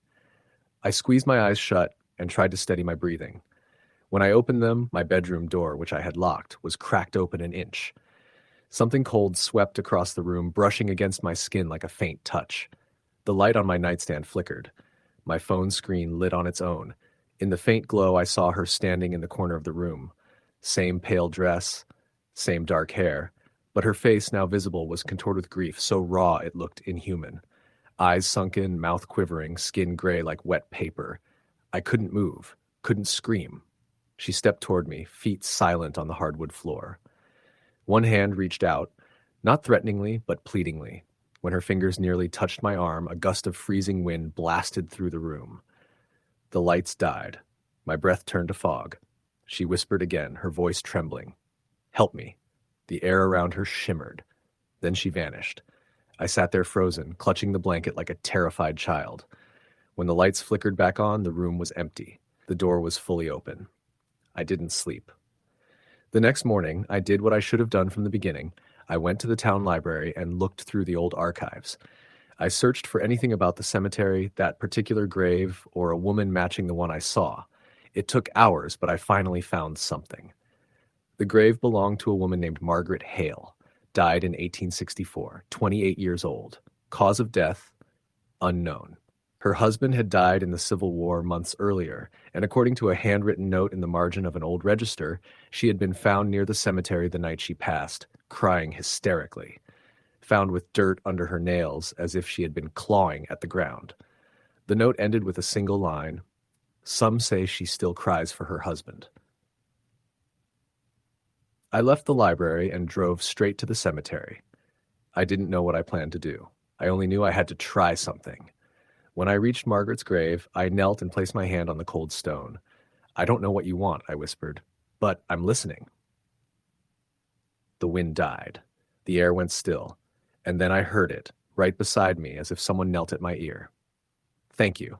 The ground beneath the stone shifted. A soft sigh drifted upward, like a long-held breath finally released. The air warmed slightly.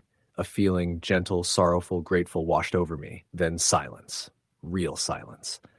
For the first time in days, the cemetery felt empty again, peaceful. That night, there were no cries, no whispers, no footsteps. I slept deeper than I had since before my mother died. I never saw Margaret again. I never heard her voice or felt that cold presence. Sometimes when I pass by the cemetery, I leave flowers on her grave. Not out of fear anymore, but out of respect. Whatever kept her wandering for all those years, I believe she found a way to rest. But every now and then, when the wind blows just right through the trees at dusk, I swear I hear the faintest whisper, soft, distant, almost lost to time. Not crying, just a quiet thank you. Story. The end. The wind rolled across the cemetery like an icy breath, sliding between the rows of headstones and stirring the dry November leaves that had gathered in brittle piles. It was barely after sunset, but the sky had already sunk into a heavy darkness, the kind that swallowed color and muffled sound.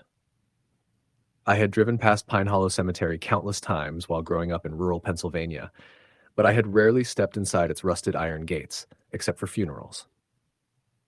The place was old, well over a century, and the town liked to joke that it had more buried residents than living ones. I never had any reason to go there alone, especially not at night, until last fall. My Uncle Mark had passed away unexpectedly. He wasn't old enough for it to feel natural, and he wasn't sick enough for it to feel inevitable. One moment he was laughing at a family cookout, the next he was gone from a sudden cardiac arrest. His burial was held the following Thursday. Pine Hollow was where he'd wanted to be, not because it was particularly beautiful, but because our family had a small section of plots dating back to the late 1800s. My grandmother, her parents, and a line of relatives I'd never met were all buried there. Something about it always unsettled me. Even in daylight, the place felt too still, like the air itself was holding its breath. After the funeral, the family slowly drifted away, but I stayed behind to help my mom gather a few things from the gravesite. When we finished, she kissed my cheek, said she'd meet me at home, and drove off. I lingered a while, staring at the fresh mound of dirt that covered my uncle. I kept feeling like I should say something, but the words wouldn't come. I didn't know at the time that the next night I'd return alone. Trouble sleeping wasn't new for me, but grief added a sharper edge to it. I tossed for hours, my brain circling memories of my uncle like a needle stuck in a groove. Around midnight, a thought struck me so suddenly that I sat upright. I had his old pocket knife. It had been given to me years earlier, Nothing special, just a well-worn folding knife he always carried, but I'd misplaced it sometime in the chaos of cleaning my apartment. After the funeral, Mom had mentioned she wished someone had placed something personal of his in the casket, something small he'd always carried. The knife would have been perfect. The idea that it wasn't with him gnawed at me like guilt made physical. By 1 a.m., I couldn't take it anymore. I grabbed the jacket, shoved the pocket knife inside, and drove to the cemetery. The gates weren't locked. Small towns rarely bothered with things like that, and my headlights cast long shadows across the uneven ground as I pulled into the gravel lot. For a moment, I sat still with the engine running, questioning whether this was a stupid idea born from grief and insomnia. But then I saw the flashlight on the passenger seat. 5 minutes, I told myself. I'd place the knife at his headstone, maybe say whatever I couldn't manage earlier, then leave. I stepped out of the car and shut the door as quietly as I could, though the sound still seemed unnaturally loud. Pine Hollow felt different at night, as if the darkness pressed in from every angle. The trees that lined the cemetery swayed with a faint creaking sound, their branches scraping the sky like skeletal fingers. I clicked on my flashlight and began walking. The beam illuminated the path at my feet but seemed swallowed by the darkness ahead. I passed row after row of gravestones, some clean and polished, others leaning and cracked with age. My family's section sat near the back beneath a towering oak tree whose trunk was gnarled and split from a lightning strike decades earlier. The air grew colder the deeper I walked. Not fall cold. Not night cold. Something older. Something wrong. I tried to shake off the feeling, but then I noticed something odd. My flashlight flickered. Only once, a quick dimming before returning to full brightness, but enough to make my stomach tighten. I tapped the handle. It stayed steady. When I reached my uncle's grave, the mound of earth looked darker than I remembered, like the soil had sunk deeper into itself. I knelt down, set the pocket knife at the base of the headstone, and rested my hand on the cool granite. "I'm sorry," I muttered, barely above a whisper. The wind died. Completely. The leaves stopped rustling, the tree branches stopped groaning, even the distant hum of the highway faded away. And then, very softly, I heard footsteps behind me. I froze, breath caught in my throat, gravel shifting, slow, heavy. Someone else was out here. I turned around, swinging my flashlight in a wide arc. Nothing. My pulse hammered against my ribs. I told myself it was probably a deer, or the groundskeeper, or someone visiting another grave. But the footsteps had been deliberate, one after another, evenly spaced, like a person walking. I stood there a long moment, listening. The silence felt wrong again, too complete. I turned back toward my uncle's grave, intending to leave, but the flashlight flickered again, this time longer, and then cut out entirely. Darkness dropped like a curtain. "Come on," I muttered, hitting the flashlight with my palm. It stayed dead. As I fumbled with it, something cold brushed the back of my neck. I whipped around so fast I nearly fell. My breath formed a cloud in the air. Still nothing there, but the cold lingered, and it moved, like something was standing close enough to chill the air, close enough to breathe on me. I took a step back, and my heel struck a headstone. I steadied myself, heart lodged in my throat, and forced deep breaths through trembling lips. Then a whisper drifted through the darkness. At first, I thought it was the wind, until I realized the wind hadn't returned. The whisper came from somewhere to my right, a rustling, a voice so faint that I couldn't make out the words, only the shape of them. I turned my head slowly. A shadow moved between the headstones. Not an animal, not a person. It was too tall, too thin, and it moved without sound, as if gliding rather than stepping. My whole body locked up. I couldn't blink, couldn't breathe. The shadow stopped beneath the old oak tree, half hidden in darkness, and then it turned toward me. I didn't see a face, not really. More like the impression of one, pale, indistinct, floating in a mass of darkness. The eyes were what I noticed most. Two faint glints, not glowing, just reflecting light that wasn't there. A pressure built in my chest like someone pushing down on me. My legs felt numb. I wanted to run, but something in that shadow held me still. The whisper came again. This time I understood it. "Go." One word. Drawn out, not angry, but desperate, and followed by a second whisper behind me. "Go." I spun, but the second voice had no body attached to it. It was everywhere and nowhere, tangled in the darkness like a sigh from the ground itself. Fear snapped whatever held me frozen. I bolted. I ran without caring where my feet landed, stumbling across uneven ground, brushing against cold stone, nearly tripping over a sunken grave marker. My breath tore through my lungs. I didn't look back. I refused to. Only when I saw the faint outline of the iron gate ahead did I risk a glance over my shoulder. Nothing followed. But the cemetery behind me, those rows of graves that should have been still, seemed to ripple as if the air above them were shifting, as if something had been disturbed. I reached my car, yanked the door open, and threw myself inside. My hands shook so violently I dropped the keys twice before starting the engine. The headlights lit the road in front of me, and for a split second, in the wash of yellow light, I saw movement at the edge of the cemetery fence. A figure. Tall. Thin. Watching. I sped away. The next morning, my mother commented that I looked pale, but I said I hadn't slept. The truth sat like a stone in my stomach. I didn't tell her I had gone to the cemetery. I definitely didn't tell her what I'd seen. But the pocket knife stayed on my uncle's grave. I had left it behind when I ran. For the next few days, I tried convincing myself it was all grief-induced paranoia, shadows in a stressful moment. Sounds carried strangely in the cold, until the dreams started. Every night I woke gasping, heart racing, certain I had heard someone whispering beside my bed. Sometimes it was behind me, close enough that the air on my neck felt cold. Sometimes it was from the hallway, always the same word. Go. After a week of barely sleeping, I knew I had to return, not because I wanted to, but because I felt like something had followed me home, like a thread had been pulled, connecting me to that place in a way I didn't understand. I decided to go back during the day. Noon, bright sunlight, nothing to fear. The cemetery looked completely different in daylight, almost peaceful. The oak tree cast a wide shadow, and the breeze carried the scent of fallen leaves. I forced myself to walk toward my family's section, every step feeling heavier. As soon as I reached my uncle's grave, dread pooled in my gut. The pocket knife wasn't there. I crouched, brushing aside leaves. Nothing. Someone had taken it, or it had been moved. A chill crawled across my skin. As I stood, I noticed something carved into the dirt beside the headstone, not written with a tool, scratched by hand. A single word. Leave. My chest tightened. I stepped back, wiping my palms against my jeans. My mind raced through possible explanations. Kids, vandals, weather patterns, but none of it made sense. The soil had been disturbed only in one place, and the lines were too clear, too intentional. And then I heard footsteps again, in broad daylight. I turned toward the sound. A man in his 70s stood a few yards away, leaning on a cane. I recognized him, Mr. Donovan, the cemetery groundskeeper. He'd worked here for decades. He watched me with a strange expression. "You shouldn't be here," he said quietly. "It's daytime," I replied, trying for humor but failing.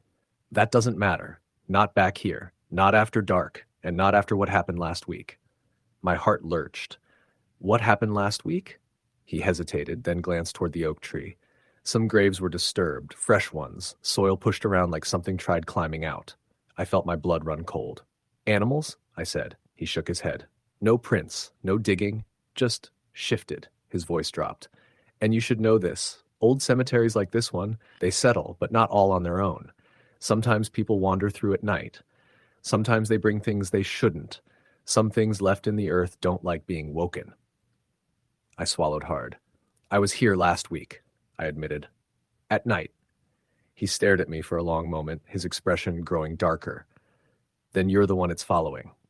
The world tilted beneath me. "What?" He tapped the ground with his cane. "You brought something back with you. Happens more often than you'd think. Spirits cling to objects, to grief, to people who cross their path at the wrong moment. You felt it, didn't you?" I didn't answer. I didn't have to. The whispering, the cold, the dreams. "Can I get rid of it?" I finally asked. "You can leave," he said simply. "You should. Today. Don't come back here. Not alone. Not at night." His eyes slid toward the oak tree again. "And if it speaks to you again, don't answer." He walked away without another word, cane tapping against the hard dirt. I stood there in stunned silence. The wind picked up, rustling the branches overhead. As I turned to leave, something brushed my shoulder, so faint I thought I imagined it. But then a whisper drifted through the chilled air behind me. "Go." I didn't look back. I didn't run. I walked, steady and controlled, refusing to meet whatever gaze I felt burning into my spine. When I reached the gates, the whisper stopped. The warmth returned. I got into my car, locked the doors, and drove away without slowing down. I didn't stop until I reached my apartment, where I collapsed onto the couch and cried harder than I had since the funeral. I haven't gone back to Pine Hollow Cemetery since, and I still hear the whisper sometimes. When the house settles at night, when the wind brushes against the window, when the room gets suddenly cold for no reason. Always the same word, a warning, a plea. Go. Story the end. The sun had long set when Jeremy and his cousin, Alex, decided to check out the old Oakwood Cemetery on the edge of their hometown in Ohio. The cemetery was a sprawling field, dotted with crumbling gravestones and toppled statues, surrounded by an iron fence that had rusted and bent under decades of neglect. Local kids whispered about the place, about strange lights and noises, shadows moving on their own, and an old caretaker who had vanished one night and was never found. But Jeremy and Alex were both thrill seekers, curious and stubborn, convinced the stories were exaggerations. They arrived just as twilight bled into darkness. The air smelled faintly of damp earth and decaying leaves, and a chill ran down Jeremy's spine as he pushed open the creaking gate. He adjusted the flashlight strapped to his wrist, the weak beam cutting a narrow path through the thick fog that had rolled in. Alex followed silently, gripping a baseball bat he'd brought for protection, though neither of them fully believed it would be necessary.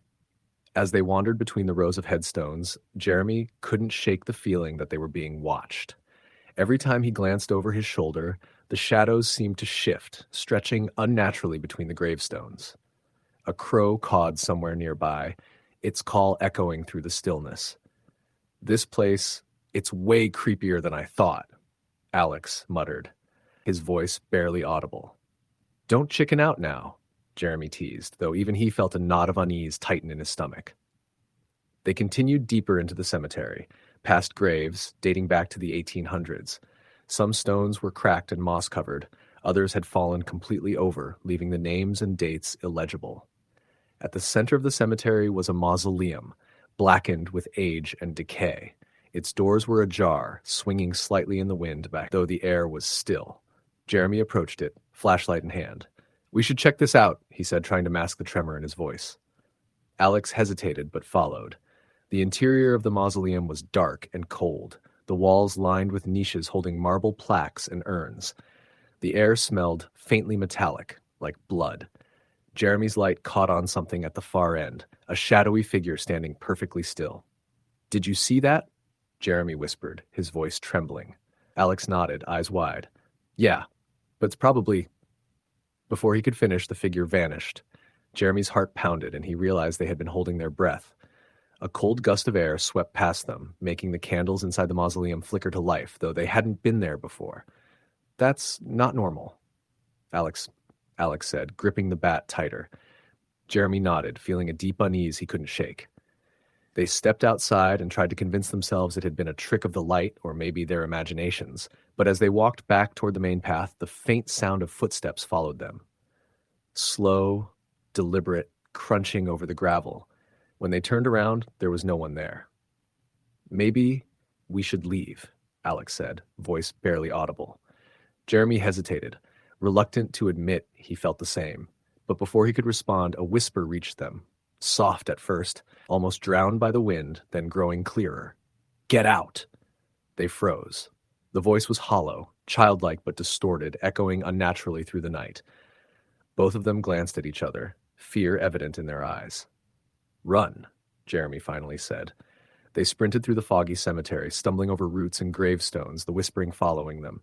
Each time they looked back, shadows seemed to form and dissolve between the trees. When they reached the gate, a figure blocked their way. It was a man, tall and thin, dressed in clothing that looked like it was from the 1920s. His face was pale, almost gray, and his eyes glowed faintly in the darkness. Jeremy and Alex froze, unable to move, as the man lifted a finger and pointed directly at them. The whispering grew louder, now accompanied by a low moan that seemed to come from the ground itself. "Go! Now!" The voice hissed again. Summoning every ounce of courage, Jeremy lunged past the figure, dragging Alex with him. The man didn't move, didn't even blink, but the moment they passed, he disappeared into the fog. They didn't stop running until they were back on the road, gasping and trembling, hearts pounding. When they dared to look back, the cemetery appeared empty, silent, almost normal, as if nothing had been there. Over the next few weeks, both Jeremy and Alex noticed strange occurrences at home. Jeremy would wake in the middle of the night to see shadows moving along his walls, even though his apartment was well lit.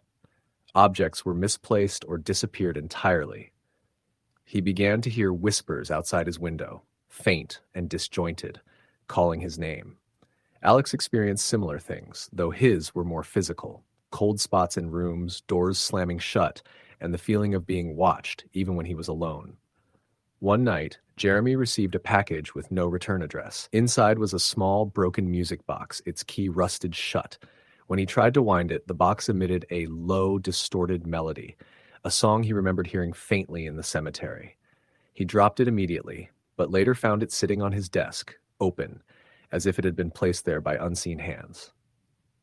Alex got a similar package, a torn photograph of the mausoleum, though no one had known they had taken pictures there. The photograph was old, yellowed at the edges, but in the center, a shadowy figure that neither of them remembered seeing clearly was visible, its eyes dark and hollow. Realizing they had brought something back with them, they decided to return to Oakwood Cemetery together, hoping to put an end to whatever had latched onto them. They arrived just before midnight, the fog heavier than before, wrapping the cemetery in a suffocating blanket. The mausoleum loomed ahead, more menacing than ever. As they approached, the air grew colder, the ground beneath their feet damp and sticky. They saw the shadowy man again, standing exactly where they had first encountered him, motionless. Beside him, faint outlines of other figures emerged, children, women, men, all pale and hollow-eyed, whispering and moaning without sound. Jeremy took a deep breath and called out, "We're here to leave. We're not meant to be part of this." The figures shifted slightly, turning their hollow gazes toward him. The whispers grew louder, now almost a roar in their minds. The man stepped forward, hand outstretched. Jeremy felt a bone-deep cold, as though the life was being drained from him. Then Alex, clutching the photograph, threw it into the air toward the figures. The moment it touched the ground, the fog swirled violently, and the figures recoiled, letting out a chorus of distorted screams that echoed through the cemetery. The shadowy man raised his head and let out a final, hollow wail before disappearing completely into the mist. The cemetery fell silent. The fog lifted slightly, and the oppressive weight in the air vanished. Jeremy and Alex didn't linger. They ran to the gate, breathing hard, hearts still racing, and didn't stop until they were back on the main road, away from the darkness. They never returned to Oakwood Cemetery, but the memory of the hollow eyes, the whispers, and the shadowy figures lingered. Months later, when Jeremy moved to a new apartment, he found a small, broken music box sitting on his shelf, inexplicably there. And Alex, cleaning out his closet, discovered the torn photograph tucked behind a stack of books. Both of them knew, with a certainty that chilled them to the bone, that the spirits of Oakwood Cemetery had marked them. They had been touched by something old, something that refused to be forgotten. And as long as they remembered, the eyes of the dead would always be watching, waiting for the next curious soul to wander too close.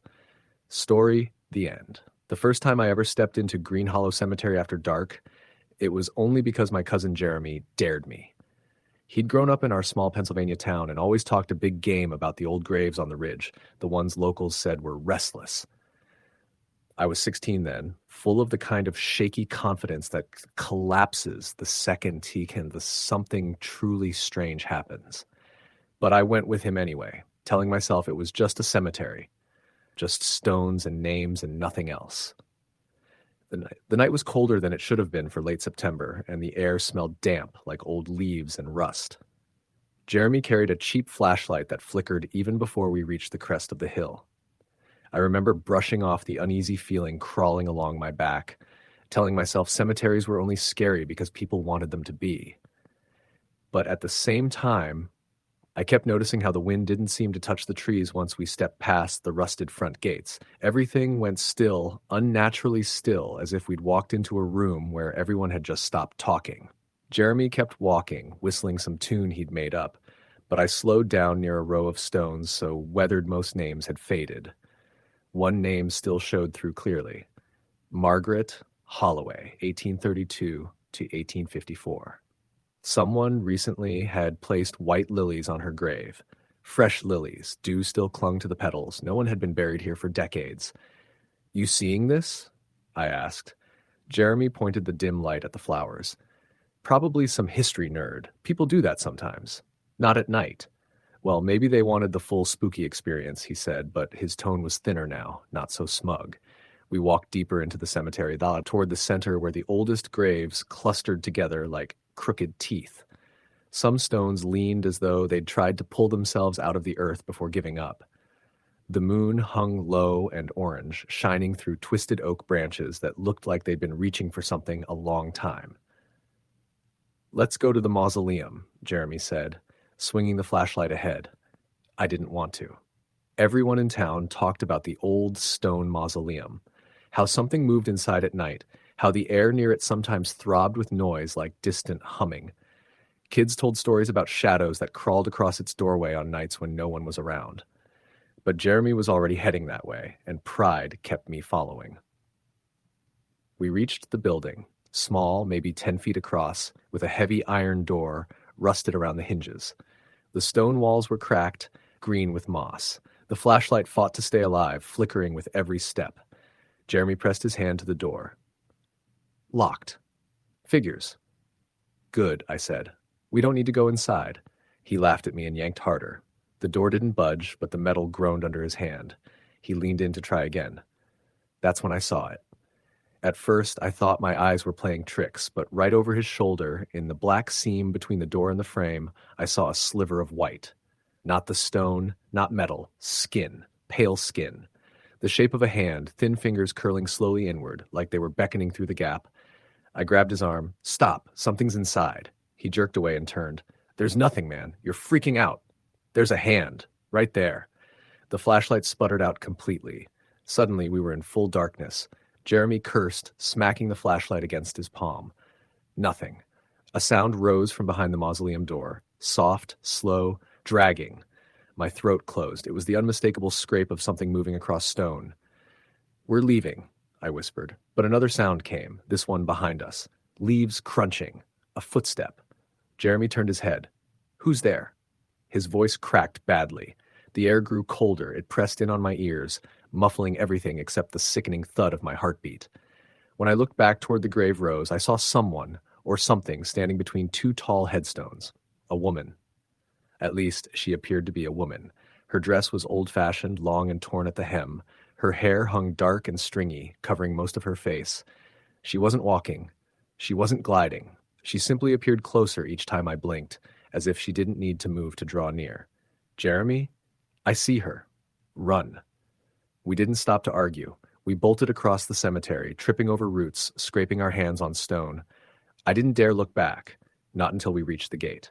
I was the first through, gasping on the gravel road. Jeremy stumbled through behind me. Then, finally, I looked back. The woman stood just inside the gates, her head tilted to one side, as though trying to understand us. The moon hit her face, and I saw she had no eyes, just sunken pits where the sockets should have been. Her lips twitched upward, almost like a smile. Then she vanished, dissolving into the air like smoke. We didn't speak a word the entire run back home. Years went by. Jeremy moved to Ohio. I pretended I'd forgotten. I tried to, but the cemetery never left my mind. Then, last year, the town plans they clean up Green Hollow Cemetery and turn it into a historical park. Volunteers were needed. Against every instinct I had, I signed up. I told myself facing the place again might fix something in me, some thread left tangled since that night. The cleanup day was bright and warm, nothing like the cold stillness of that September night long ago. I raked leaves, cleared sticks, trimmed back overgrown brush. Being there in daylight made the cemetery feel smaller, less threatening. I almost convinced myself the ghost woman had been a trick of shadows and teenage adrenaline. Almost.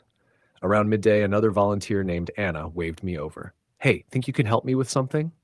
She stood near Margaret Holloway's grave, the same woman whose name I remembered so clearly, and beside her lay a bundle of wilted white lilies. Fresh lilies. Again, Anna frowned. Someone keeps leaving these, but there's no sign of who. My stomach tightened. Did you see anyone?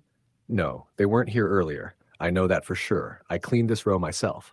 Before I could answer, the wind shifted. Sharp, cold. It cut across the hill in a single unnatural sweep, sending a shiver through every person working. A few people looked around, puzzled. The sun was still high, but the air felt different now, heavy in a way that reminded me of a storm rolling in. I forced myself not to look at the mausoleum, but my eyes drifted there anyway. The door, rusted shut for decades, was slightly open, just an inch.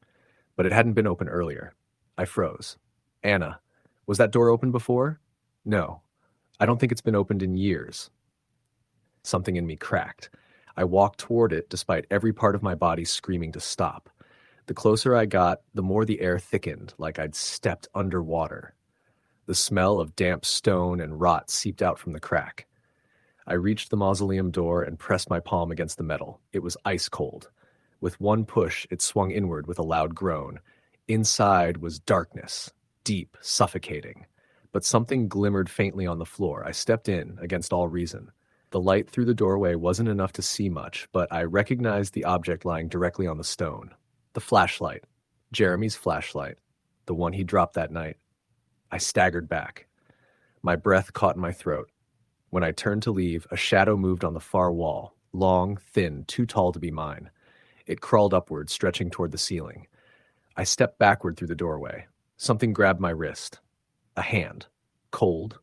Thin fingers tightening around my skin. I screamed and yanked free, stumbling onto the grass. Anna rushed toward me, asking what happened, but I couldn't speak. Not then. We ended the cleanup early after a sudden drop in temperature spooked everyone. I drove home shaking, the mark on my wrist burning like frostbite. That night, Jeremy called me out of nowhere. "Did you go back there?" he asked without greeting. My heart dropped. "Why are you calling?" "I had a nightmare," he said. "The cemetery. That woman, she was standing outside my window." I didn't speak. "She said your name," he whispered. I ended the call. For days afterward, I couldn't sleep. I kept dreaming of the mausoleum door creaking open, of footsteps following me through the cemetery. No matter how tightly I shut the windows, the cold wind kept seeping through.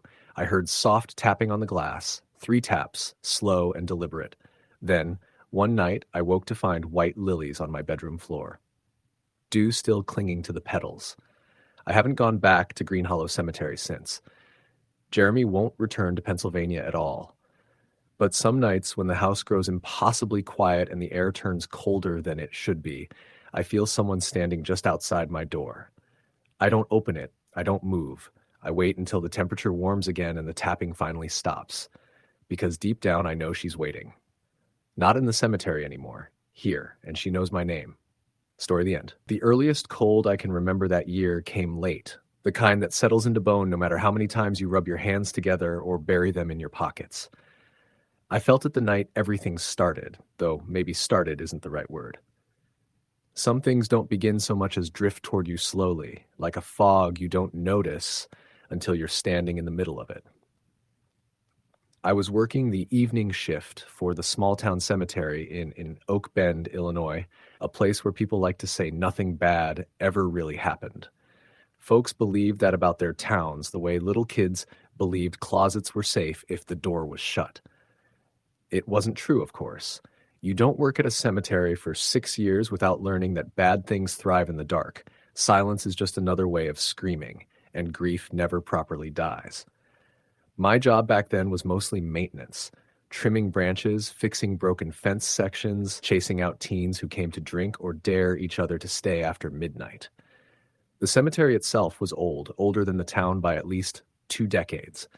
The original settlers buried their dead on the same hilltop, among the same thorny bushes, long before streets or houses were built nearby.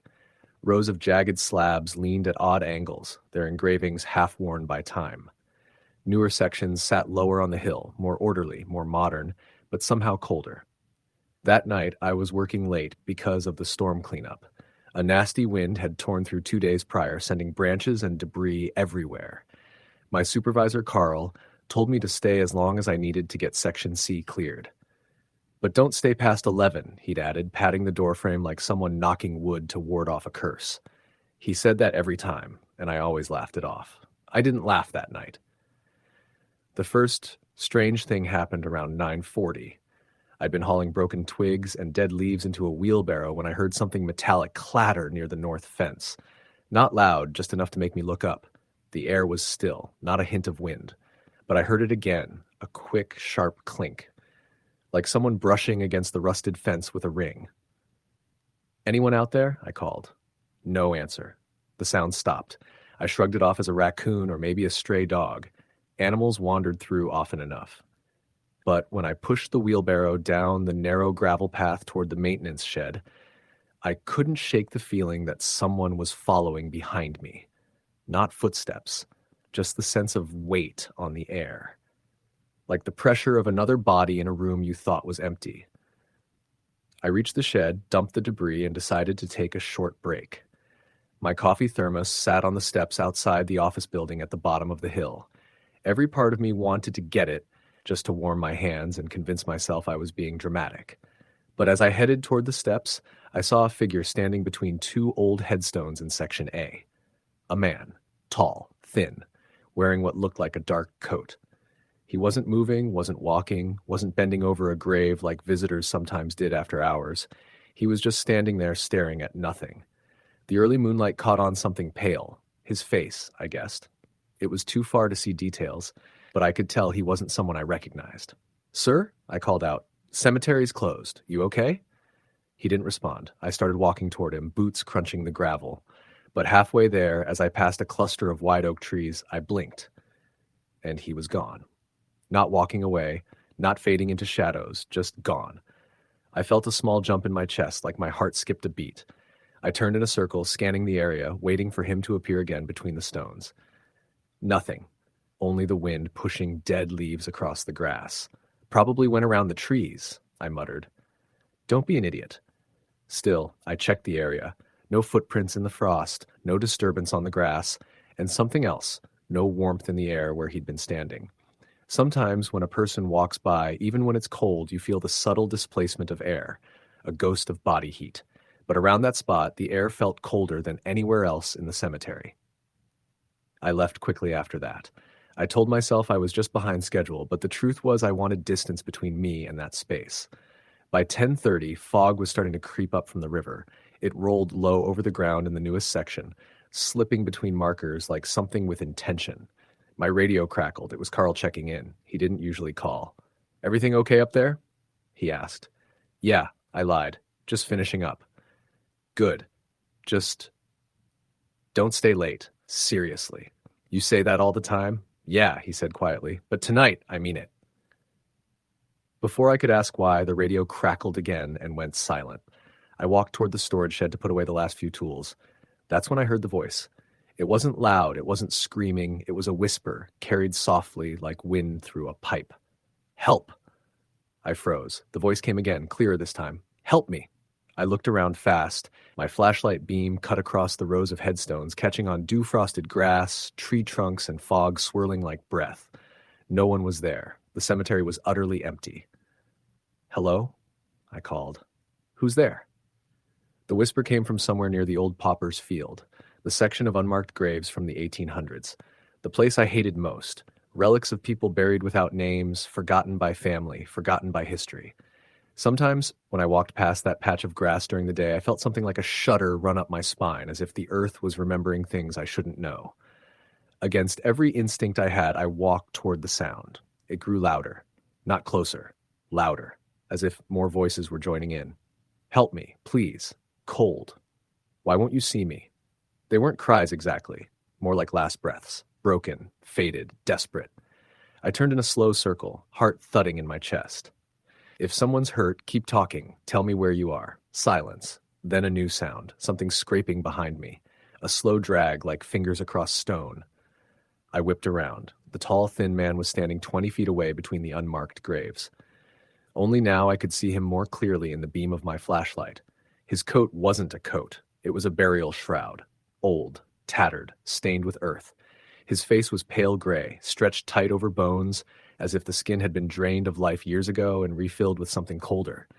His eyes, God, his eyes looked like frost. Clouded over, milky, but somehow still fixed on me. I stumbled back, breath caught in my throat. He lifted one hand, fingers long and impossibly thin, and he pointed at me.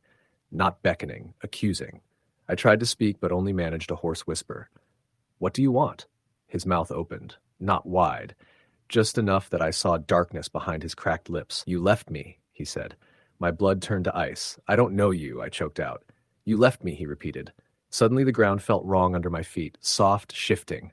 I looked down and saw the soil tremble. Small depressions formed, like something buried just beneath the surface was pushing upward. Then the voices came back, louder, harsher. Not whispers now. Pleas, cries, anger. "Help me. Find me. You left me." Hands, pale, dirt-caked hands pushed up through the soil. Dozens, fingers clawing at the air. I staggered backward, nearly slipping on the wet grass. My flashlight beam jerked wildly, catching glimpses of faces emerging from the earth. Sunken eyes, collapsed cheeks, mouths twisted in silent screams. The tall man stepped forward. His feet didn't disturb the grass. He didn't walk. He glided. I turned and ran. I didn't think, didn't breathe, didn't look back. I sprinted toward the gate, boots pounding the gravel path. The fog swallowed everything behind me, and for seconds at a time, I couldn't see more than a few feet. My lungs burned. My legs trembled. But I kept running. When I reached the lower steps near the office building, I stopped only because I collided with something solid. Carl. He grabbed my shoulders, steadying me. "Jesus, you okay? You look like you've seen—" "Don't say it," I gasped. He didn't. "What happened?" he asked instead. I tried to speak, but the words wouldn't come out right. I looked up toward the hill. The fog was still thick, but now it looked normal again. No shapes, no figures, no hands clawing from the earth. I was shaking. Carl didn't push me to explain. He just led me to his truck and drove us both out of the cemetery. He locked the gates behind us without saying a word. I didn't tell him everything that night. I didn't tell anyone for months. But something else happened 3 days later. Something that made the fear settle in my bones in a way I still haven't shaken. The county sent a team to repair the old fence near Section A, routine maintenance. During digging, one of the workers found human remains a few feet outside the cemetery boundary. An unmarked grave. Old. The police estimated over a century. A man, tall, and wrapped in a tattered burial shroud. They said the body had been buried improperly, possibly moved from another location decades earlier, but never recorded. When I heard that, I felt the same cold from that night wrap around me again. I asked one of the officers if the body had been identified. He said no. But then he added something I can't forget. "We're still trying to figure out why his right hand is positioned like that," he said. "It's not a natural pose. Looks like he died pointing at something." I didn't ask what. I already knew. I haven't worked at the cemetery since. I moved 2 towns over, took a job at a hardware store, and tried to convince myself that what I saw could be explained. Hallucination, exhaustion, tricks of fog and moonlight. But on cold nights, when the wind comes from the north and the trees outside my apartment creak just the wrong way, I hear it again. Not loud, not clear. A whisper, barely carried. "You left me." And I know, whether I ever return to Oak Bend or not, that something up on that hill is still waiting. Not because it wants peace, but because it remembers, and it's patient. Story the end. The gravel road leading to Hartwell Cemetery was so narrow that when the trees bowed under the weight of early October wind, their branches scraped along both sides of my car like fingernails dragging across metal. I remember glancing at the dashboard clock, 11:42 p.m., and thinking that if the stories I'd heard were true, I was arriving at the worst possible time. Midnight was when things supposedly happened there. Midnight was when the Hartwell woman wandered. I hadn't planned to go alone. My cousin Derek had suggested the trip earlier that week, eager to prove to himself and to me that the cemetery haunting was nothing more than a small-town rumor. But 2 hours before we were supposed to leave, he texted to say his girlfriend was upset about something and he needed to stay home. I could have backed out. I should have backed out. But I'd spent all week reading about Hartwell Cemetery, about the woman locals called the Waiting Bride, and some stubborn part of me refused to let go of the idea. I wanted to see the place for myself, not hunt for ghosts, just understand why the story had lasted more than a century. Besides, I told myself the whole drive there, ghost stories didn't scare me. Not really. Not until later, when I understood how wrong I'd been. The cemetery entrance appeared suddenly between 2 leaning pines. The iron gate was old, rusted, but open, as if someone had walked through just before me. A cold shiver crawled up my arms when I stepped out of the car into the night air. The moon was thin, only a sliver of silver, barely enough to cast shadows across the crooked headstones. The wind moved constantly, never resting, carrying with it the dry smell of fallen leaves and something faintly sour, like water sitting too long in a vase of dead flowers. My flashlight flickered as soon as I switched it on. That should have been a sign. I tapped it against my palm until the beam steadied, and then walked through the gate. The crunch of gravel beneath my boots seemed too loud. I stopped, listened. The wind pushed through the trees again, and I could hear the rustling of leaves, the creaking of old branches. But underneath it all, faint and distant, there was another sound, something like slow footsteps dragging along the ground. I told myself it was just the wind pushing loose stones. A rabbit. A deer. Anything normal. My heart didn't believe me. The story I'd read said the woman buried here, Margaret Lane, had died in 1892. She had been set to marry a man from the next town over, but he never arrived at the church. Rumor said he'd been thrown from his horse miles away and died instantly. Others claimed he'd run away with another woman. I guess the truth was lost somewhere between gossip and history. But every version agreed on one thing. Margaret had walked to the cemetery in her wedding dress, waited for him beside the family plot, and died there. Some said of grief, some said by her own hand. Since then, people who visited Hartwell Cemetery late at night claimed they'd seen her. A woman in white, her dress torn and stained with mud, drifting between gravestones. Some said she whispered. Some said she cried. All said she was searching. The deeper I walked into the cemetery, the more the flashlight beam shook in my hand. The graves were old, most from the mid-1800s, with names carved into cracked stone. Some were so weathered I couldn't read them at all. There were no fresh flowers anywhere, just brittle leaves covering the earth like a blanket. Halfway through, the wind stopped suddenly. The shift was so strange, so instantaneous, that I froze. The trees no longer swayed. The branches didn't clatter, no leaves moved. It was like the whole cemetery was holding its breath. That's when I heard it again, the dragging footsteps. Only this time, they weren't distant. They were behind me. I spun around. Nothing. Just headstones and silence. Hello? My voice came out thin, shaky. The footsteps stopped. Then, after a long moment, I heard something else. A soft, wet sound like someone breathing through parted lips. Slow. Ragged. Too close. I aimed the flashlight at the trees, the ground between the graves. Empty. My breath fogged in front of me, though the night wasn't cold enough for that. A chill crawled up the back of my neck, and I turned the light forward again. That's when I saw her. At first, I thought it was just a patch of moonlight caught on white fabric, a bit of cloth caught in a tree, something harmless. But as my eyes adjusted, I saw it wasn't fabric, and it wasn't caught on anything. It was a figure, a woman standing between two headstones, her dress long and tattered, trailing across the ground like liquid ivory. Her face was pale, almost luminous. Her hair hung loose over her shoulders in tangled curls. She stood perfectly still, not swaying, not breathing. A wave of cold hit me so hard my teeth chattered. I wanted to run, but my legs locked in place. She didn't move. Not at first. Then, slowly, she tilted her head as if hearing something far away and took one step toward me. My throat tightened. I forced my legs to back away, but for every step I took, she took one forward. Her movements were stiff, unnatural, like joints bending the wrong way. Her dress dragged, snagging on branches, yet making no sound at all. "Stop," I whispered. "Please stop." She reached the path and paused, her head cocked again. Her eyes, God, I still see them sometimes when I close mine, weren't angry or hollow. They were sad, completely, heartbreakingly sad. She lifted one hand, pointing slightly to her left toward the older section of the cemetery. Her mouth moved, but no sound came out, almost like she was trying to say something she no longer remembered how to speak. And then, in a voice softer than ash landing on snow, I heard it. "Please." The sound didn't move through the air like a normal voice.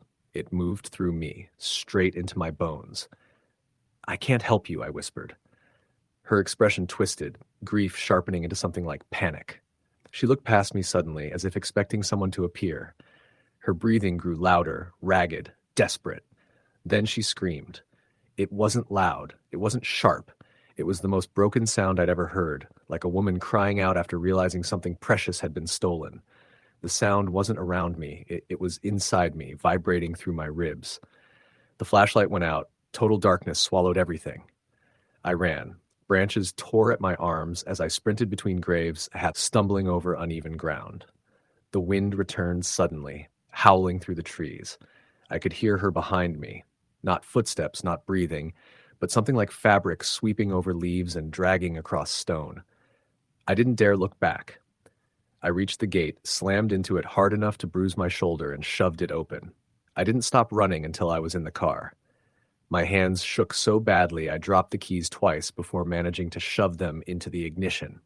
When the engine finally started, the headlights flashed across the cemetery entrance. She stood just inside the gate, closer than she had ever been. Her face wasn't sad anymore. It was lost, confused, like she didn't understand why I was leaving her behind. Her hand lifted slowly, palm up, like she was still waiting for someone to take it. I hit the gas and tore down the gravel road. The trees blurred past, and I didn't stop to look back, not even once. For days after, I couldn't sleep. Every time I closed my eyes, I heard that soft plea, "Please," echoing in my ears. I tried to convince myself it had been exhaustion, shadows, imagination, twisted by fear. But a week later, I got a call from Derek. "Dude, did you go to Hartwell alone?" Yes. He was silent for a long time before saying, "Someone else went there last night. 2 teenagers from town. They said they saw a woman in a torn dress standing by the gate." My stomach dropped. They said, Derek continued, his voice low, "she looked like she was waiting for someone." I hung up the phone without answering. I don't tell people this story anymore. Most wouldn't believe it.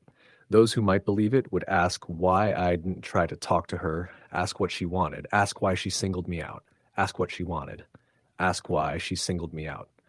All I know is that sometimes late at night when the wind dies and the world goes still, I feel that same cold in the air. And I know she's still there. Waiting, always waiting. Story the end. The first time I set foot in Green Hollow Cemetery after dark, I wasn't looking for anything strange. I wasn't hunting ghosts, chasing legends, or trying to test my courage like kids sometimes do in small American towns. I was just trying to get home. It happened the summer I turned 19.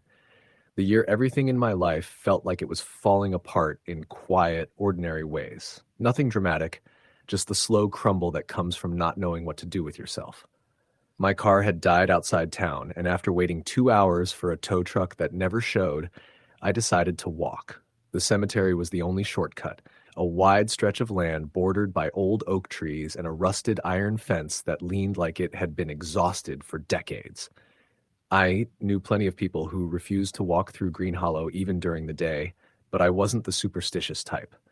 I figured fear needed something real to attach itself to. It was past midnight, the sky dim and clouded over, the air warm but silent. The town lights didn't reach this far, and the only glow came from a distant farmhouse and the faint silver wash of moon behind the clouds. I stepped through the open gate, one side broken, hanging crooked, and started down the dirt path that wove between headstones leaning in every direction. Some were carved with angels, some with names weathered to illegibility, and some with nothing left at all, just blank stone swallowed by moss. At first, it felt peaceful in a lonely, forgotten sort of way, the kind of quiet that makes you more aware of your own heartbeat. I could hear my footsteps crunching over dead leaves and the soft buzz of insects in the grass. But after a few minutes, the air shifted. The wind stilled. Even the insects went silent, like someone had muted the entire landscape. That's when I noticed the sound. At first, just a faint tapping, like something striking stone in a slow, irregular rhythm.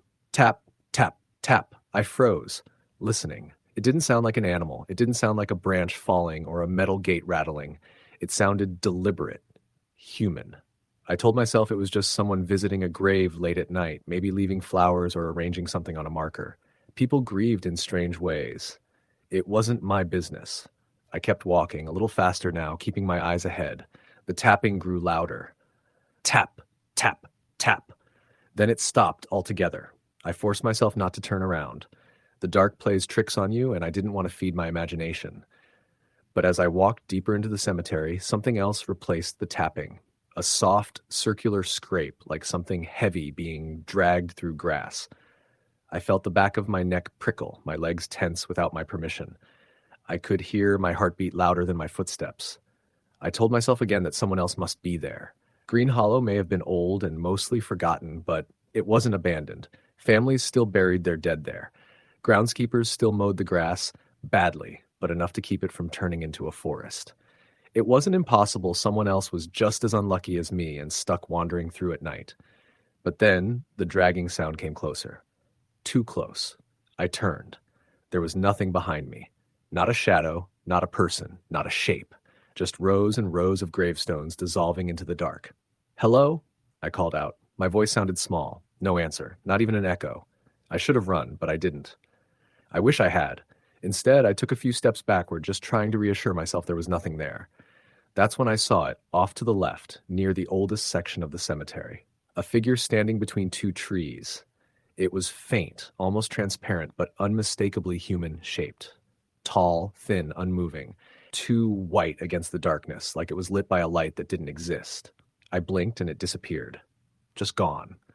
I wanted to believe I imagined it, that the darkness had played a trick, but the cold that rolled across my skin was too real to ignore. Something inside me insisted I was not alone, and whatever else was there did not want me walking through its territory. I backed up slowly until I felt my shoulders brush a gravestone. The stone was ice cold. That alone wouldn't have meant anything, except the air wasn't cold. Not even close. We were in the middle of a warm July night. The cold spread through my shoulder into my back, like fingers pressing into my skin. I jerked forward and turned around. The gravestone was so worn I could barely read the name. But there was something freshly scraped into the dirt at its base, a long, shallow line dragging from one marker to the next, continuing past it, disappearing into the dark, like something had been pulled along the ground. Recently. My heart hammered. I forced myself to move, walking faster down the path. I didn't hear the tapping again, or the dragging, or the insects. The silence was so heavy it felt like sound itself had been sucked out of the world. Then, as I neared the center of the cemetery, I heard whispering. Faint, breathy, coming from everywhere and nowhere. I couldn't understand the words, but the tone was unmistakable. Warning, or pleading, or something caught between the two. I stopped dead in my tracks, straining to listen, but the whispers vanished the moment I tried to focus on them. That's when I noticed the mausoleum. I had seen it before, though only in daylight. It sat near the center of the cemetery, a stone building barely larger than a shed, with a door sealed long ago by iron chains. The grass in front of it was overgrown, the stone cracked and chipped. Normally, there was nothing special about it, but tonight a faint white glow seeped through the cracks around the chained door, like someone had lit a lantern inside. I didn't want to go near it. Every instinct in my body screamed to stay away. But the path cut right beside it, and I wasn't about to wander blindly through graves and into the darker parts of the cemetery. I hugged the far edge of the trail, keeping my distance. The glow pulsed, once, twice, almost like breathing. The chains rattled, just a shiver of metal against metal, and I froze. The hair on my arms lifted. I waited, barely breathing. The rattling stopped, then a voice spoke. Not whispered, not distant. Right behind me. Don't. I spun around. Nobody was there. Not a single shape, but I had felt breath brush the back of my neck. Cold, stale, wrong. A sound cracked through the silence, the metallic snap of a chain giving way. I didn't look. I couldn't. I ran, full speed, stumbling over roots, cutting my hands on sharp weeds, not caring. The whispers rose behind me, louder, overlapping, frantic. I don't remember reaching the gate. I just remember bursting onto the road, gasping, trembling, and not daring to look back. I walked the remaining 2 miles home without stopping once. That night, I didn't sleep. I told myself the next day that it wasn't real, that my brain had twisted shadows into figures, wind into whispers, imagination into warnings, that the metal chains had shifted from rust or heat, that fear had magnified everything beyond reason. But I knew I was lying. 2 days later, I went back to get my car from the towing lot on the edge of town. The owner, a man named Eli, asked where I had been stranded. When I told him near Green Hollow, he gave me a long look. "You didn't walk through there at night, did you?" I hesitated. Then I nodded. Eli sighed, shook his head, and walked into the back office. When he returned, he carried a folded newspaper, old, yellowed, the kind that crumbles at the edges. He handed it to me. The headline was short, blunt. Local groundskeeper vanishes in Green Hollow Cemetery. The article described a man named Clarence Rowan, the cemetery's caretaker for nearly 40 years. One morning, coworkers found his tools scattered across the grass, wheelbarrow overturned, drag marks carving long trails through the dirt. His keys were found near the mausoleum. The chains had been broken. One snapped clean through like it was made of paper. His body was never recovered. They closed the mausoleum right after, Eli said quietly. Town council ordered new chains welded on. Folks said Clarence must have had a stroke or a heart attack, and animals dragged him off before anyone found him. But people who knew him, they said he'd been hearing things the week before. Voices, tapping, said something was waking up in there. He lowered his voice, and that he said it wasn't meant to be opened. I felt the cold from that gravestone all over again. The tapping, the dragging, the voice behind me. Has anyone else gone missing? I asked. Eli hesitated. Not missing, but some folks who cut through have come out. Changed. My brother did, back when he was a teenager. Came home white as a sheet, shaking, talking about shadows following him. Wouldn't go near a cemetery again, wouldn't even go to our father's funeral. I didn't ask anything else. I didn't want to know. But when I drove home, I took the long way around. 10 extra miles. I didn't care. I didn't go back to Green Hollow for years. Not until last autumn when my uncle passed away. His wife chose that cemetery because it was the only place with available plots in the area.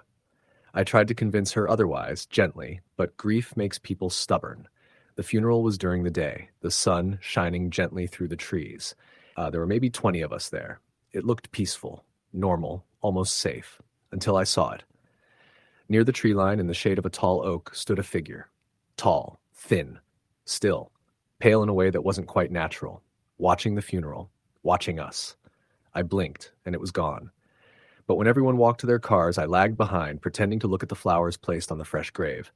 I stood there alone for a moment, staring at the tree line. That's when I heard it. Tap, tap, tap. Slow, irregular, closer than it had ever been before.